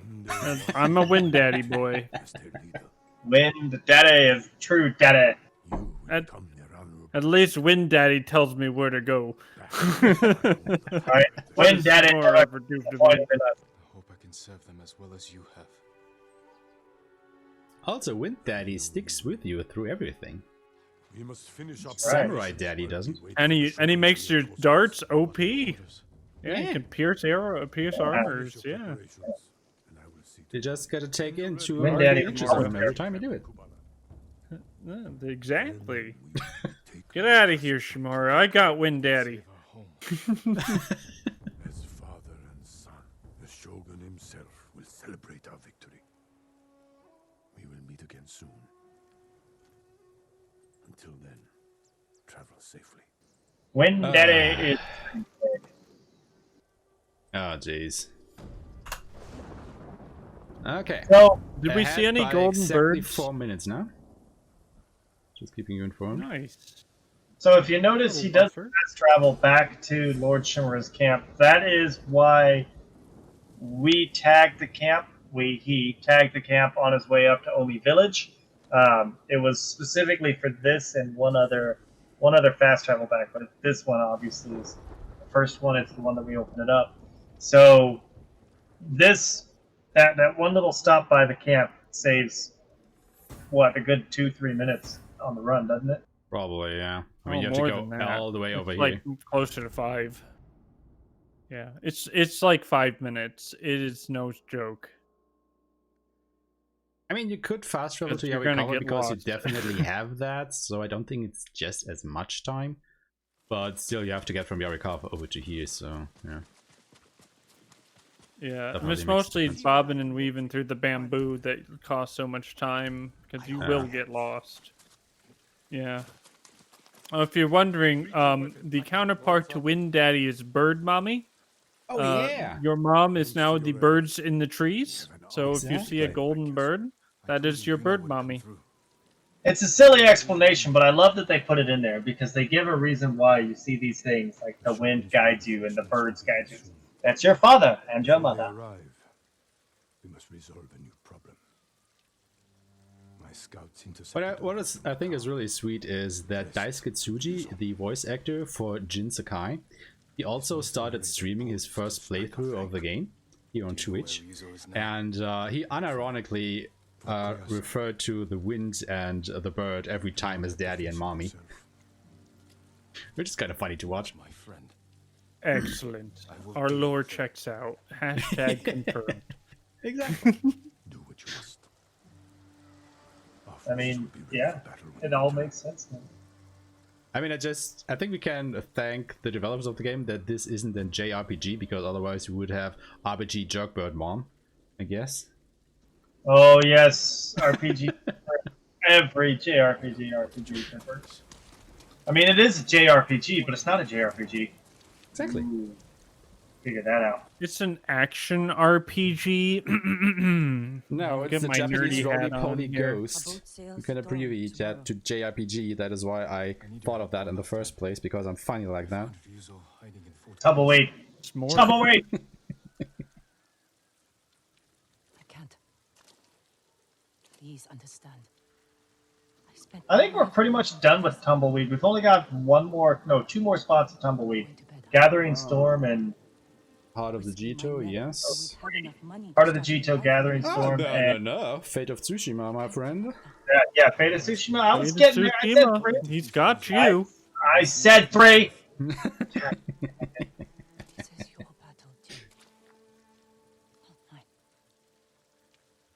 Oh, we're a great community, folks. So this is all friendship banter. This is just how our friendship works. it works for us. Oh, thank you. I mean, you can't be my friend if I can't insult you, right? Right? You're not really friends unless you can insult each other. I've been telling people this forever. My lord, listen to your sister, Taka. So there's a really So, important what's plot happening point coming up right here, because as you may have gathered, we found out that Ryuzo is holed up in a fort near here, and Jin wants to go ahead and take care of business before we reclaim Castle Shimura. Where the hell's my horse? There's my horse. What are you doing over there? And neither Yuna nor Taka want to join him on this endeavor, so Jin goes at it alone. However, in just a moment here, Taka will actually catch up with us to create a diversion, so we don't have to fight as many Mongols in that fort that we are traveling to. But yeah, I guess we'll see how events unfold there. Taka's a nice guy. I was about ready to get to that. I appreciate you. Stepping on it. I was first, just like I got the world record before you. That's the no, I got the easy world record before you, though. That's technically true. That's technically true. That's the only thing I'm here for is more. I was the first period. That's you true. were. Yes. Yeah, and probably nobody will ever take that Act 1 any % record from you. Well, now that's literally impossible. Exactly. Yeah, it's been patched out. The only way to beat me Yeah, is been patched out. Let us scout the fort. I'm gonna go ahead and do a full reset. What's gonna happen? Mongols. As if straw hats aren't bad. So yeah, there are a lot of enemies in this fort, right? We definitely cannot ever hope to defeat all of these Mongols on our own. Never fucking ever. But You said we can save our home if we stand together. and that was his plan too. He goes up there. There's like 3 dozen samurai or Mongols just hanging out in the fort. I'm gonna take them. Thank God we have Taka to create a distraction for us, so we don't have to fight all of them. Thank God indeed. Right back to camp as fast as you can. I won't let you down. Earlier we were talking about the community around Ghost of Tsushima. I just wanted to plug, if you're interested in learning the run or hanging out with other Ghost of Tsushima fans, there is a Ghost of Tsushima speedrunning Discord that you can join from the speedrun.com page under the resources tab, something like that. Or if you're learning the run and you literally have any question, I know I am more than willing to be badgered with questions at 8 hours at a time. So feel free to literally bombard me with questions until you are exhausted and fall asleep. So yeah, plug in John Shepard 104. Ask me all your speedrun questions. Yeah, definitely go ahead and do that. John is very knowledgeable about that. And while I was talking, you just saw there, well, you know, we didn't actually need Taka's distraction. We just, well, ran straight through the camp, dropped a smoke bomb at the end and opened the door. So, well, thank you, Taka, for nothing. And look who it is. Look who's hanging out here. It's dirty old Ryuzo.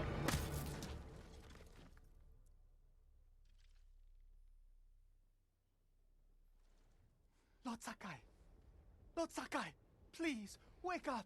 Also, I would probably, wait, after this button press, take another quick bathroom break here.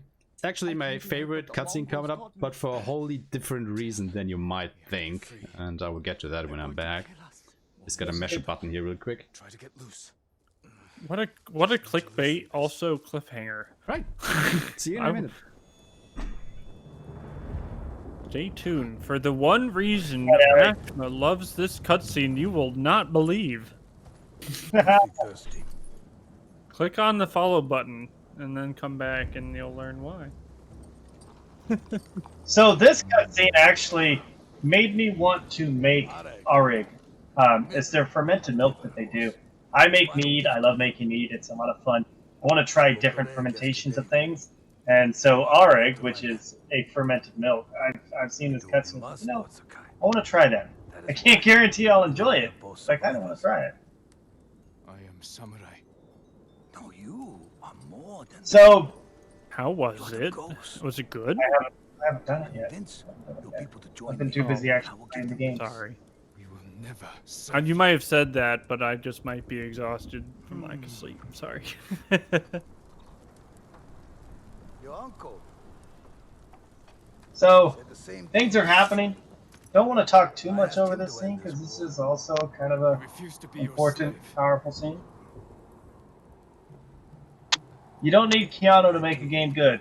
I mean, it helps, but this game is already really good. And I know what it's like to live in their shadow. Sorry, but that game Keanu Reeves was advertising is actually really bad on PS4 and console, and it was a complete and utter failure, and I would rate it a 5 out of 10. And you can flame me on Twitter and Reddit for it. I'm willing to stand by that game, 5 out of 10. Not us. Yeah, it's quite buggy. Nope, they keep Came back backing right it. at the right time. So yeah, this exasperated sigh that Koton Khan just did, I just love that. You know, like the frustration that he expresses with that. I just really love that. And the character animation with it too, like they got the perfect eye roll, shoulders back. Like, are you freaking kidding me? I love that scene. I mean, the whole performance of Koton Khan in this scene is just top notch, man. I like that so much. Such a ruthless So bastard. Ashman, do you have a ghost dance queued up? Nope. For this? Nope. Oh my God, you're gonna do all the Ronins without a ghost dance? Basically, until I get one. Madman. So Taka wants Wow. to prove he can fight. Spoiler: Taka can't fight. Yeah. It's got a little headache here, I think. Your friend died for you. So we were talking about enemies having 1 through 3, 1, 2, and 3 level tiers depending on the color of their army. Well, there's a secret 4th tier that you will be shocked to learn about. It is the Ronin. They are the faster, buffer, hit harder, smarter. They're like the tier 4 enemies, and yeah, we're gonna have a bunch of them coming up. And Ashma doesn't have a ghost dance to just cheese through them, so it's really gonna push him to the limit here. I'm really excited to see this fight. I hate Who the knows, straw man? hats. I hate them so much.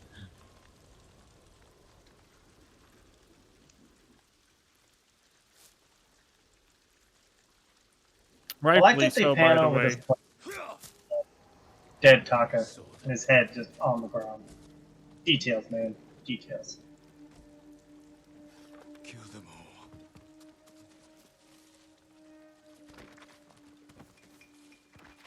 Alright, Ellie, you can look again.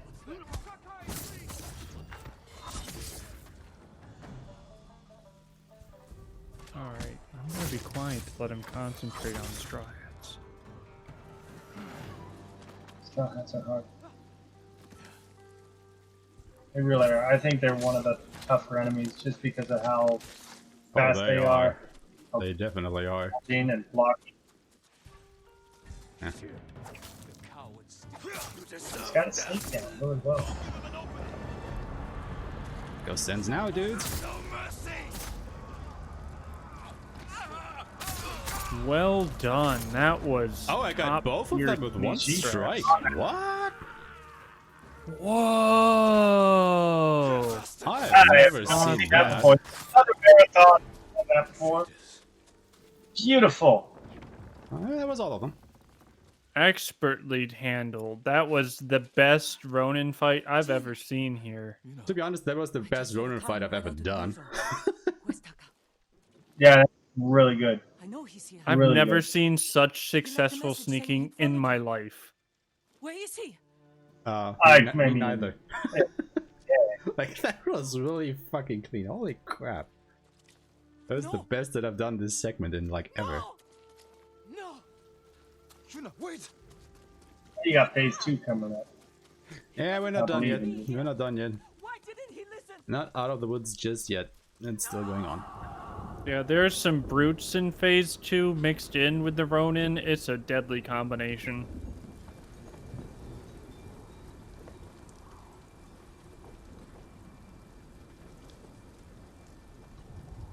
Hey, you it's Taka.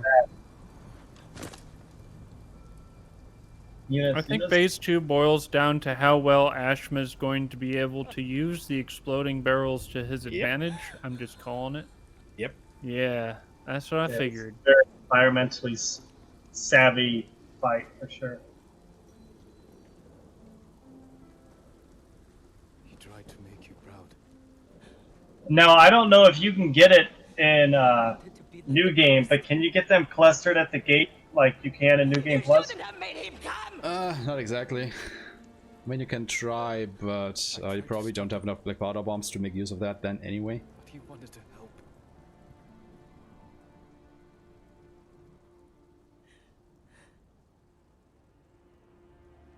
So this game has all the feels. All the feels. Taka's dead. He was a good person. He helped out. He wanted to prove himself. He's dead now. Sad times. I'm not leaving him. Yeah, I think both the play on history that they did about the Mongol invasion of Japan, as well as the writing that they did for the story, makes this the best writing in a video game of 2020. I agree. I did some research on the actual Mongol invasion of Japan after this Why game would came out. you throw kunai at the dog, Jin? Well, that's because the dog needs to get a stabby pokey in his face. Oh, okay. Wave 2? How's that coming?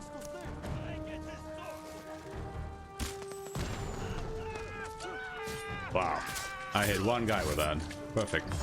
I got ghost dance. That was a very nice barrel. One shot. I have seen this segment done 100 times, and this is incredible. This has got to be the biggest gold split ever. Not done yet. See? Fucking dog.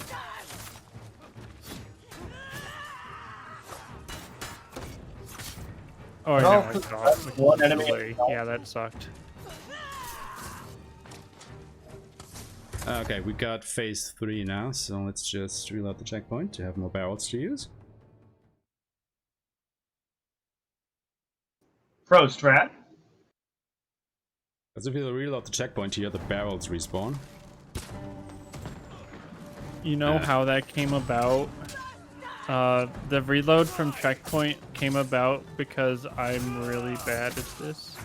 And I needed more barrels. And I feel bad. No, it just might as well.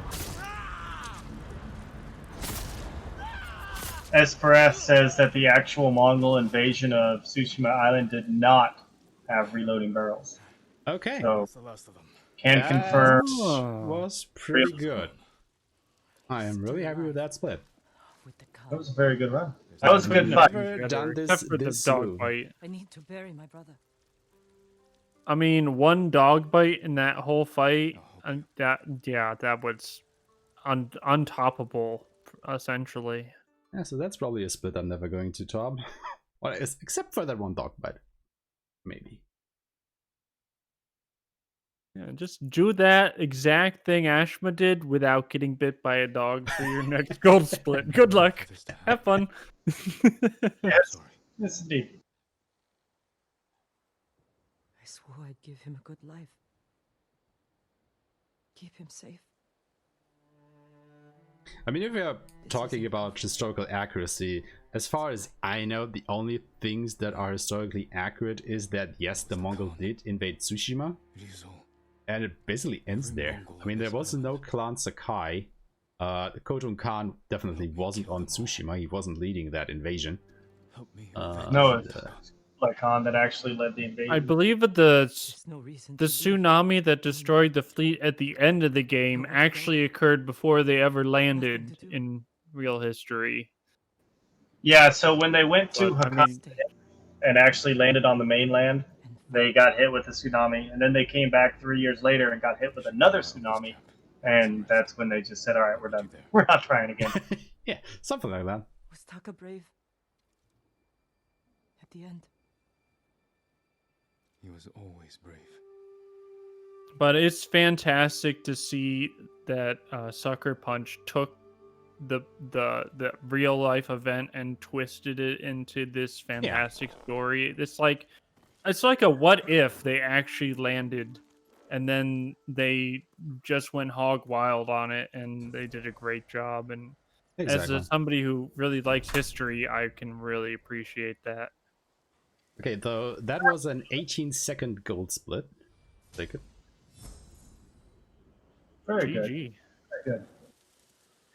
But yeah, I think it's, you know, it's fair enough. I mean, it is a piece of fiction, this game, right? So that they took some liberties here and there with the story, I think that is fair enough.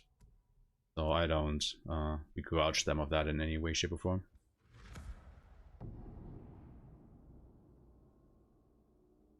Upgrade am I missing? It's totally historically accurate with timely historical plasma grenades and you know, the grappling hook, yeah, and black powder bombs, and very historically accurate. The black powder bombs and the hwacha were actually legit. Those were legit Wow. that were incorporated by the Mongol army. I didn't know that. The Chinese were using black powder at this time, and the Mongols adapted it when they conquered China. Then we'll ride to meet your uncle together. See, now staying up all night was worth it because I learned something. So thank you for sharing.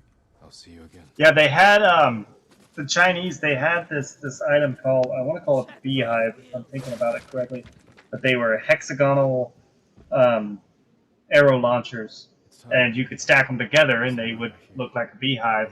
But it was the arrows would have little explosive packets on them and shoot via rocket. It was pretty cool. I couldn't. I'm sorry. Taka should be here. He believed in you. I mean, just following up on the chat right now. Yeah, I mean, they definitely took some liberties with the whole samurai honor code thing. You know, that whole Bushido thing that they were living by and whatnot. And they weren't as honorable as portrayed in this game. It's just, you know, the romanticization of the samurai in the West. So, yeah. They were basically as much dickheads as, you know, medieval lords in Europe and stuff like that. Fun fact, the popular TV movie series Star Wars, the Jedis in the movie series of Star Wars are based on the samurai code. Oh, yeah. Fun fact. I think we've had this discussion in my chat at one point where we likened the Ghost of Tsushima characters to their Star Wars counterpart, just to have it the other way around. And it was lining up pretty well, actually. We'd better not keep the Khan waiting. I remember that, and I was like mind blown about how well you could plug in Star Wars characters into this game. Yeah. It's pretty well. I plugged Tom Cruise into this game myself. I could see him running off in this. To be honest, I really like the Last Samurai movie with him. I love that movie. It's a good movie. Yes. They needed something to believe in after the samurai were defeated. But yeah, I mean, there's a lot of cultures and a lot of games, movies that do romanticize the samurai ideal and whatnot, and they make it totally different than what it really was. There's a mission in this game where you behead some people, and they make it seem like it's this really big deal. Like, oh my God, you beheaded these people. How could you do that? The samurai were headhunters. They were a headhunter clan. In fact, it even got to a point where they would collect so many heads that instead of collecting heads, they would collect noses. And when they collected noses, they had to cut from the nose around the lips, so that way, if it was a male, they'd see the hairs from the mustache or lack thereof. And then they would present their heads after the battle as their trophies. Yuna helped me escape. But her brother... I didn't know that. Yeah, you know, when you say it like that, I think I like my video game Samurai better. Yeah, I like these more vanilla samurai. Yeah. And if you ever look at, now this would have been 600 years later, but if you ever look at like the Nobunaga times of Japan, where they were brutal. Oh yeah. Also, yeah, Godzilla probably caused those tsunamis to repel the Mongols so they couldn't invade Tsushima. Hashtag confirmed. There you go. There you go. That's where all the stories come from. I want to destroy these islands. You filthy Mongols, stay out of that. Stomp, stomp. Hey, we talked about that. Samurai pride themselves on their honor code, but it also makes them rigid. All right, so story. Easy to break. What we may or may not have, yeah, we did talk about it. After the Message and Fire mission, Lord Shimura says that he wants to adopt you, make you his son. We've got the Shogun's help now. Other samurais have arrived, and he says to the Shogun, has agreed to make you his son. So you are, after this mission, after this part, you're supposed to be basically the Lord Shimura's son. And we're gonna break his heart. We're gonna say no. We want Wind Daddy. Spoilers. Wind Daddy.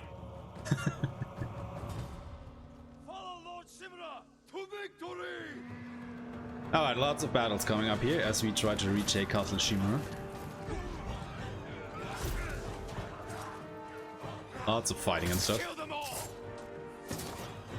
Yeah, if it wasn't for Ghost Dance, these fights would be almost unmanageable, as when you have a lot of enemies grouped up in lethal, it is really hard to juggle all the enemies attacking you. So, like that? Like that, exactly. So, we're going to see aeshema try to build up some Ghost Dances and get some free chain kills here to make this a little more manageable in an ideal situation. Auto aim, please. Yeah, we've talked about this. This is something in the game that's very hard when you're doing a sword fight. Your character does not lock on to an enemy. And I had made mention, like, I wish that would be a feature, and aeshema said it's actually intended to not be a feature. And it makes it very hard for the battles, because you start swinging, and then you're doing the last 3 moves, and you're not even facing an enemy.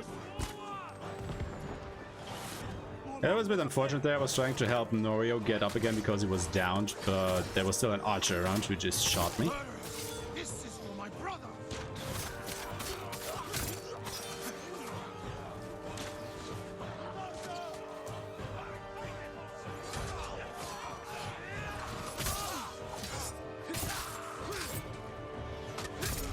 Oh, come on.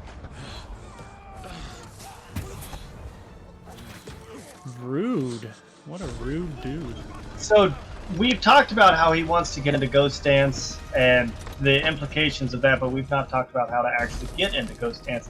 You have to kill, I believe, 8 enemies in a row without getting hit to Ghost. 7? Is it 7? 7 enemies in a row without getting hit to get into Ghost Dance. And if you get hit once, that's it. You lose it all. There's a charm that you can get in New Game Plus that only takes away 1, which would be helpful if we needed that build.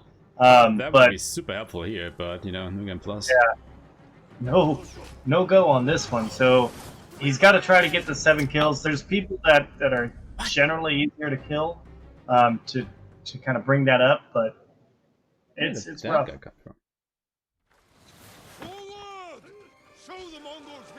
Well, he came from over there. Yeah, normally, if you're playing casually on lethal, it is not die in 1 hit. It's because this is a speedrun setting and we have not done all the shrines and things to upgrade our health. So yeah, this is more like an artifact of speedrunning where 1 hit equals death. Usually you can have a much bigger health bar in a casual play. Come on now. And this is how I lose time in this game. Yeah, death's common at all times. Just wanted to show off the actual difficulty of this run. Because it's been going well so far. Right? Yeah, I've said it a couple of times. aeshema's swordplay this game up to this point has been stellar, like beyond immaculate. And this episode here just really shows you how well he's been playing. I know he makes it look easy, but it is not easy.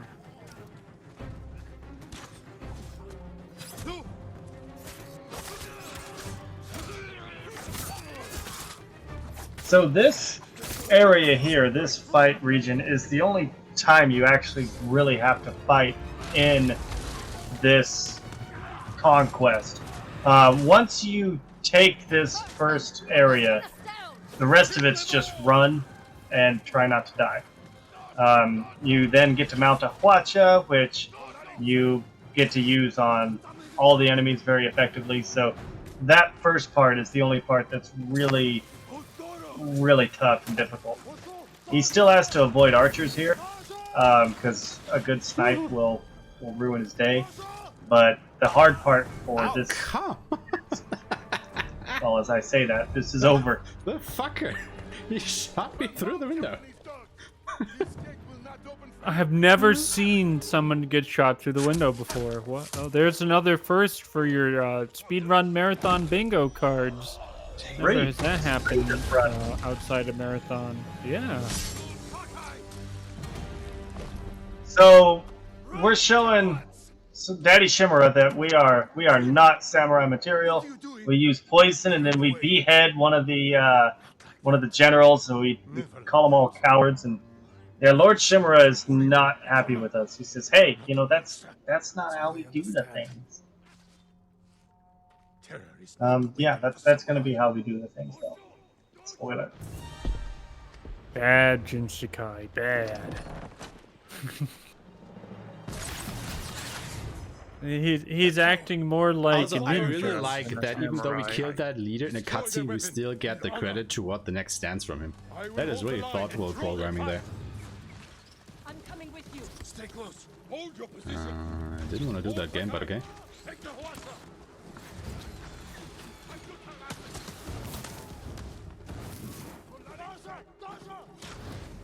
So now he's got to mount the Hwacha, and this is kind of a shooting gallery here. It's pretty nice. You just kill everything you see. Yeah, what's really fun is these archers have a penchant for knocking you off the ladder. Yep. So sometimes you can just get stuck in like a semi-infinite loop of getting on the ladder to go up and getting knocked off, and it just don't stop, and they can ruin your time. Like that one Chumbawamba song, you know. You get knocked down, pick it up again, nothing get you down, no, get knocked down, knock it up again. You remember that? Never gonna. Yes. Yeah. There was something in the 90s I remember. or so, I think. Yeah. Remember the 90s? The 90s? That was a long time ago, man. The 90s. Don't get me started. Ago.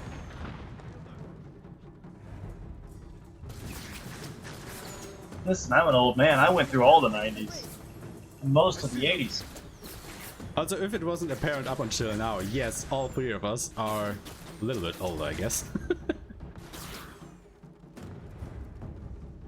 Ain't no spring chickens. Which is why these overnight runs they're more impressive, I feel, because we're old. We don't have the stamina of you young whippersnappers. So trying to stay up all night for a video game is I think none of us are in their 20s anymore, right? All got the big fat 3 in front of it. Nope. Yeah, yeah, we're old enough to potentially remember the first speedruns. Even old people can speedrun this game, guys. Real world records for all the 20-year-olds we among us. Back in the 90s, there were some speedruns. They were mostly like filmed on VHS tape on an arcade cabinet machine. Because back then, really the only games speedrun were the arcade games that you would find at the Quarter Arcade. Which is weird because we had games like Final Fantasy VII out, but no one thought, you know, maybe we could speedrun Final Fantasy VII. That took like a good 7-8 years to come around. Speedrunning was a thing, but it wasn't a popular thing. Nerds weren't a thing back in the day. We weren't accepted, so we didn't have this sort of culture. It's really great, kind of getting way off topic of the run, but like this sort of thing never existed when we were young. There was no video game culture. There was either nerds or jocks. Yeah, it was basically like the only speedruns were like who could get to level 99 in Pac-Man the fastest. That was the only one I remember in the 90s, and it was on a VHS tape. And Millie Mitchell, yep.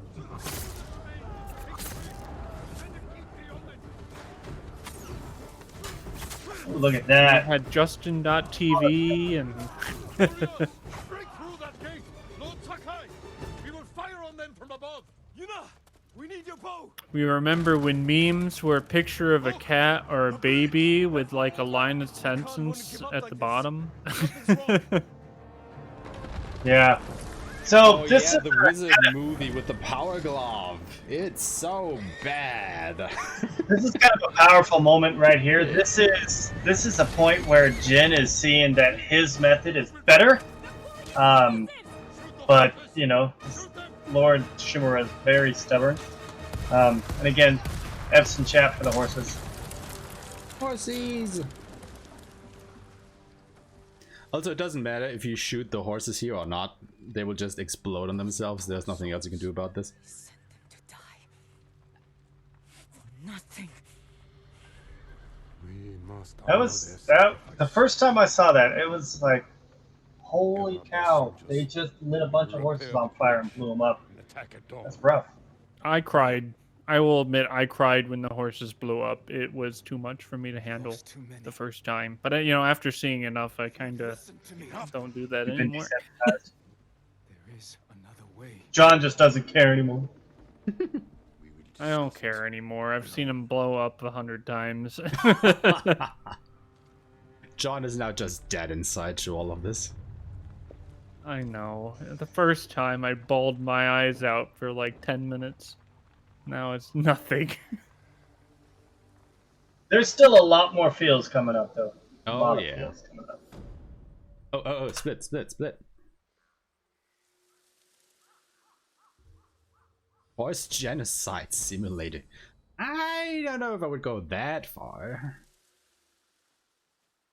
I mean, there's some pretty sad horse deaths in this game. The Mongols are on the defensive. Yeah, I mean, there's been 2 in the last 20 minutes. Sent our men to die. Oh, no, now you reminded me of the horse death coming up. Oh, that one made me cry even harder. Spoilers. I can find a way past the bridge. I didn't Spoilers! spoil Don't it. talk about future things. An act of terror. Oh. We don't know what's happening yet. We've Alright. never seen this before. I believe this is the first Ghost of Tsushima speedrun demo in a speedrun marathon. It is. Yeah. Fight with honor. All y'all don't know about this stuff. Nobody knows this game. Deserves to suffer. If you've not played this game, you should play this game. If you can't afford to go buy this game so you can play this game, there's a lot of runs out there that has a full playthrough. Watch them. It's so good. Yeah, I know a lot of people don't like to pay full price of games, but I will say this is one of the games where I recommend it's worth it at full price. It's a fantastic experience. Do keep in mind, though, that all three of us might be a little bit biased toward the game, just a little bit. Just a touch. Just slightly. I've got like 2,600 hours of playtime in this. Just slightly biased. Uncle's orders. Can't get more first order for your money. 2600 Yes. hours. No matter how many hours This game has your horse murder capita People came here to fight requirement for filled. you. How much Wolfsbane can you find in the next Watching the speedrun changed me from not wanting to play at all to wanting to play a whole lot. Wow, yeah, that's just really good. That is why we are here. Poison the Mongols.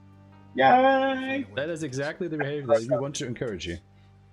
Watch the Khan choke on his own blood. Your uncle's going to find out. I know. Let's see. I played this game 300 hours a month for what has it been? 5 months? So 1,500. Yeah, it wasn't quite 26. More like 15. But still, man, 1,500 hours. Holy crap! He'd want you to have it. Jesus. It's a good video game. It's got its is. grip on you, sir.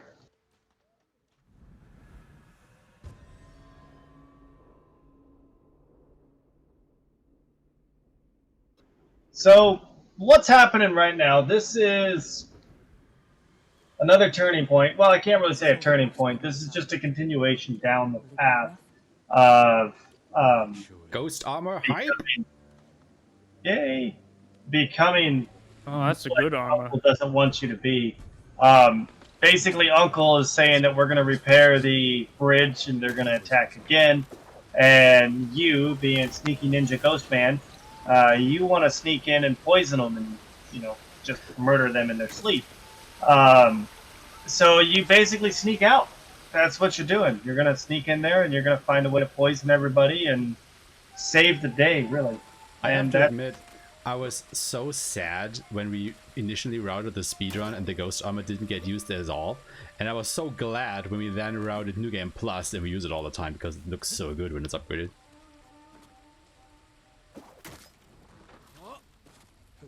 You also get really good buffs with ghost armor that do have some utility. Yep. yeah, in New Game Plus, Ghost Armor is the primary armor. It has a terror benefit, and when you get all the charms because of New Game Plus, you make a terror build with the Ghost Armor. It is very powerful armor. It's very satisfying to see all the enemies flee in terror and you don't actually really fight anything anymore. They're just so afraid of you, they run away. So satisfying. You've become the ghost. I ain't afraid of no ghost. Yeah, maybe the Mongols should have called the Ghostbusters. Yeah, maybe they would have held that. That was clear. Now look for a way to poison all of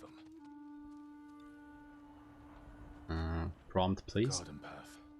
Light defenses. Plenty of cover. Yeah, so the idea to do these sneaky stealth kills that he's doing, sometimes they can be a little bit hard to get as you're charging at an enemy. Sometimes the assassination doesn't always show up, and so you miss it, and it kind of stinks. But he did really good assassinating everybody there. It can add a few seconds in a 7-hour run. That's not too big of a deal, but it does add up. Yeah, that's true. It's really the little things in this run that can just add up over time.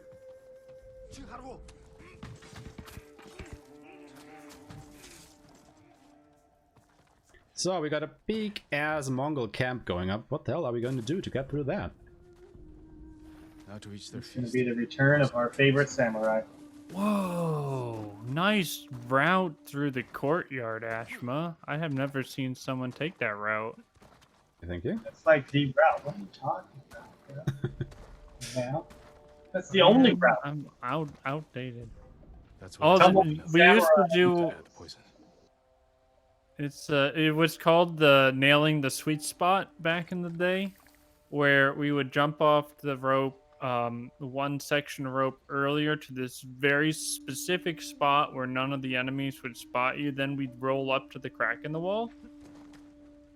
And we did that for like months. And I've never seen someone go across the second rope and then just jump down over the tent to the crack.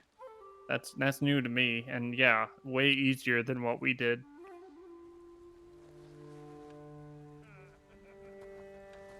So we found our even way had a in. name for it. We poisoned the water hole, so to speak, and now we're just waiting for all the Mongols to drink the fermented poison. It's gonna be great.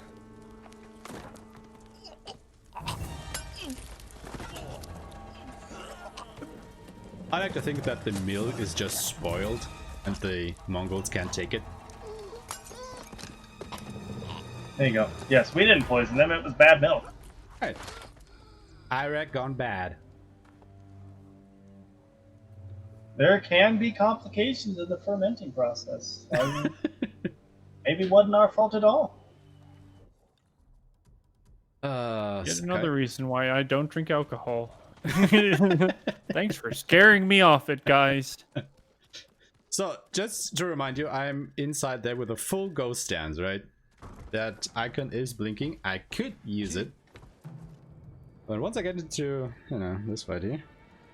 Where's the con? Oh, it's definitely worth buying the game. The road north. Yeah, Jen. Definitely, definitely. Stay behind to It's a really good game. Buy buy for full price. It's worth it, and take screenshots as you play with the photo mode and blow up Twitter with them and get all your friends to play it. So here we have Ryuzo. He is he's being effectively, as some people like to call.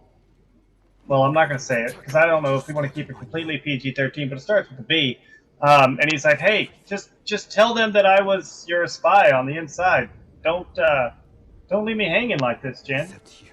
And yeah, no, we're not going to let that slide. After everything you've done! So the gimmick with this fight is in the first fight, Ryuzo essentially had Stone Stance level 2. And in this fight, Ryuzo essentially has Stone Stance level 4, which makes the Stone Stance animations faster, is the gimmick they went for. So it's essentially what we saw the first time we fought Ryuzo, but now everything he does is going to be about a fifth faster animation-wise. That explains so many things. You're John, welcome. once again, with his I have over-analysis. analyzed everything. I mean, I've noticed that I may his have attack gone too deep patterns- into the game. I've noticed that his attack patterns changed. Yeah, so no ghost stance here. You can't use it. As you can see, it's grayed out. Up. Up. So yes, the face animations are really good. They did an amazing job. Holy crap, with that first texture face. animations in this game. Jesus Christ. You see a lot of emotion in their face for sure. What? I just pressed the circle button without a direction, so he didn't dodge. That was totally on me. You can still get a perfect sidestep without pressing a direction. If you got the perfect timing, you would have spun in a circle under the sword. Alright. If you had Ryuzo perfect got timing, bad. we wouldn't have seen reload checkpoint. Just saying. We should have surrendered. Been a while since I died. Die by your uncle's hand. I was up for 1, or 2, or 3. Oh wait, do you have perfect sidestep, or do you have to spend the skills? You have to point for spend that? the skill points for that. It's the last in the dodge tree. Oh, You won't stop me, Ryuzo. shows you how much we've been playing New Game Plus, folks. Yep. Everything's handed to you in New Game Plus. You've already got everything. Everything's maxed out. Great. Oh, I know to use Stone Stance game. Fucking hell. Ah. Yeah, they make you switch it here. They don't just suggest it. If you are not using the right stance, they make you switch it. And I don't think it's just once either. I think it does it any time that you go against an enemy and you're swinging ineffectively against him. Did I see that? What did he do? He changed attacks midway through. What? I believe it's because you attacked him while he was mid pumping his fists up in the air. It changed his AI once the attack started and his fist got to his body level. Cancel his fist bump. Yeah, you essentially canceled his during a fist fight. bump. Never seen him do that. Goodbye, Ryuzo. It happens sometimes. Oh well. He's trying to talk, by the way, Aeshema. He's trying to do a line of dialogue, but you keep canceling it over and over again. So During the cutscene or during the fight? that's the during the fight. Oh, okay. I was just gonna So say, Ryuzo, how am I canceling his line there? yeah, Ryuzo has lines of dialogue he wants to speak mid-fight where you're supposed to back off and not attack him. But if you're really good at swordplay, I mean, you could that just is- cancel his dialogue over and over. That is basically true for every duo, right? Like, between each phase, they have this little dialogue that you want to get through. Yeah, but listening to dialogue slow, so we just cancel it over and over again Right. Right. until they stop. So this is bringing us to the end of chapter 2, Act 2. All we got to do now is, well, a few little things. So that was a very good Act 2. GG on that, my friend. Good real fight. You died a couple times, but I mean, still did really good. For them. Is this how you want to be remembered? I mean, you already got Act 1 world record, so this is all just gravy on top, right? You are acting like the enemy. So if everything goes right, we should be done in about 1.5 hours, I want to say, from now. Which will be perfect time. It depends on how the final boss goes. Yeah, I'm just, you know, trying to tell the organizers that we might finish this one early, so that they might contact the next runner. Renounce the ghost. Unless you guys want to fill Smart. the time slot. Well, it's a good thing with us early. The previous was late. I mean, we may average it out. Yeah, we're not through this yet. We still have the end of Act 3 to get through, so, you know, don't hype it up too much, but you could finish early. That's what I'm trying to say. And yes, Red, we are that good. And by we, I do mean all of us. This isn't just HMOD playing. I mean, we're all this amazing. Exactly. And that is exactly why you guys should go ahead and, what's the command again? I am the ghost. Am I typing that right? Nope, I'm not. Unless that command is wrong. Yeah, it looks like the command is wrong because it worked. Right names. By the way, we just broke Uncle's heart. He's like, we're supposed to do this as father and son. He's, I'm not your son! So I tried to give my commentators a shout out here, but I think the command is wrong. Anyway, go ahead and give John Shepard 104 and the Wicked Viking, you can see their names over the stream there, a follow. Because they've been commentating like bosses over here. So I can actually go ahead and concentrate on the gameplay. And may I add, the Ghost of Tsushima cast we have here between Asha, Wicked, and I, we have the best propaganda on Twitch. Got Allie in here too. She's in chat, hanging out. She's been hanging out the whole run. She's our Discord mod and our speedrun board mod. So good on her as well. We got basically the community here. Right, she got the community rolling. She literally has watched our runs for probably hundreds of hours at this point, and yeah, I mean, couldn't she basically be, has to where we are without her. Exactly. We would be nowhere. I wouldn't even know these. Would be a Ghost of Tsushima less speedrun wasteland. And nobody wants that. Nobody. Exactly. So we've been imprisoned. We told Uncle, we said, hey, we're the ghosts. We're going to stand for what we did. We're not going to cower. We're not going to run. But then Kenji shows up, and he's like, hey, I think you need to cower and run. So that all changes real fast. Then you deserve it, my lord.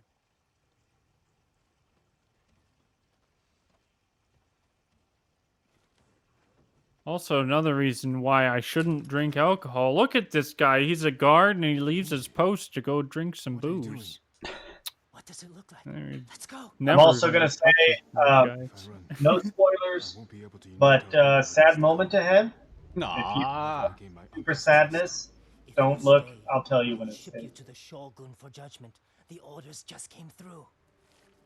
all the sads, all the feels. I need you, Lord Sakai. Yuna needs you. Where is she? Up north, tracking the Khan in the frozen wastes. She has your sword. She's waiting for the ghost. Forgive me, Uncle. Find Masako, Norio, and Sensei Ishikawa. Get them to Omi. The only cutscene that made me cry harder than when the plate fell in Final Fantasy VII coming up. If you're weak of heart, yeah, come back in like 20 minutes. That's had the most feels, in-game feels. I also want to point out that Kenji tells you that Yuna has your sword. Remember that you literally just handed her your sword before you got captured. Yeah. Just keep that in mind as we move forward here. She has my sword. Nothing else of interest. Nothing else. And no way she could have gotten anything else either. Exactly.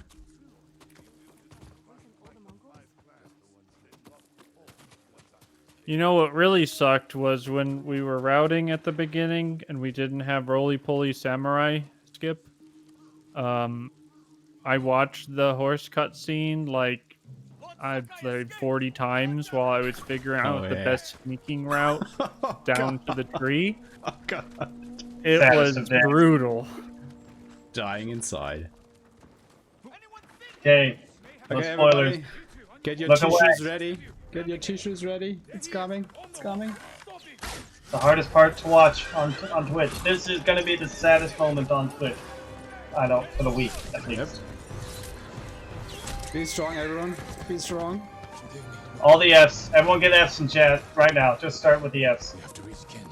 Yuna's waiting for us.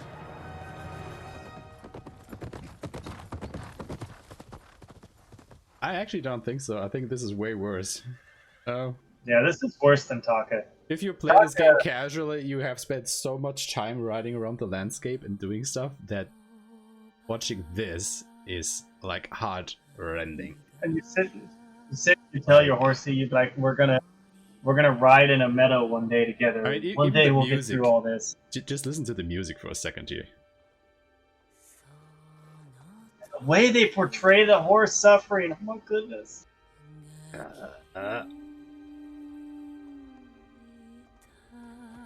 I'm not crying, you're crying. Alright, we're all crying. Yeah, very brave of Sucker Punch to actually take something away from the player that they've earned and used. Now, a lot of video game producers like to make video games where something so significant is taken away from you, just like that. I'm gonna start crying. Oh my god. Cut to ads. I can't watch this. Cut to the ads. It really is. I mean, this run is 5.5 hours in, but casually, this is the end of Act 2. This is 30 plus hours in for a good casual play. This hurts, man. This hurts. Yep, I'm crying. God damn this cutscene. Oh my god. Fun fact, if you speedrun this game, you have to watch this scene every time. Yeah, So, yeah, this is why New Game Plus. I don't want to see this anymore. I know what happens, I just skip it.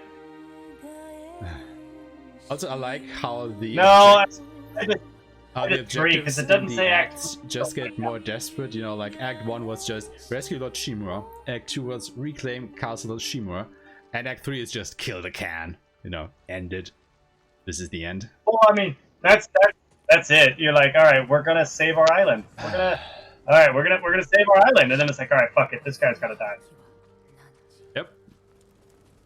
All right, Act 3. This is the shortest act in the game out of the 3 of them. So we are starting to close in on the end of this run and of this game. But like I said, we still got a good hour and a half left on the run, so don't go anywhere just yet. Right, and casually, this is where the game really does open up quite a bit.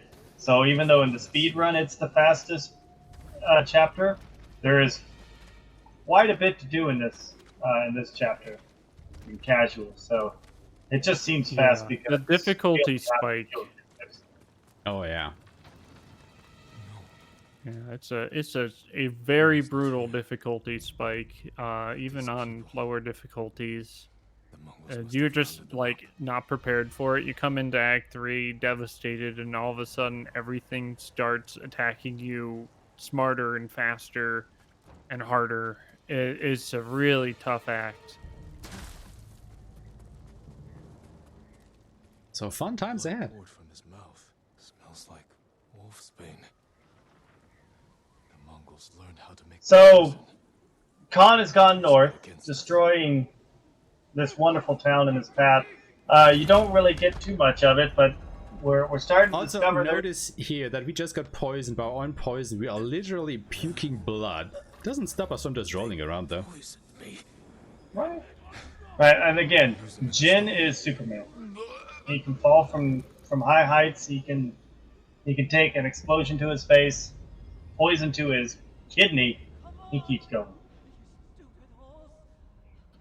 I mean, even the arrow alone, that's shattering a few ribs. Is that you?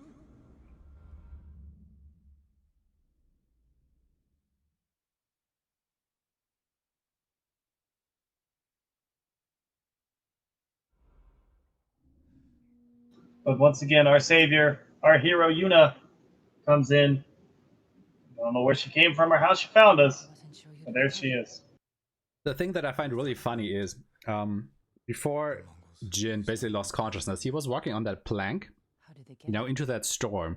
And if you go back to that point in the game, you will actually notice that he was walking onto a very small island. So how the hell was Yuna able to get him off there?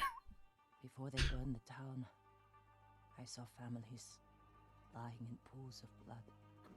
I've not looked into it that deeply. Well, the Yuna was there because the original plan was Yuna was going to meet Jin at the giant tree, and then I'm assuming she arrived to see the Mongols there, so she tried to pick an inconspicuous point to wait for Jin and catch him as he came to meet up. You can only get off that island by you can only get off that island by swimming. So, she had a raft ready. Don't you judge. Of course, she was prepared. Gotcha. So now that you're full healed, you go over to this treasure chest, and lo and behold, everything that you once had in that treasure chest. So somehow Yuna not only got your sword when you handed it to her, but she took every piece of armor and weaponry that you had and stashed it for you. What a gal. Sheltered, defensible. Well, as we recover from the saddest cutscene of 2020, I mentioned we have a really fun fight coming up where we get to see some cool explosions and some cool graphical effects they added. So look forward to that. I escaped. The castle guards fired on.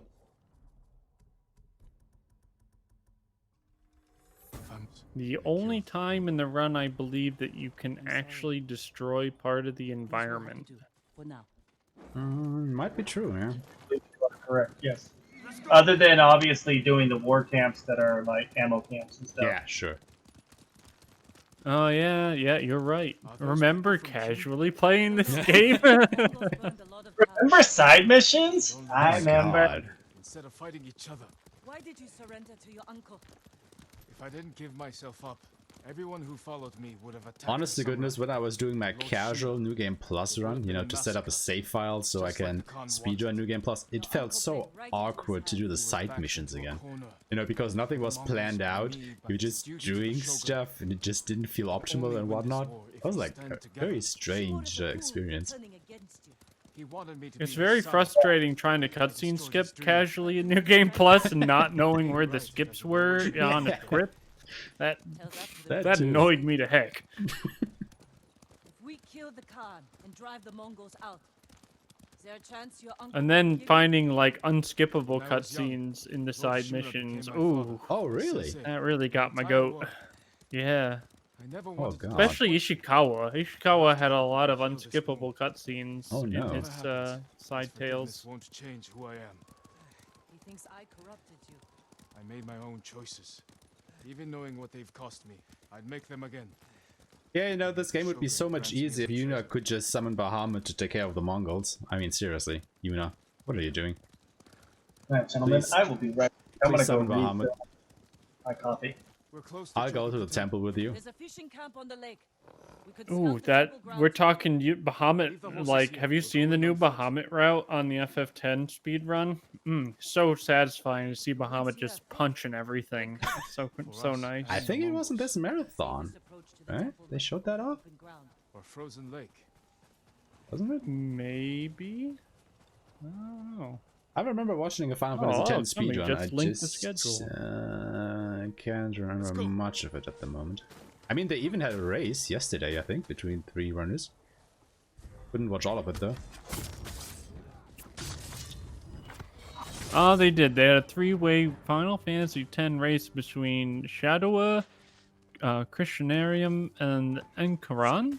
And yeah, definitely with a 9:45 estimate, that was a PC Bahamut route. I can tell just by the time.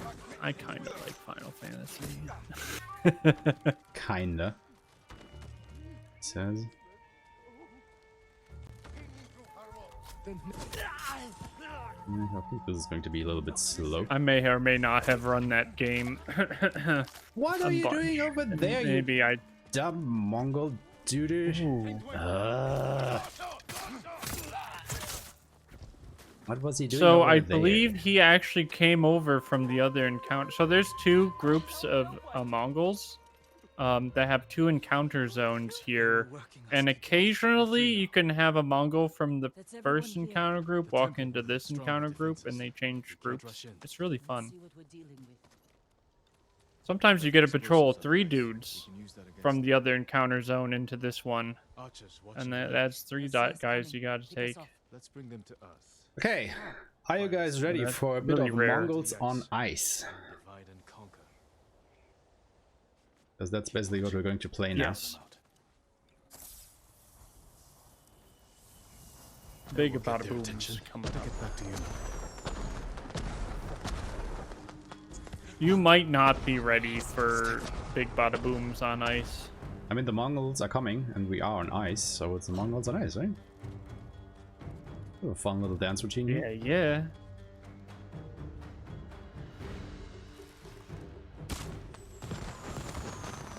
I will never understand why all of them just cramp around those explosives. Like, if I were them, I would take a wide walk around that. But, okay, whatever floats your boat, guys. It's so satisfying to hit those specific barrels because yeah. it's the only spot where you can actually blow up part of the environment.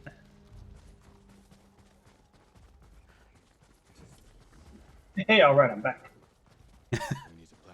Well, you missed big bada boom. Oh, unfortunate. I came back and saw some fire though, so I didn't completely miss it.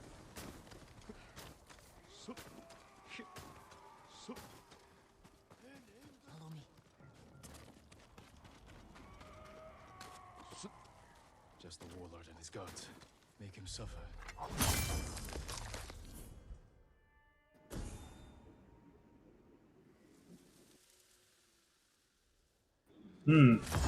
Just like the Queen in Alice in Wonderland, off with his head. Yeah. Did she get ghost stands as well, though? I'm not sure. I know people are afraid of her, probably. She does have quite the terror bill. True. So I know we mentioned this earlier, but I'd love to explain things. So when you slaughter, you get a full ghost dance gauge. And we use that here to our advantage to get the free kill on the big Mongol brutes with the shields. As if you don't insta-kill them, they take a long time to kill. Okay. Also notice that the Mongols' armor now changed. It's more greenish. And that means that we are now upgraded to the highest tier of Mongol guards. You know, these yellowish, greenish skirts and stuff. Yeah, they hit harder, they act faster, and they have a bit of a smarter AI, but it may not even be worth mentioning they hit harder because you'll die in one hit anyway. Yes. As has been true for the whole game so far. And I chose mine. Hit harder. You mean there was a soft He setting? studied Lord Shimura's tactics. He knows how to break an army of samurai. I have the soft setting on my playthroughs. I like the easies. Easies you live through. Hit points matter there. Well, they do have the reaction time buff setting. Make it so you have longer to hit your parry windows. That's kind of like a soft setting. But only on easy. Yeah, we get none of that on lethal. Yeah. Once I hit normal and I didn't have my free reaction time buff, I was like, wow, this game's actually quite challenging. Oh no, I was alright. Jin, over here. Lord Sakai! We could use the old road from Omi up through Fort Kaminodake. Only problem is it's held by Mongols. You need help to drive them out. I know. Well, apparently Jin was captured for about a few weeks or even months, so you know, it kind of makes sense that this region is wintry, but yeah, you're totally right. The rest of the island should be covered in snow as well, if that were the case. Lead them to strike the fort from the south. I'll attack. Yeah, the north is snow. North is snow. That's how maps work. Also Good true. work? Yes. Be careful, you know. You too.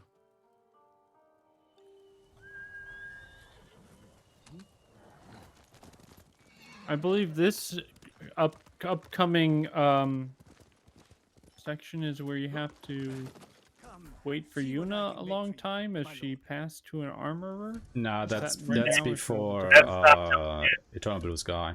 Goodbye. Yeah, there's All quite a right. few before that. Okay, there's the horse. This is where we go and find her hunter friends. Exactly, Takeshi's right, castle. Right. Everybody, we're going to Takeshi's castle now. Hope you remember that. Don't get eliminated. Oh god, I see patrol. I see patrol. That's bad. That's bad. Don't see me.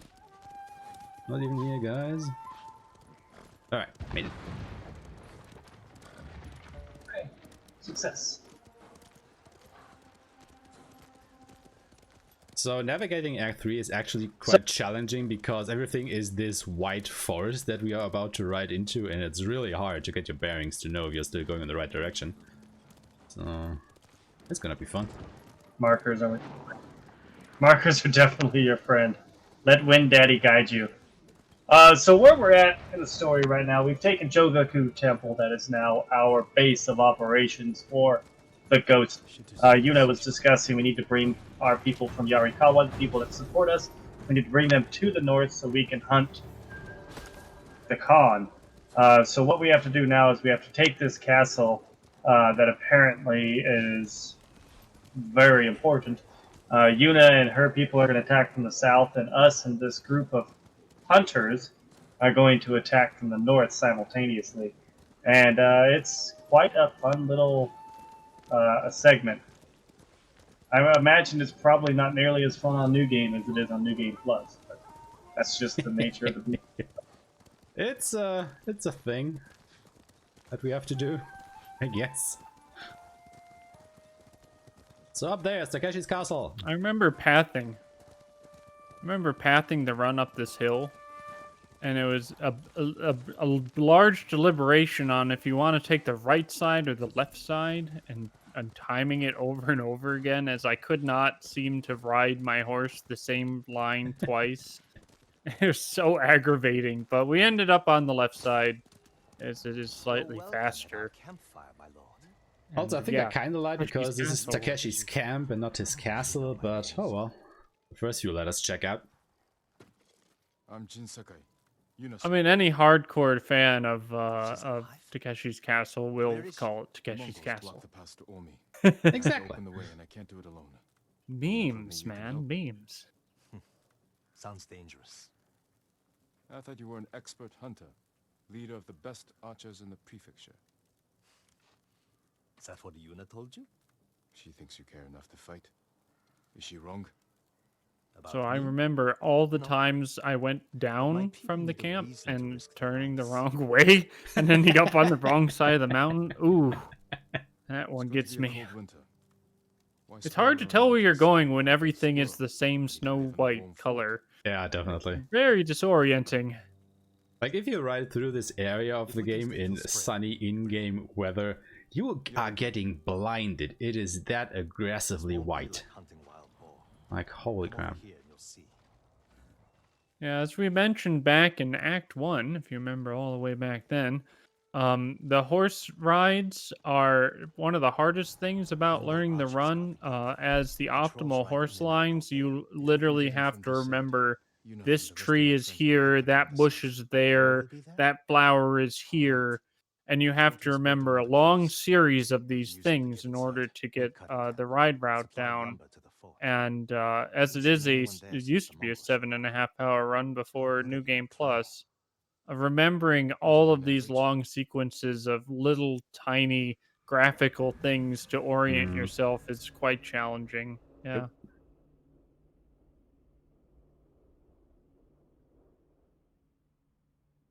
Yeah, exactly. Someone mentioned you have to remember, like, you drift 25 degrees to the right or 45 degrees to the right around this tree or that bush.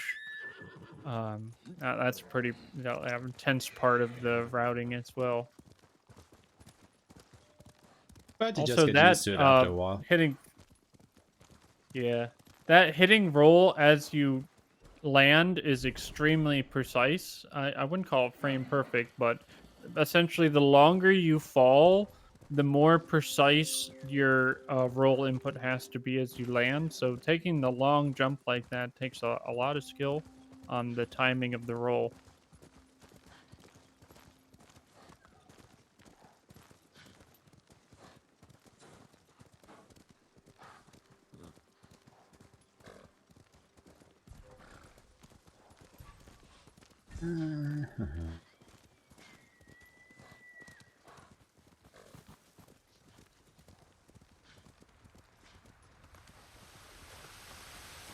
But then again, this is basically the last riding section of the game, so it's all you have to remember. Thankfully, yeah, it is. I remember back before they patched in the ability to roll after longer falls, like you just saw back in patch 1 or 1.1 through 1.4, I believe. That jump he just did would have been too far to get a roll as you landed, but back then we also had a different exploit where if you timed an attack on super long falls, you had an invincibility as you landed.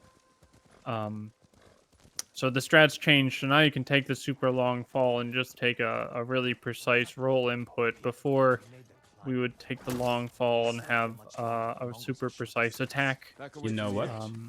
I didn't know that. You do. Let's plan our tech. You can see inside from over Yeah, it was a patch thing, but it's a lot better now. Guess I started playing after the patch then. The bulk of our force should go there. This is one place where you can, I don't know if they patched it out, but you can phase through a wall. If you jump down to just before the shed, you can damage boost through the wall. It has absolutely no use in a speedrun setting at all, as it doesn't help you do anything. It's just, you know, a weird artifact of code that myself and one other runner had experienced where we would jump down and screw up our jumps.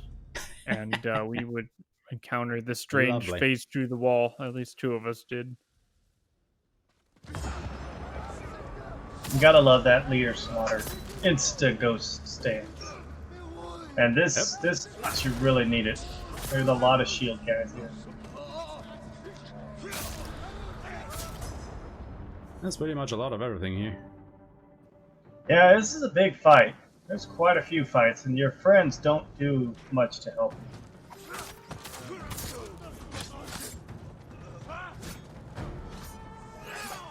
So was there a heightened is trying to get to the edge of the fight, just so I can face my assailants like one-on-one head-on, instead of, you know, having to watch every which way.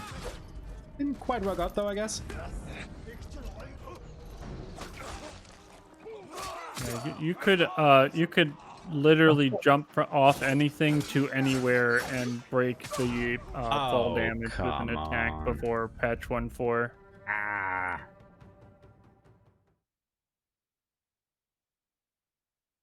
If the enemy sees me, take them down. Understood. Guess we gotta do it again.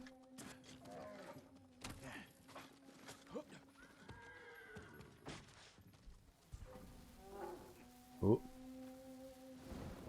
Me, please.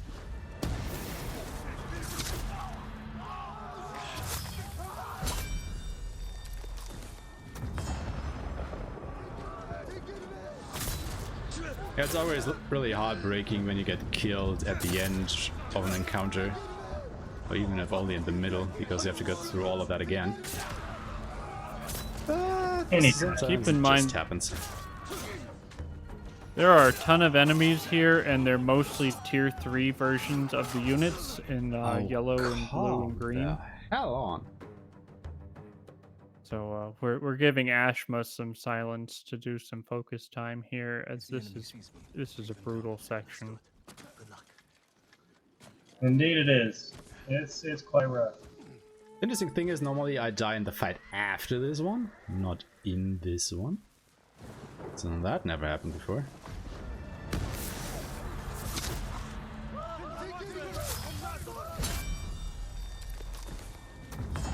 Yeah, I think on the easier difficulties, I know on easy, if you die, you come back with more resolve.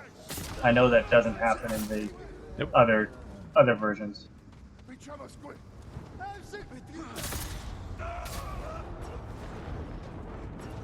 Funny fact is, on lethal, if I were to pick up a bomb now, because I can, and I will reload the checkpoint, that pickup will not respawn, so that will be gone forever. Which is another really beautiful thing about lethal. Ow. Oh no! Come on! I couldn't roll away because I was stuck in the killing animation.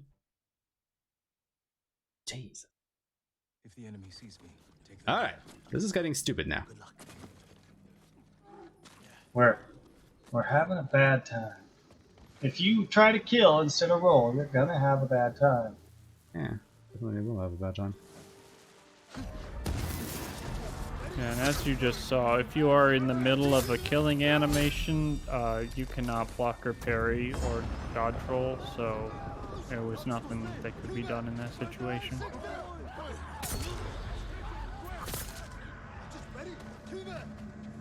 And also you might have noticed that the number of enemies and what they are doesn't change, but where they are changes. Like, one of the tries had the two big guys right where I jumped in, and this time they were all the way in the back here.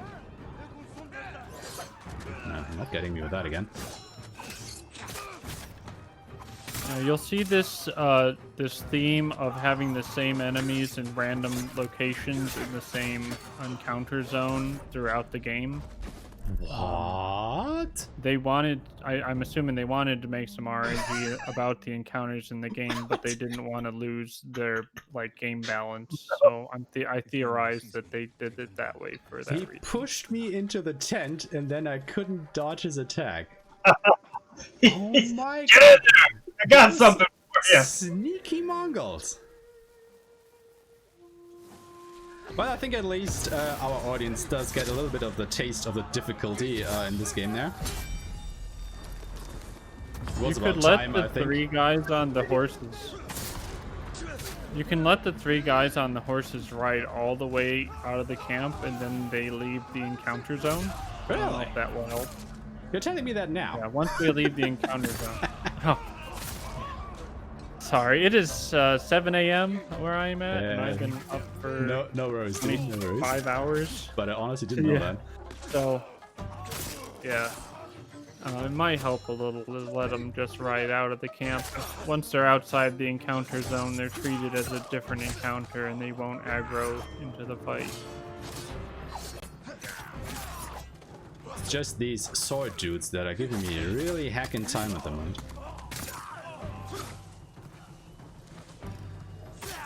Don't you dare. Oh, of course, he's on top. Well, at least we're at the end of this now. Huzzah! Proud of you. I hope. They're just plinking away at his shield. We'll have to leave that. Okay, we got through it. See, I knew you'd get through it on this one because John gave you the pro strats and let the other people out. The Mongol kind. The woodcutters must have resisted them. Let's kill every I bastard. wasn't So a new game 100% plus at this sure spot if right it was here. part of the strat. Ambush them when they come through. Hide. In New Game Plus, at this spot right here, for some reason, there's a group of enemies off to the right that will Oh, yeah, they respawn sometimes, yeah. and it'll really throw off this entire section because this is supposed to be like a wait and ambush, but because there's those other people on the side, it becomes okay, everything just fights. Do you skip a cutscene at that point? Because I don't know if you knew this, but skipping a cutscene is the same as reloading a checkpoint in the game logic. Really, guys? So if you skip a cutscene... Oh, If you skip a cutscene, you run the chance of an encounter group respawning because it's a restart from checkpoint. I hate this. They couldn't kill that one guy, but as soon as I'm there, they're just casually shooting him. They wanted to show you how good they were. They're like, all right, hold on, don't kill him yet. Look at me! Look at me! Yes. Oh, missed the ladder. We have to get over there. Let's get a look at the bridge.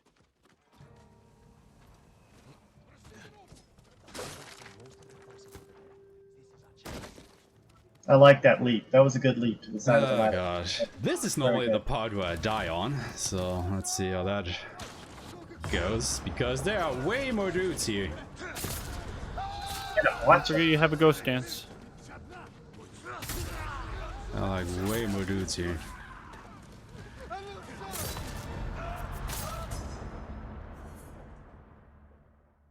Look at all these people.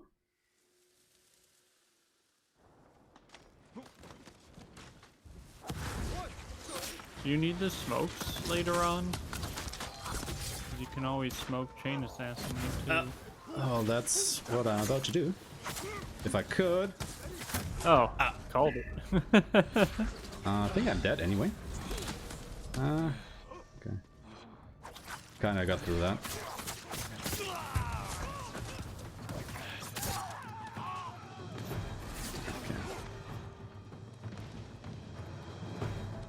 Yeah, that second smoke bomb was not placed very well. So I couldn't actually take... Where are you going? Oh well. You're going down there. You scared him off the ledge. That was very nice. Right here, you can have this Watcha. I don't didn't want even it. have to kill anybody here. With the Roja. Watcha? Watcha. Anyway. So as soon as it says reinforcements on the way, you can drop the Huacha and not worry about the reinforcements and just run off to this next scene. And then the enemies that are in this area are the only ones that you gotta worry about killing. As well as, by the way, Yarikawa!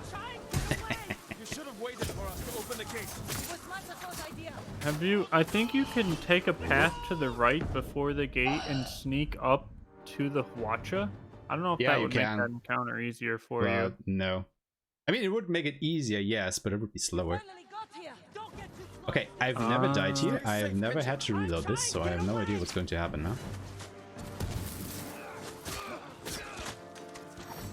Okay, he just died.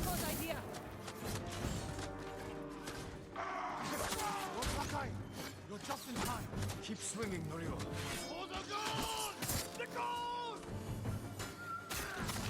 How many Mongols are left? Just the ones here. Then let's end it. Calm. Okay, I am really flubbing hard on this quest right now. That was not a pretty attack, though. Yeah. Stay safe, Kenji. He beat you to the swing. Waited for us to open the gate. Bastard. Yeah, a reminder, casually, it's not this hard, because you will have a lot more health and resolve. This is an artifact of the fact we're speedrunning, and one shot will kill you because we don't have any HP. Don't let it discourage you from playing this game on lethal, as it is a fantastic experience, and if you take your time casually and get health upgrades, this is a really feel-good fight after you clear it. I mean, you will struggle, but when you do finish it, it's really rewarding. Yeah, this game is by no means free, but it sure as heck isn't Dark Souls. I mean, it's not bad. Is it this cold everywhere up Well, here? you know, I went into this quest 2.5 minutes ahead of my PB, and now I'm 2.5 minutes behind, so just casually lost 5 minutes here. So, you and It's an Act 3 Hammer and Forge. Wow. Kinda, yeah. Hunters, aren't they? Depends on how you look at it. But your gang is all together now. You've got Sensei Ishikawa, Lady Masako, Norio, Kenji. You got all your homies are back. Ready to figure out how to just take it to the con. So we're getting close to the end here. We can go now. Not super close. We still have probably about 45 minutes to an hour left, but we're getting the last few missions.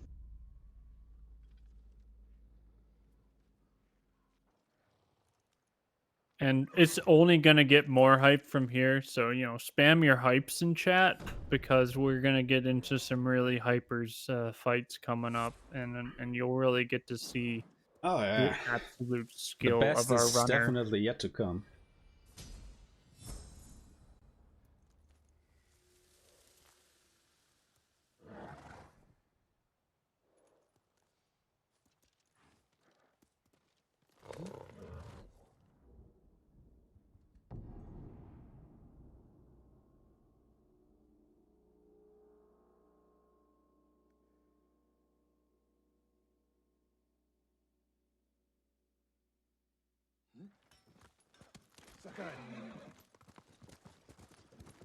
All right, so the next thing, Yuna has been our contact, so to speak. She's the one that's kept the eyes on the Khan. So we go up and we talk to Yuna, and she says she knows where the Khan is at. We need to scout his area. There's a close by lighthouse. So we are once again going to climb to the top of the lighthouse. But instead of lighting it this time, we are going to just basically scout our final battle location. How to get past them, and where to find the Khan. Sounds like we need a hawk's view of the place. I know where we can get one. I'm getting excited for this upcoming boss fight. I'm feeling my blood flowing again. I'm getting really excited here. It's gonna be real nice. Oh geez. Every time I watch this on Lethal, it gives me the shivers. It's just such a fight. It's such a fun watch. It's not coming up yet. We still have a few quests before that. Yeah, wow. I've got excitement, but I've also got nerves, because if we don't get it done in an hour, I've got to drop comms. Because I've got to start working an hour and a half, and my lady starts working an hour, so no pressure or nothing, but, All right, I'll try to keep it in mind.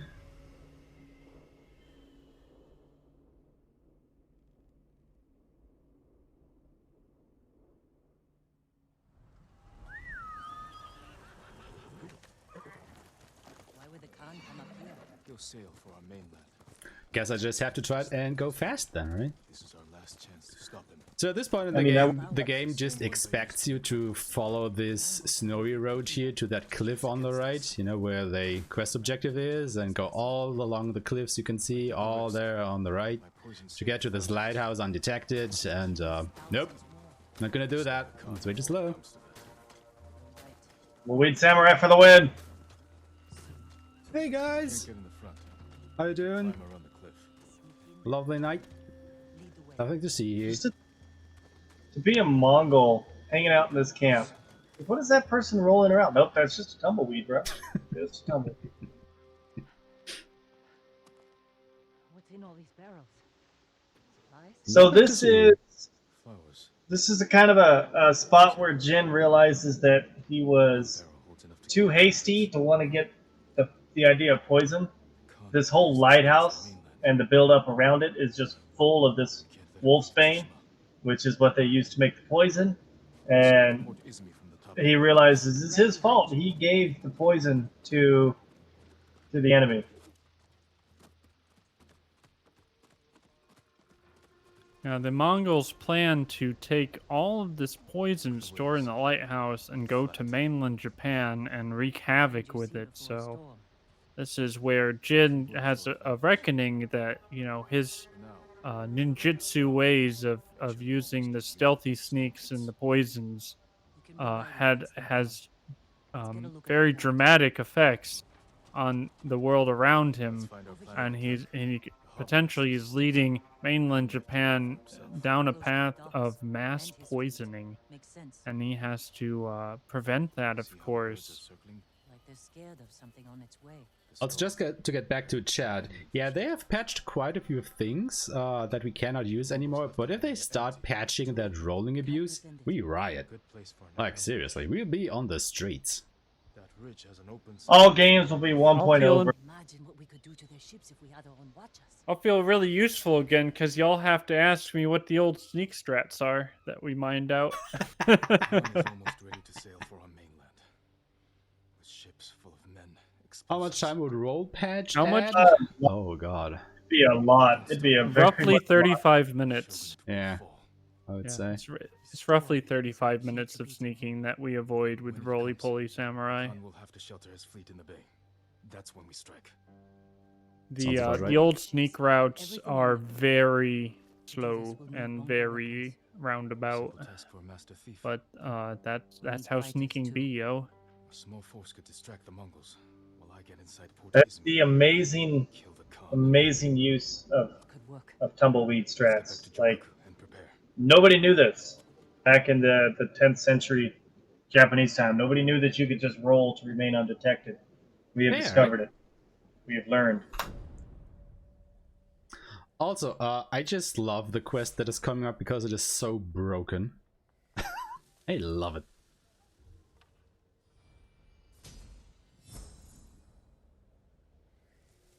Oh yeah, you don't have to farm a ghost dance anymore.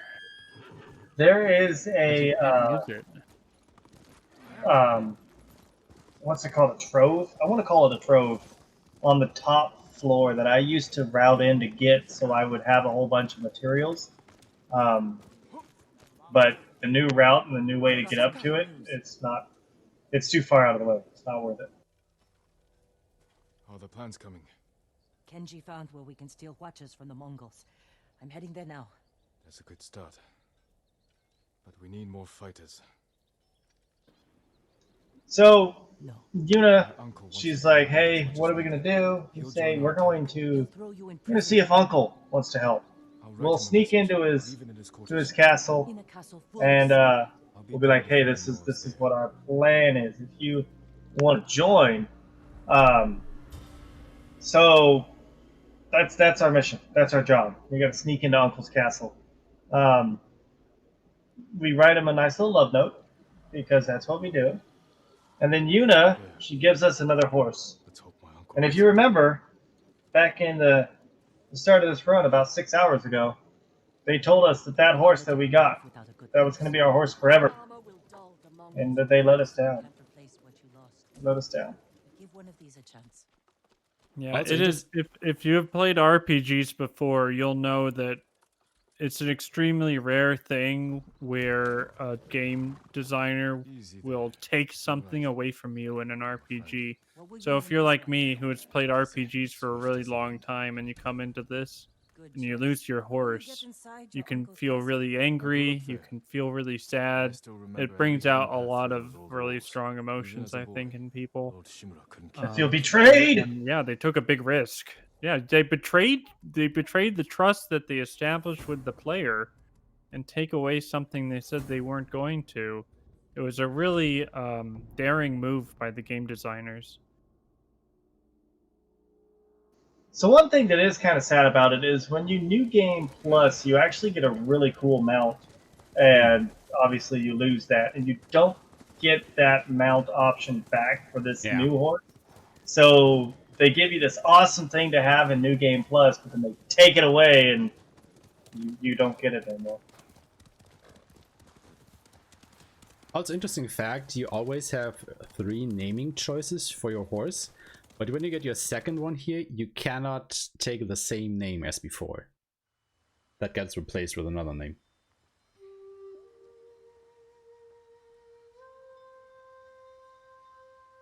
So, Ellie's in there saying that this should not be an RPG. You're one character with a set name and motivation. In my opinion, every game can be an RPG. Heck, Mario's an RPG. You're taking the role of Mario. You're playing Mario. It's a game. RPG. I don't know. I don't see I it think as an RPGs RPG are. as well.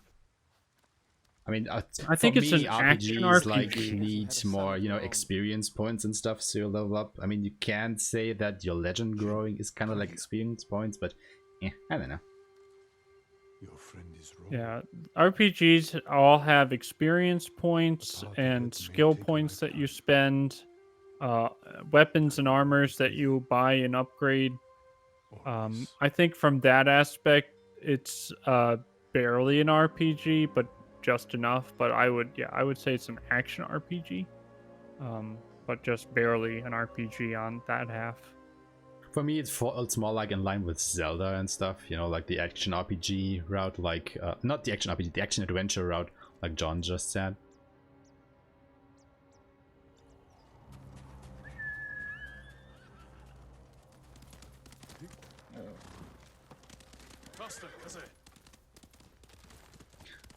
Also, this Yeah, quest is broken. As much as we love taxonomy, yeah, let's talk about how broken this quest is. As much as taxonomy talk is great.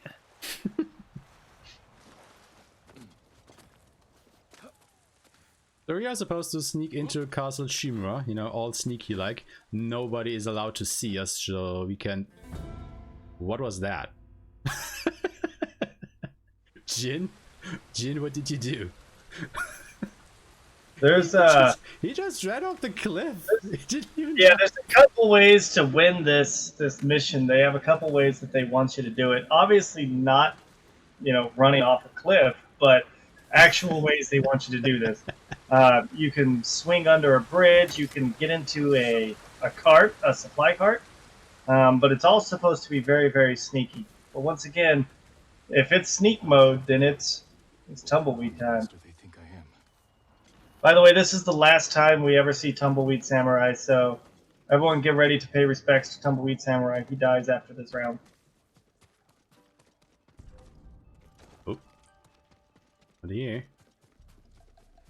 Yeah, this one roll alone probably saved like 50 seconds over prior to roly-poly strats. It really adds up fast. I'll find a way to make sure I'm not seen. So if you remember, this is basically the same way that we took like, I don't know, an hour or so ago. When we sneaked into here before. And yet, even though it's the same route, and you do it twice in a run, I still miss this jump that you're about to make. To get the one that goes underneath the tree, I still miss that jump.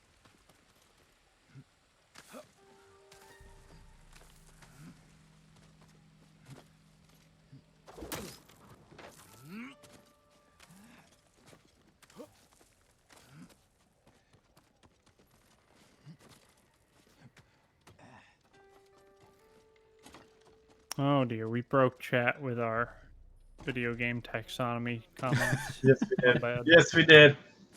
So, as you can see, he found a rock to climb up on. I don't know if that's intentional or not, but it works. So we climb up to the top of that pagoda instead of going through it like it wants you to. And then we come back down around the side and do our roly-poly. So, we are inside Castle Shimura now. These samurai are not supposed to see us. They should call for help or raise an alarm or anything, but they don't. Yeah, they don't really care. Once you're out of sight, they're just like, all right, never mind. We thought we saw something, we thought it mattered, but nah. They're just casually strolling through here. Deliver our message all sneaky like nobody ever saw us. Yeah, you're not supposed to kill anybody in this part.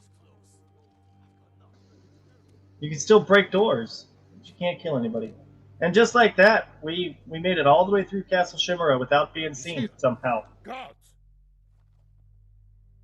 Uncle, forgive me. I don't have an explanation why you can be observed here and still make it through. Yep. But I have a theory. It's related to His ships are loaded with poison that would devastate the when you rescue Taka in the Broken Blacksmith, and how you can be observed by the patrols there and still trigger the next cutscene. I ask that you join me. I think there's some sort of logic that's used in both places. Is my theory. Then as warriors who have walked different paths. I always thought that because Shimura isn't inside the castle yet, he's still outside giving his speech, that may have something to do with it. But no idea.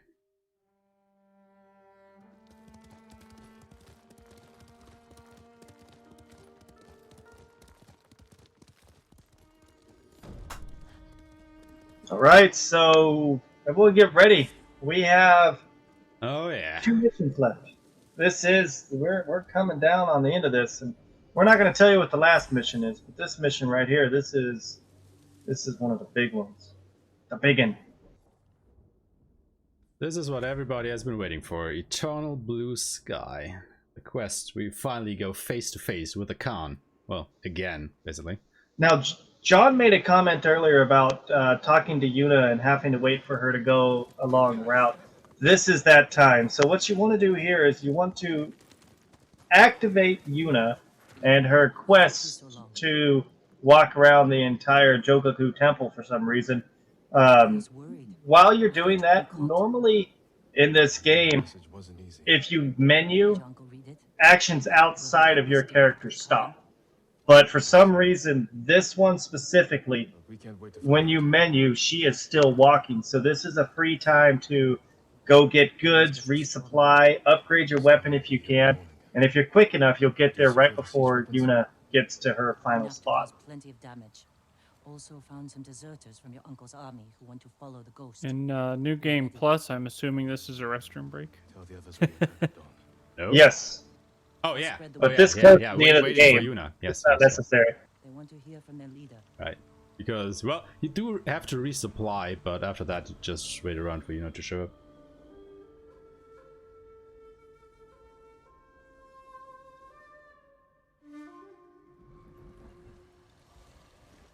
I really want to just point out how much I love the conversation in chat right now. I feel that this is partially my fault, and I'm okay with that.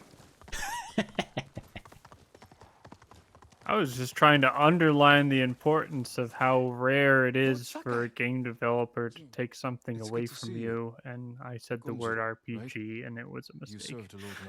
Right, and I'm siding on the side that everything's RPG, and so now this is what's happening. This is what is happening. So many of us here owe you our lives. I'm afraid the fight for our home is just. So we're getting gifts from this gift altar here. Casually playing, you're going to get a lot of items, including like masks and things like that from this gift altar.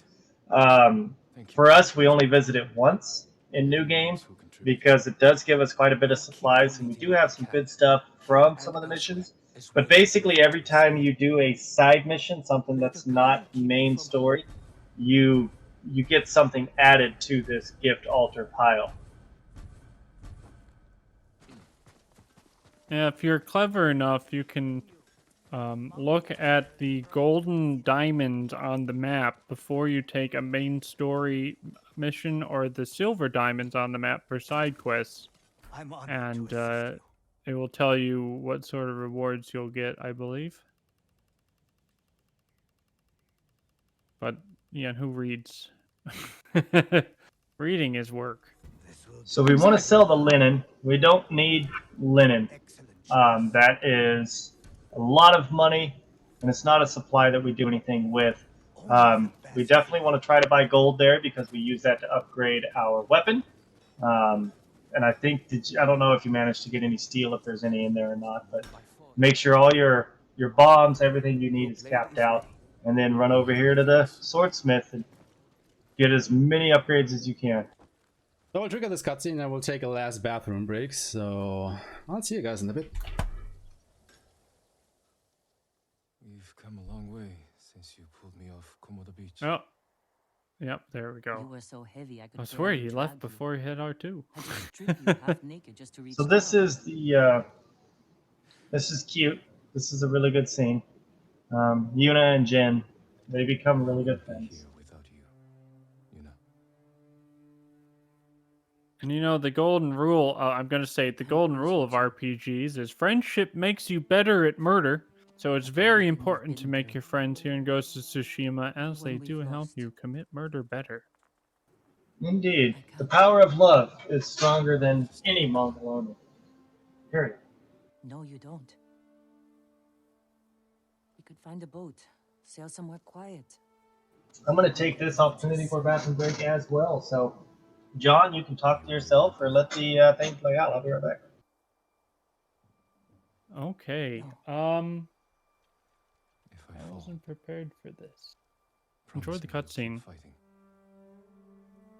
You're a real bastard, Jin Sakai. Because I don't You should get know some what I rest. was gonna say. Not yet. Let's sit. I guess I'll do the shoutouts. Shoutouts, of course, to our runner Aeshema, who definitely is a contender for strongest swordplay in Ghost of Tsushima speedrunning. Shoutouts to the Wicked Viking for his commentary this route and all the work he's been putting in since the New Game Plus patch on the New Game Plus runs. And All right. shoutouts to Emeraldi and chat, who is our speedrun board moderator. This is Big We have one thank you chance to to take down the Really Khan Really before it attacks our Longathon mainland. for having us Kenji, here what's the status of our to siege show weapons? off this run. Ready This to is rain fire the on the world's Mongols? debut Good. of Ghost of Mira will Tsushima signal in your a attack. speedrun Once marathon. the volley begins, I butchered Mongols will Emerald charge our Ailey's position name. I'm so and run sorry. right into our ambush. Yeah, Explosives are again, set thank up. you so much Archers on the for rooftops. having us with in you, the Sky. run. Really great to All debut of you. this game. Go. You know, big shout outs to Sucker There's no sign Punch of your for uncle. making That storm's not the waiting. most visually And neither are we. appealing game of 2020. It's some Ready to the fire the best signal writing in 2020 for sure. I think this game, you know, has the most fluid swordplay and action this year that's come out. Really tons of great elements of the game. The Mongols are coming. And, we'll cut down anyone who gets through. Shout outs to Mom. Moms everywhere. Moms are really tough. Yeah. All the Oh, credits. hey, Ashma. This is for my son. Yeah, everyone left, and I was left to do commentary, so we ended up with shout outs Oh to no, I missed Mom. the start of the battle. Fight to them. Forward.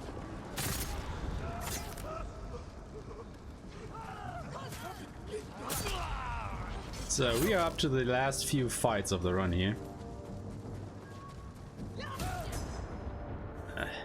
Of course, Mazako kills Optimal the ghost guy. stance mode. More Mongols up there. So once again, just like several of the other major advance to take over something fights, you only have to fight the first Where did you come from? areas.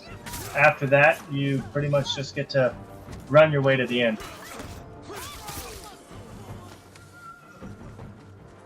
That sword dude scared me. Yeah, you can. He was just there from one moment to the next. Without warning. This is another fight where definitely want environmental savvy. There's quite a few explodey barrels, so if you can route your enemies near it, the ones that spawn usually will spawn in near some, so you want to try to hit them as quickly as you can. He's doing a really good job on this one. Knock on wood, of course.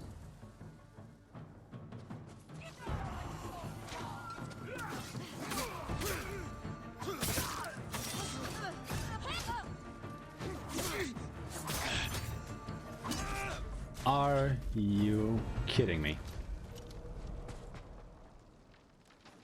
I was in win stance, dude. The Mongols are We're not supposed to be able to hit me. Norio is leading the rest of our forces up the hill. Oh, well. Really unfortunate losing the ghost stance on literally the last hit of the last enemy. That is very unfortunate. I mean, I don't need ghost stance because I can take it into the fight anyway, but I now have no resolve going into Khotun Khan, which is a bit This is where it ends. You do have the opportunity for a chain assassination on the bridge after the tower. Lord Shimura isn't here. Right. We fight alone. That's true. I think I will take that. You could pick up a lot of assassinations on the way through. I think I will Yeah, actually I'm do that pretty because I need at sure. least one full bobble Came this far. after We're the not fight. turning back now. Right. You When are you all get the poisoned. bravest warriors I've ever known. Spoilers? Spoilers! John! Enough of the spoilers there! Leave the battle to us. I'm sorry. I've been awake too long. No mercy for the You're talking about the game, but things haven't happened. This hasn't happened yet. So we basically have anywhere between 30 minutes to 20 hours left in the run, depending on how the coming fights go. Need to get to a rooftop. Look over the camp. It's not an exaggeration. It could take that long. Okay, you know what? I will just quickly assassinate you guys, just so I get some resolve. Don't mind me. Just die, please. No hard feelings, guys. I just needed the resolve. Okay, I have 1 point now. It's okay. That watchtower was perfect. It's silly that you only get 1 point for a 3 assassination. Kind of Well, weird. it is Like what it is. if you did a smoke bomb, would you be able to get 3 single assassinations? Maybe? Ah, you're kidding me. Well, at least I gotta keep my resolve. I believe you need the smokes for phase 2. I don't know how the strats have evolved though. I will take everything that I can into phase 2. Like everything. Phase 2 is quite a pain in the backside. Okay, they saw me now. I touched the guy by rolling. That's bad. That watchtower is perfect. See the whole camp from there. You're only invisible if you don't touch them. Once you touch them, now that's they it. switched know you're places. Lovely. That archer has shot Yeah. me so often off this ladder that I just kill him every time now, just so that doesn't happen. It's a good strat. Also want to point out the dancing tree. I thought that was quite a nice touch. Yeah, I think graphically, one of the immersive artistic decisions they made in this game was to make the world a little dirty, a little grimy, a little worn down. I think if you look at a lot of games in the past 2 years, I'd say a majority of them have really pretty world where there's no dirt and there's no like broken stuff. And so it kind of breaks immersion. So games like this and other really graphically enhanced games where they add in those touches of, you know, broken down things and dirty things and whatnot really adds to the immersiveness of the world. It's a nice touch. I really also want to point out Lord Shimura showing up like a blister. When the work's done, just becoming a pain. For tsushima, you say, but really, you've already done all the hard work. Alright, there we go. I can win this on the first try. We've been hyping up. I can win this on the 20th. Like, everything. I believe in you. Yeah, we've been literally hyping up this fight for 5 hours now for very good reason. I really hope everyone in chat thoroughly enjoys this. This is going to be a lot of fun to watch. It is, you have to be on top of your game to play at this fight at top level. There are only, I would say, less than maybe 5 people in the world that can fight this boss at this difficulty in a speedrun setting. So really enjoy it. This is a big treat for you guys. I think you're gonna love it. So yeah, enjoy. I definitely think the one-on-one, which is phase 1, is actually far harder than phase 2, in my opinion. This is a tough fight.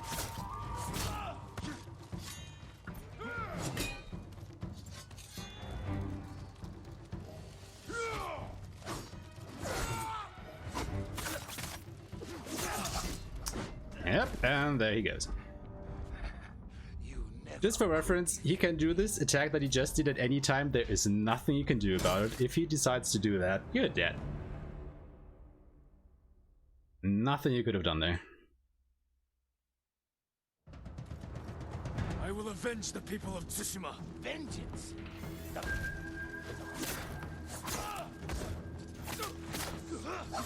This is the epitome of stick and move fighting right here. You hit a couple times and you get away because you know he's going to swing on you.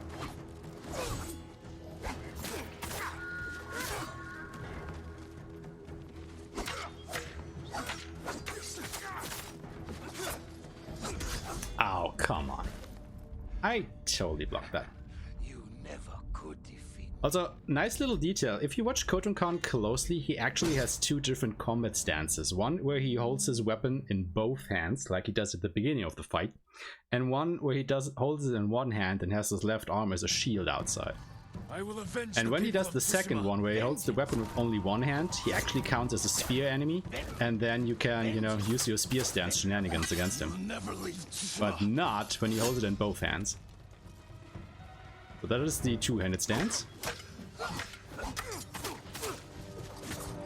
And now he holds it in one hand, and don't I have the thing? I should have the thing. Why is he hitting me with that? Because that is counted as a spear attack, so if I do a heavy attack, I should automatically counter that thrust that he did to kill me again. Are you 100% positive it's not a skill purchase? It is a skill purchase, but I have the skill. Oh, you bought the skill. Okay. Yeah. Gotcha. That is why I'm a little bit puzzled at the moment. So I do always enjoy aeshema's opening move of just a straight kick to the face. Oh.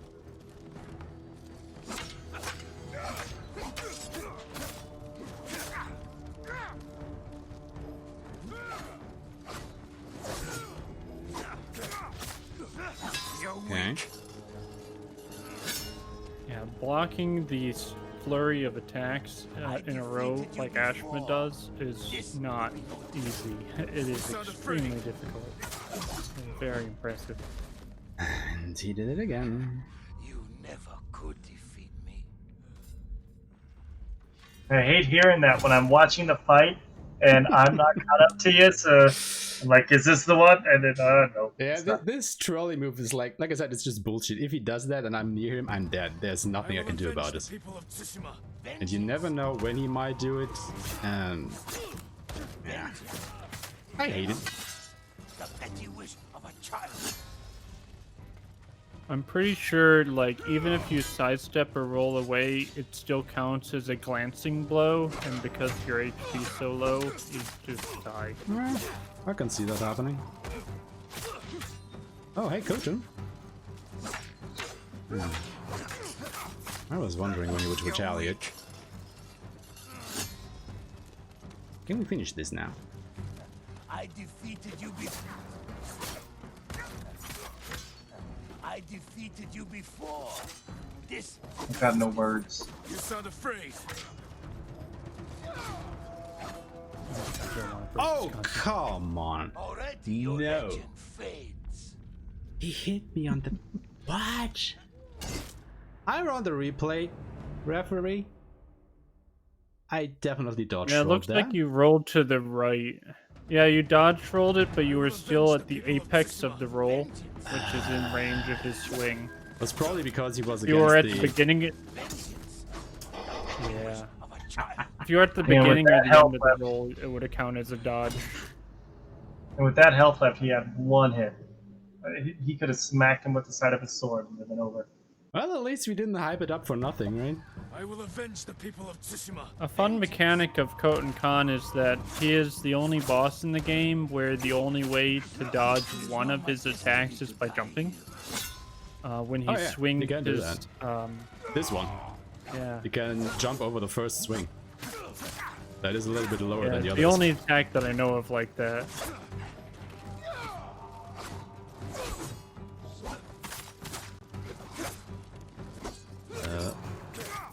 I don't think he was going to go for that.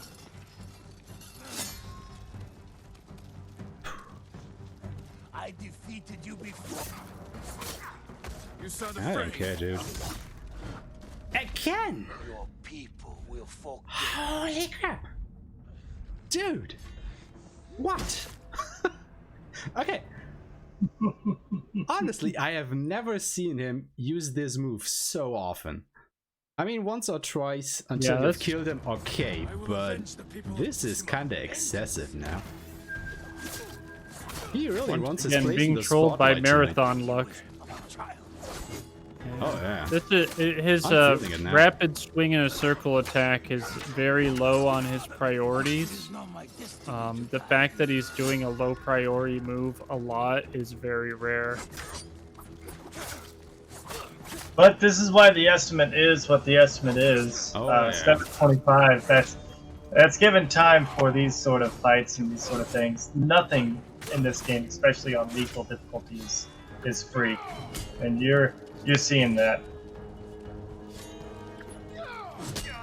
Ow. Okay. Okay. You're weak. And the down smash has quite a large glancing blow radius.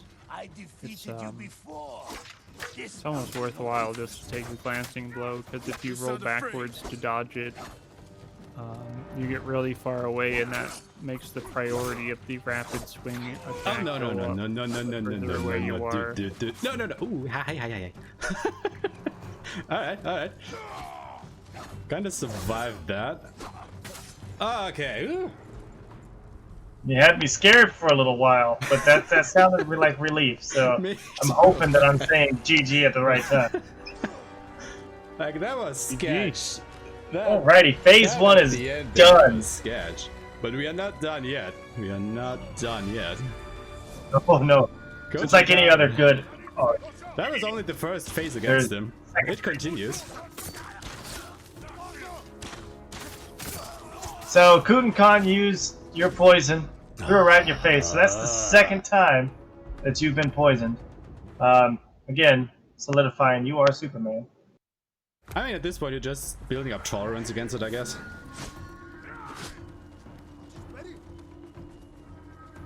Yes, it does once say you between defeat phases. phase 1. It moves the checkpoint that you restart at a little further along. Thankfully. Considered a separate encounter. I think 2 is all that I need. Yes. Oh no, no dojo.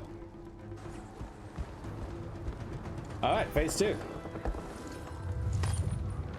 This is actually, even harder than the first one, believe it or not. I don't know.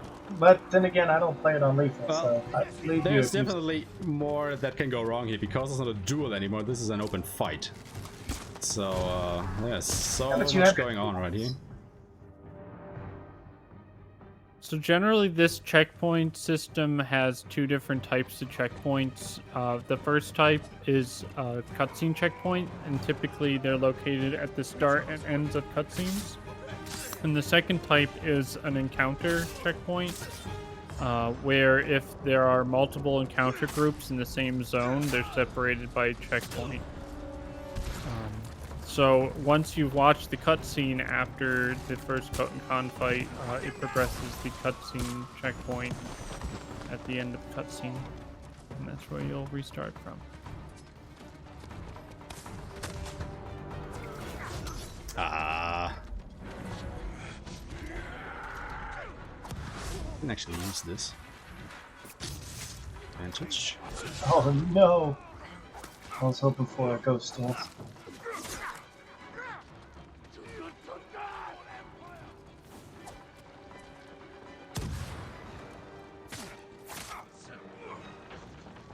Okay, still around. Whew.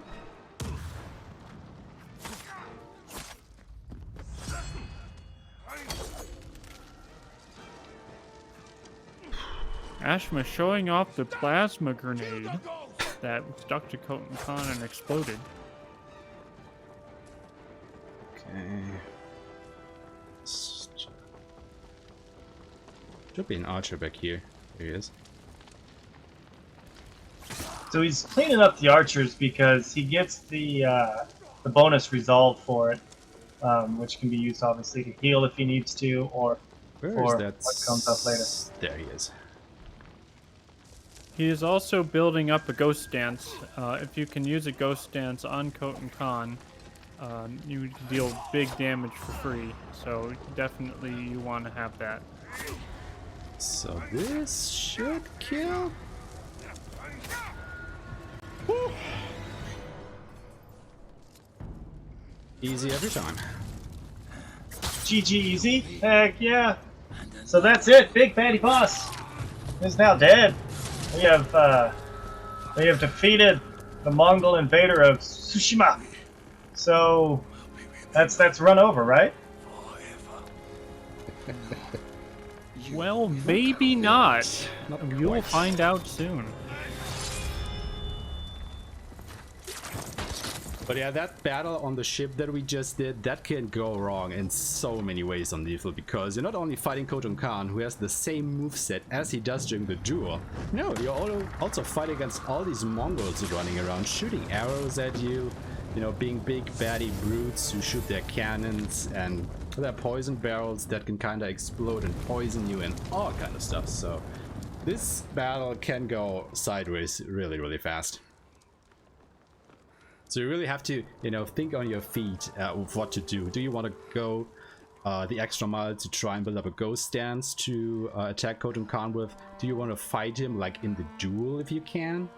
You can really use everything at your disposal at this point, but you have to be quick and thinking about that. Yeah, there's a lot of thinking on your feet, and in some cases it's a benefit to have all your tools, but in other it's a little bit of a curse because you got to be like, what do I have left? What do I have available?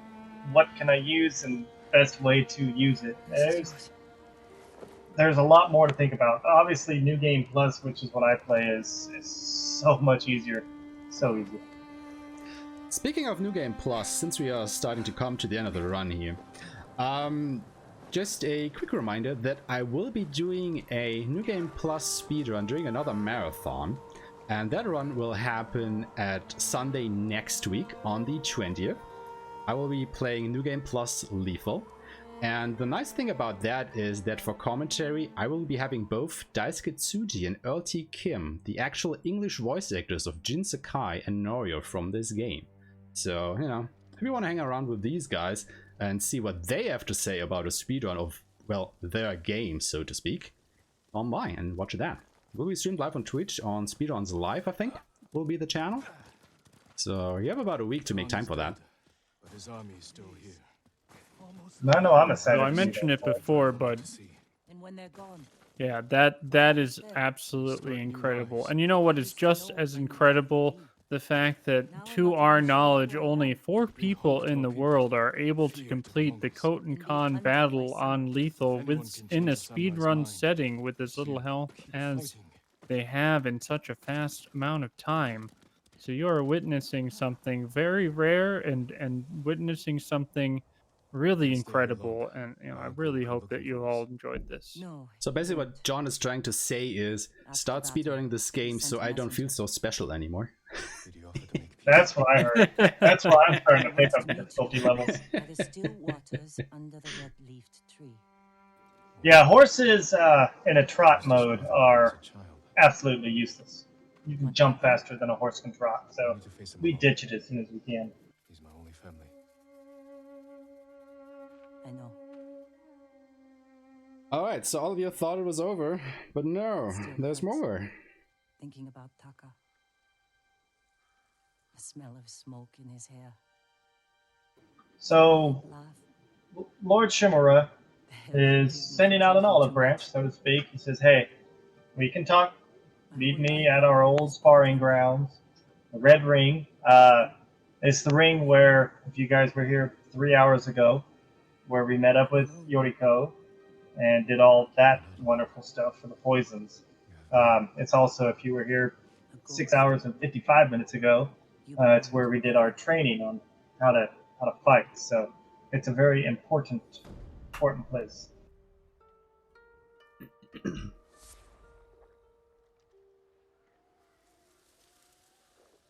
Yes, wonderful, wonderful poisons. Yes. Okay, so... Oh well, no. I can wait to talk about that a little bit more.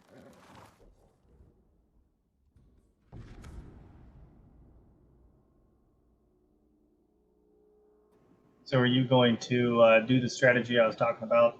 No. Okay. Just because, you know, I haven't practiced this yet, I would have to run around, look like a doofus and stuff. And I don't have Dance of Wrath anyway, so... Eh. That's true. That's true. I mean, there's a patrol right up there, but... Yeah, nah. Just hope I can activate this now that they've spotted me. Okay, okay. Oh, you can. It will not deactivate even if you're aggroed. Oh, really? Oh, that's good to know. Yep. I have been chased up to that dock before.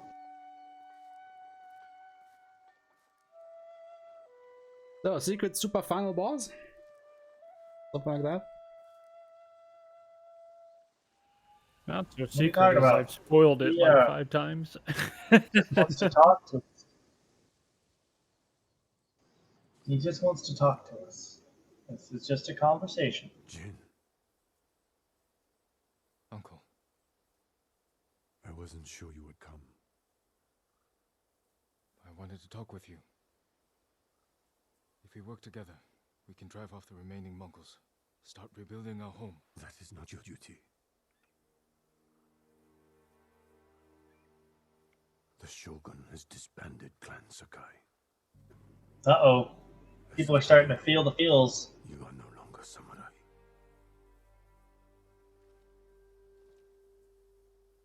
I sacrificed everything for my people. I wonder if Lord Shimura also has the gimmick of having Ghost Dance 4 with some additional special attacks. If maybe we fight him, I don't know. Probably not, but you know, I bet he has a gimmick like that.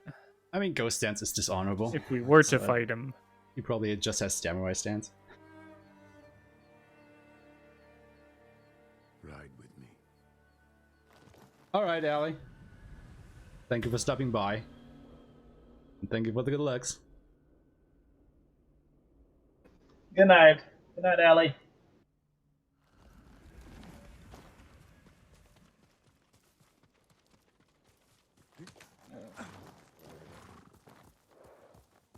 So, if you thought that Taka's death was sad, or that the horse dying was sad, boy, do I have a surprise for you.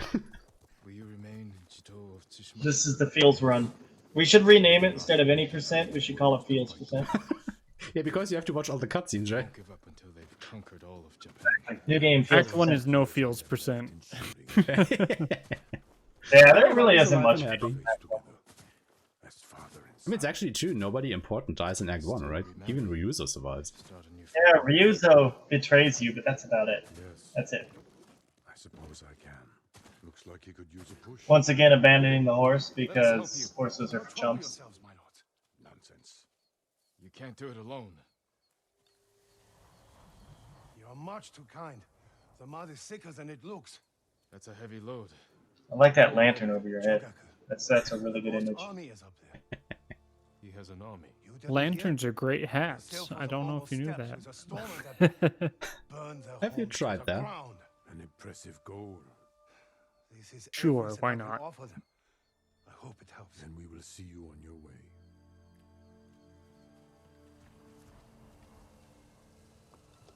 Is a lamp head like a bucket head? Final Fantasy 12 reference? Anybody? Hey, bucket head. I actually have a outfit that I wear sometimes when I do New Game Plus. That's the fundashi and a bucket head. It's a lot of fun. I will. You have a Fandashi? I got two of them. I got the white one and the black one. I have no idea what he's talking about. Not here. Okay. Follow me. Huh. Interesting. For those who don't know, it's do like basically like a, Fandashis. I don't have an Are they comfy? Every day, more people flock to your cause. No, I don't know what you're talking about. I'm talking about Jin, not me. Oh, I don't. okay. I don't wear fundashi while I play. That's just weird. I totally so misunderstood then. Because I thought you were You know, wearing I one. was thinking the same thing. I won't let them do that. I was Yes. like, I put on my fundashi when I do Ghost of Tsushima speedruns. It makes me feel one with Jin Sakai. Yeah, right? Makes it go fast. Because I was it about to less say, if slowly. you too want to hang out with a guy who wears a fundashi while he plays, I encourage you to join the Ghost of Tsushima speedrun Discord that can be found on speedrun.com. We are a fantastic community, including our fundashi-wearing members, who And will trust love to walk when he you says through the hang game out- with any questions you have. When he says Yeah. hang out with the fundashi, you really mean hang out. Fantastic plug. Fantastic. I love it.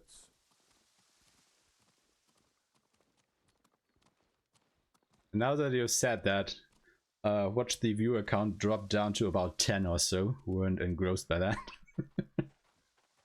Embrace the weird. Speaking of embracing, are we gonna have a big hug with our uncle here? Or what's going to happen?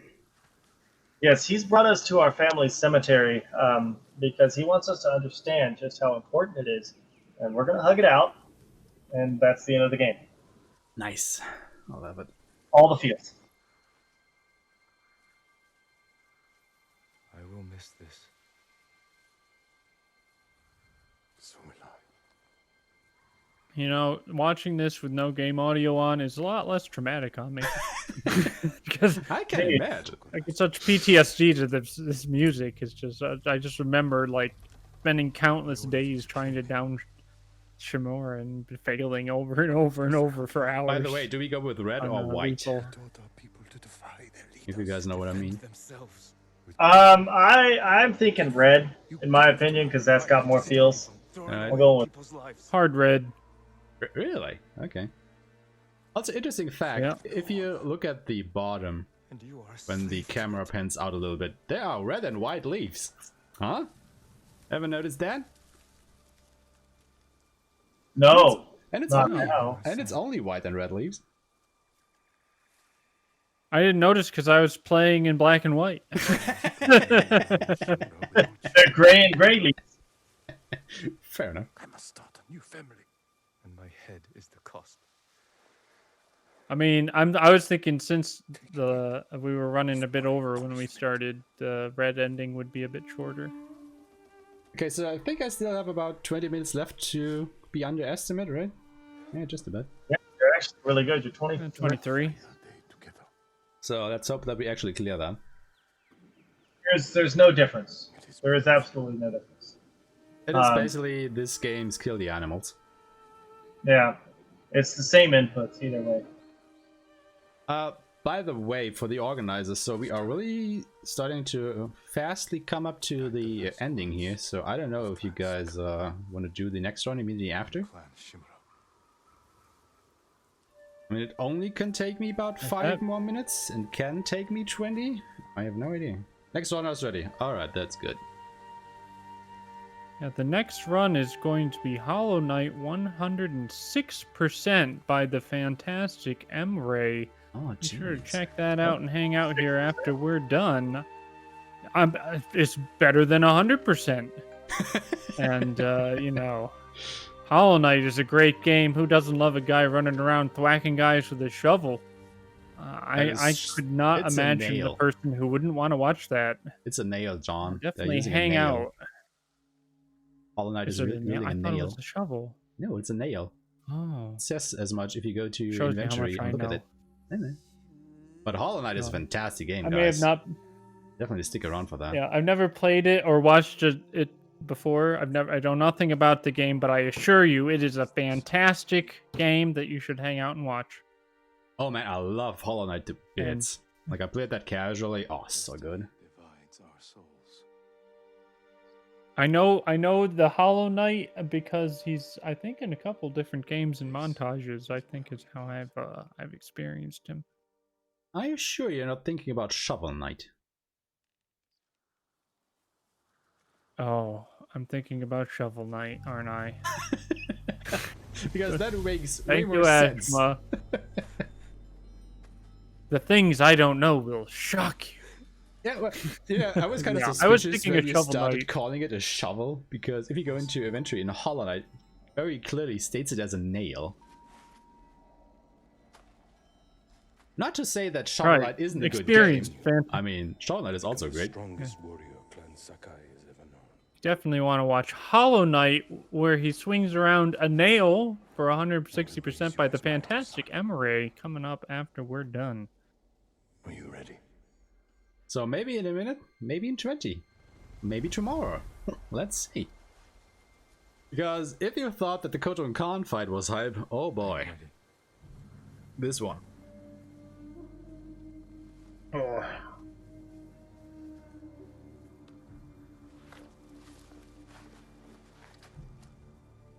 Yeah, the triple pokey, exactly.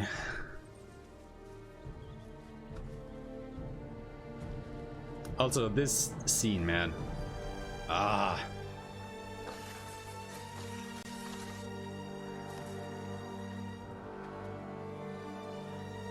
Chills. I've got goosebumps. It's an amazing cutscene. Alright. Last fight of the game. The whole game is an amazing cutscene. Just the whole thing. I can't fear the Shogun.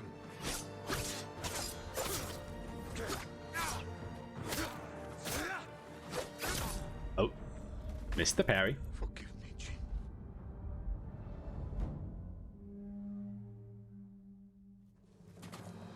Let me go in peace. Well, that was a pokey. It was. No worries, we can do it again. The wounds you dealt to my spirit will never heal. Killing me will only make them worse. Let me go in peace. And then on a rope. Oh. Yep. Yeah, ult throw with lethal percent and this low of hit points. Just about everything is one hit. Yeah, the whole game is one hit. Fiesta. Yeah. The only thing you can Oh, yeah, we're still survive in anywhere. lethal are glancing blows, which will take about a quarter of your HP away. Shimura's being a little bit of a bitch here. I can't fear the Shogun. She's gonna talk smack on us and be like, goodbye, son. The wounds you dealt to my spirit will never heal. Killing me will only make them worse. Let me go in peace. I find that Shimura does more parryable attacks, though, than Kuten does. Oh, definitely. Koten is all about these unblockables. You want revenge for my failure. This is not my revenge. It is my punishment. I wanted to note that Ashma elected not to pick up the perfect parry charm. Ah, there goes the triple. Ramps up the difficulty of the fight a lot.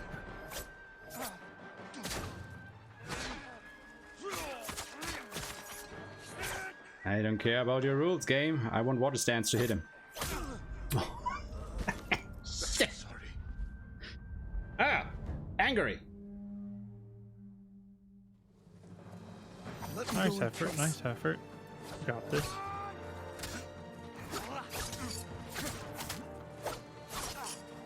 You're so close. It's almost there.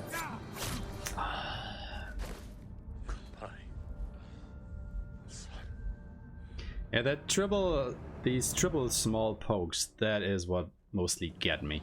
I don't want to hurt you. Or that, you know, he can't just do that if he wants to. Yeah, that's the, hey, I'm here by the way, and you're dead. Let me go in peace. The ultimate Shimura bitch slap. He just comes up to you More, and smacks you and you die. Yeah. When you're learning this fight, really the thing that broadcasts what attack he's going to do next is his hands. But as you can see, he moves really fast. So it's really difficult to both see where his hand goes, where that broadcasts what he's going to do, and respond to it. You really have to develop really high tier muscle memory for this. It's a ton of work that's put in. Yeah, this is definitely something where you study his moves over and over and over, and if you, the only way to learn it is to die. Come on.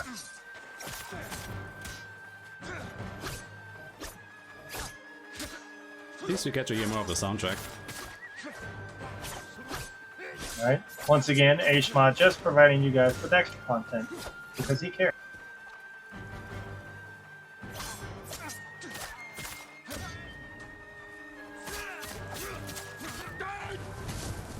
Okay.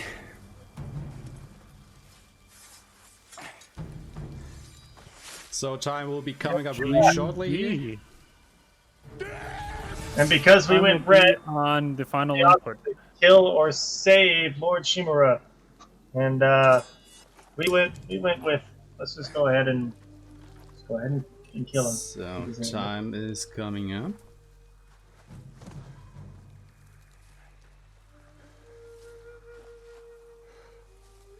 Honor me with a warrior's death. And time.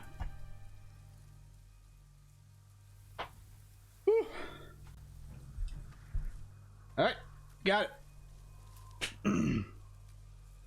GG, everybody, get your hypes, get your GGs, get everything you can out in chat. This was not, by any means, an easy run. This game is tough. Even though he died a few times, he made it look easy in other parts, and I can assure you, it is not. As one of the two other runners that are in this, we know this game is rough. So he's put a lot of time and effort and work into this. Exclamation point runner. If any of you guys want to follow him, twitch.tv/aeshema_. Give him a follow. Support him doing these sort of things. It's absolutely awesome. Thank you, thank you. So just for reference, this was about 2.5 minutes slower than my PB the other day, so yeah, one wasn't too bad. However, if you go take a look at the leaderboards, the current world record for this category is 6 hours and 48 minutes, so I'm about 22 minutes too slow to get that. So yeah, there's still more practice coming up, I guess.